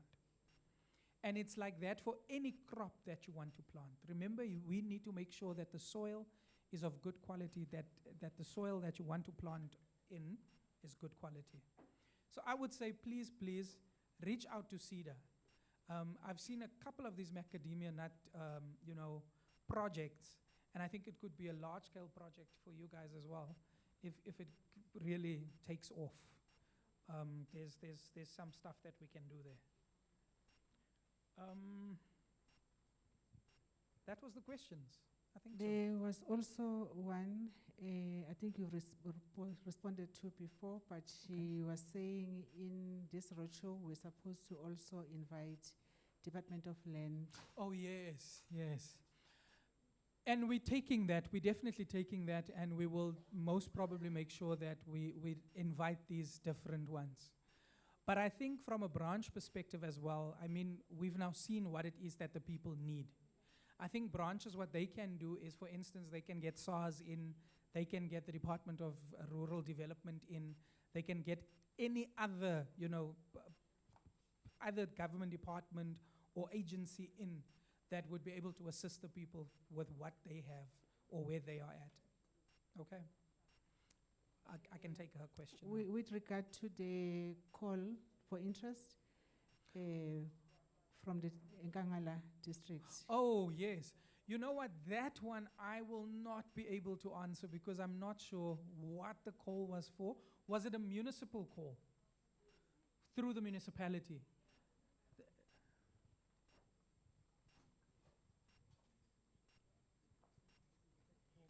No, it was not it's a provincial thing that is done annually, where they are giving an SMMEs a business to fund them. They fund them to buy equipment, whether you want to do something. So it's advertised annually. I think the mistake they are doing is when applicants have applied, they don't receive an acknowledgement letter of their application, and upon not succeeding, they also don't also give them a letter to say you were not successful. That's what he wanted to know. What happens to these applications? And you are so right, because what they should do is you should get a reference number. And if you want to follow up, you follow up with a reference number to say, this is the reference number that I had received. How far is my application now? But that's a question that we will definitely pose to the, to the municipality and see. Or in fact, you said it's the entire province. Okay, we'll take this question now. Okay, is Mega at all involved in that? Through the department. Okay. Department of Economic Development. Thank you. Thank you and good afternoon. My name is Naledi from Optimum Life Health Services, one of the professional services that is not highly recognized, but I'm forcing my way through Seda. My concern is that we do access, I'm one of Seda clients, we do access the office, but many a times we are turned back because I think Cedar have got some internal issues that they need to address, and that also affect us as the end users of the service. Like, they will tell us that they have not processed our requests due to being short-staffed. I believe in this year you are going to improve on that, because if they are short-staffed and they are overworked, they are not able to assist us in a way that is appropriate. And then I have since been making a application through Cedar to SEFA and NEF. So I would like to disagree a bit on the issue of the turnaround time, that SEFA is saying that turnaround time is 30 days. It's not true. And then next time, I would love I would love to suggest that one of your partners that should be present in this roadshow is NEF, because I also have made an application through Cedar to NEF. There was an advert about funding specifically for women. I'm still waiting even today. I don't have answers. So those are the other structures that are short here that needs to give us answers as to whether did they receive our applications or we are just being told around. Thank you. Thank you.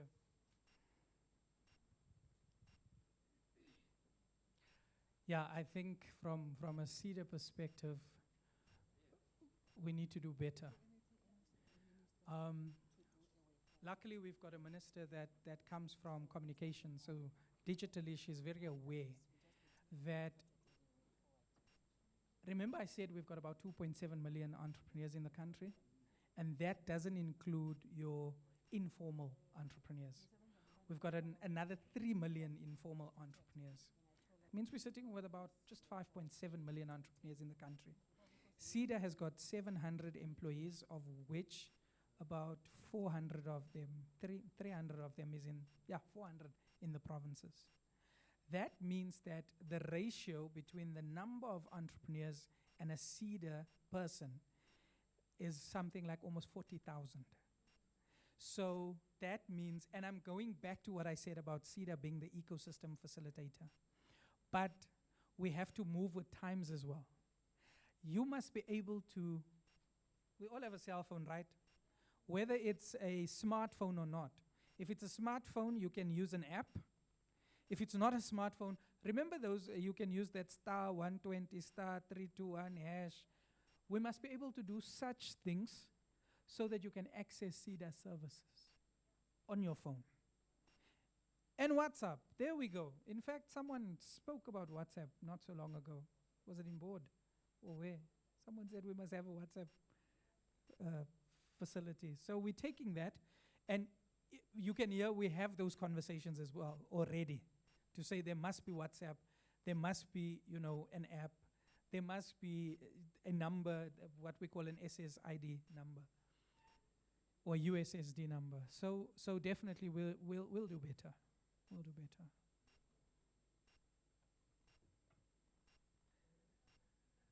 Any other questions?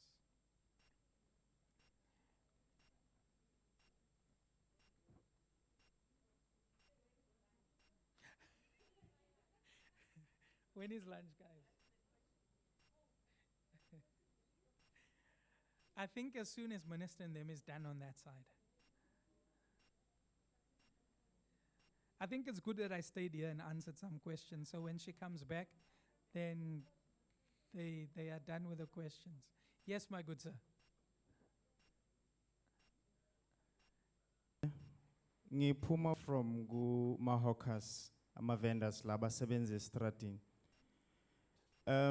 Kwaphuma igazette from government ukuthi abantu laba aba-applyele ama-license abasha babanikeza i-relief from isikhathi lesi COVID until 2022 December. So, but banikeza laba abasha, laba abadala ebebavele bakhona baqhuba ama-business bona kumele babhadale ama-rates. Khona babhadala ngonyaka and then khona babhadala monthly. So bengicela ukubuza ukuthi since laba abebavele bakhona basebenza anabatholanga ama-grants asiza ukuthi since ama-business wabo nawo abanama-problems okushayeka. So, and abanye basesenama-challenges wokubhadala even lama monthly fees nale yearly. Akwalukho mhlawumbe usizo eningabanikeza lona na from Cedar or from government ukuthi baqhubeke bathi abaqale ukubhadala next year. Okay. Let me just wait for Sis Pumzi and then we'll answer.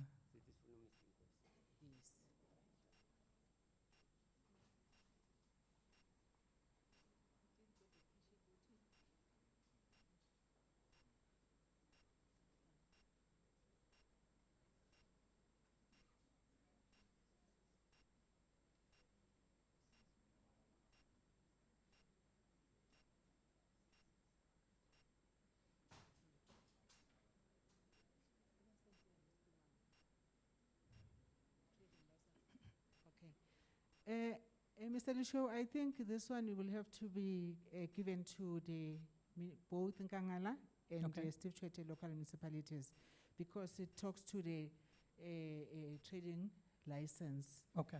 and permits. So when they come back, we will request them to attend to it because his question is more on do they pay or because it was gazetted that they shouldn't pay if they've applied Okay. now during COVID season. Okay. Yeah.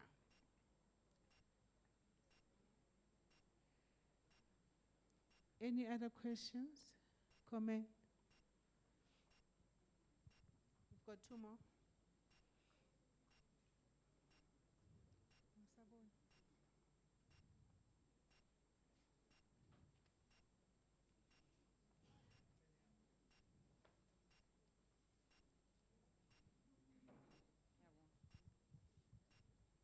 Igama lami uZanele Dube ngibuya eMalahleni municipality. Bengicela ukubuza ngendaba ye-30% ama-company lawo nama-30% ukuthi how do you get access through them because I know ukuthi they're supposed to take 70% and 30%, so ne-vendor mina Eskom but I can't get like imisebenzi ngoba I was hoping ukuthi at least ngizothola le 30%. So how do you access them and how? Like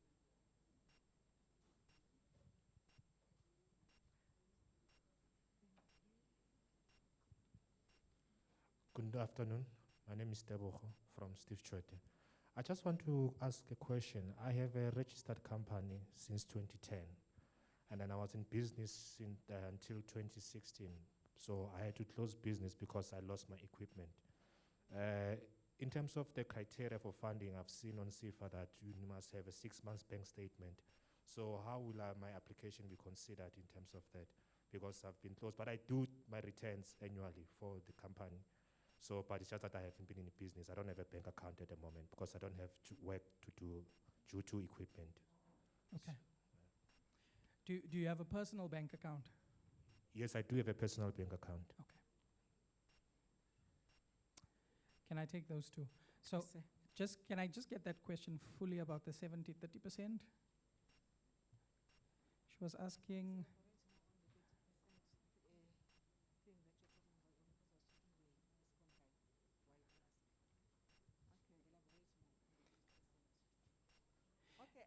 heard ukuthi those big companies, like for example Eskom, they get there's a rule.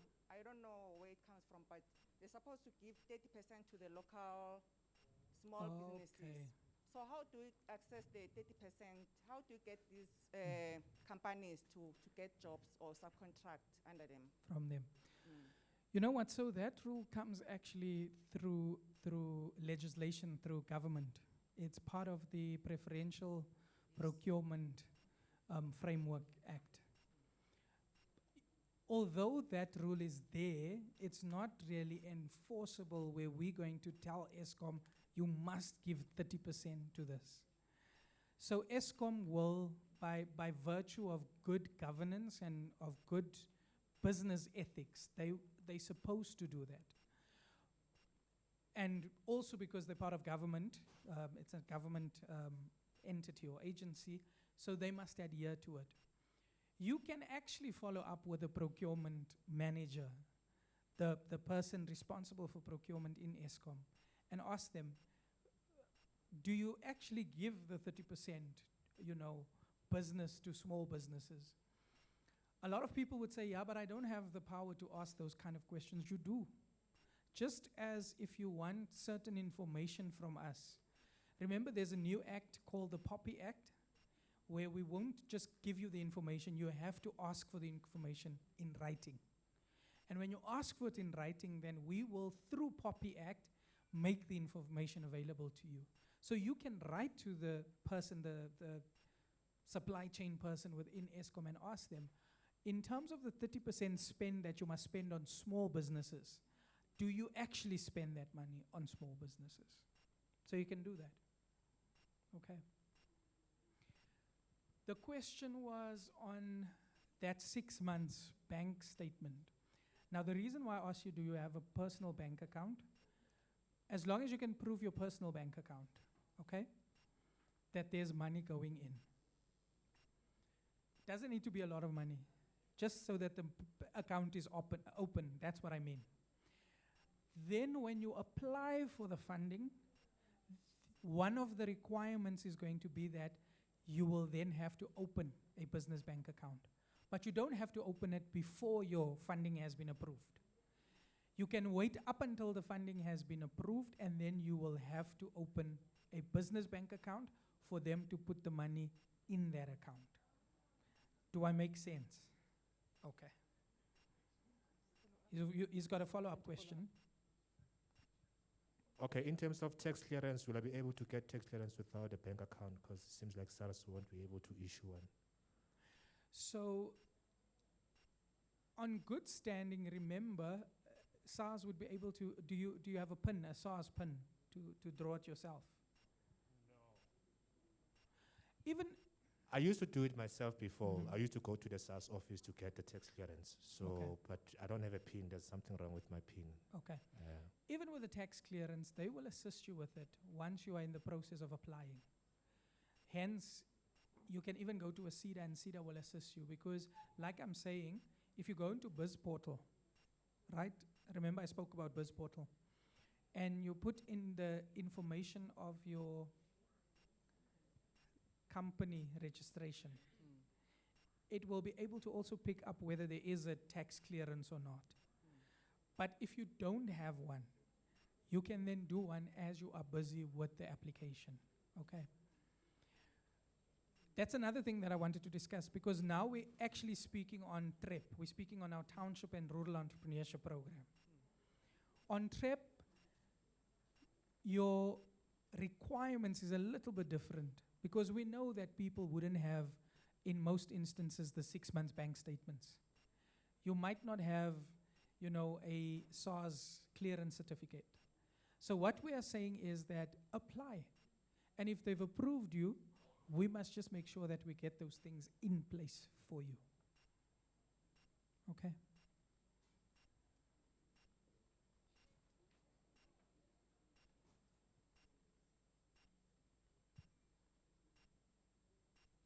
I hope we are done now.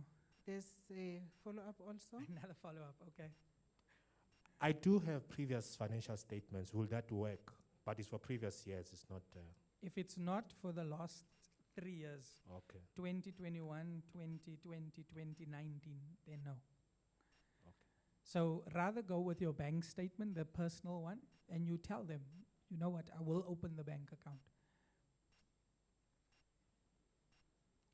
A follow-up also? Okay.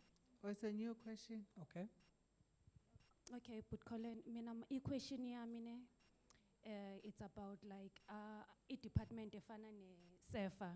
Do they have like integral programs afana nama financial literacy? So not even SIFA, Seda. Okay. We've got a financial literacy course. Yes. Oh, okay. So once you become a Seda client, and if you want like a training on financial literacy, we would be able to assist you with that. Thank you so much. Thank you. Another follow-up? Mr. Colin, tell me, where can we find you?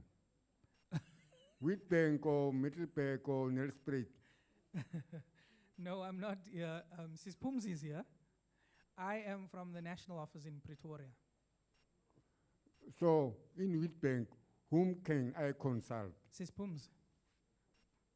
Sis Pums. Okay, thank you. Thank you. We all normally have the details of Cedar up. We don't have any Cedar brochures. Is it We do, outside? they're outside. Please take a Cedar brochure, and normally the details are on there of the branches. The branch manager responsible for Nkangala, that can be come handy, is Mr. Piliswamguni. Yes. He's also here. We'll introduce him Yes. when they come back so that you can see. But we can talk about the export part Yeah. of it, because remember, on the DTIC website, he must register to be able to access the leads. And that trade bulletin leads will assist him to show which countries are looking for macadamia. And they even specify to say we need macadamia from which country. Correct. If they are looking for some in our continent, which is Africa, and they specify to say in Africa we're looking for Angola or Zimbabwe or South Africa. So I will assist him on the DTI website to register, to access the Also, trade bulletin. Yeah. On the DTI website, do you know that the DTI has got about a 20, 30-page booklet on just incentives? Now, incentives is grants. Do you know the DTI has got grants, a booklet just on grants? Please, guys, if you can't find it yourself, reach out to Seda. Seda must be able to find it and give you the booklet on grants. So that you are, and this for me is about educating and making sure that you've got information that's going to assist you in moving your business forward. So there is grants. I think the young man at the back that said we must look at the youths. At some point, he was speaking about, the arts. And they've got specific grants for film and TV. They've got grants for anything that you can think of. How many of you watch Leon Schuster movies? All of us, right? Do you know that all Leon Schuster's movies was funded by the DTI? So there's opportunity, guys. Just make sure that you take those opportunities. And I think it is about us telling you about these opportunities so that you know about it. And then you go out and you can then get the opportunities. Mega, how many of you know Mega in the province? I see there's a couple of hands, but I can see it's not all of you that know Mega. Mega is a financial institution as well that can also help you with finances. Okay.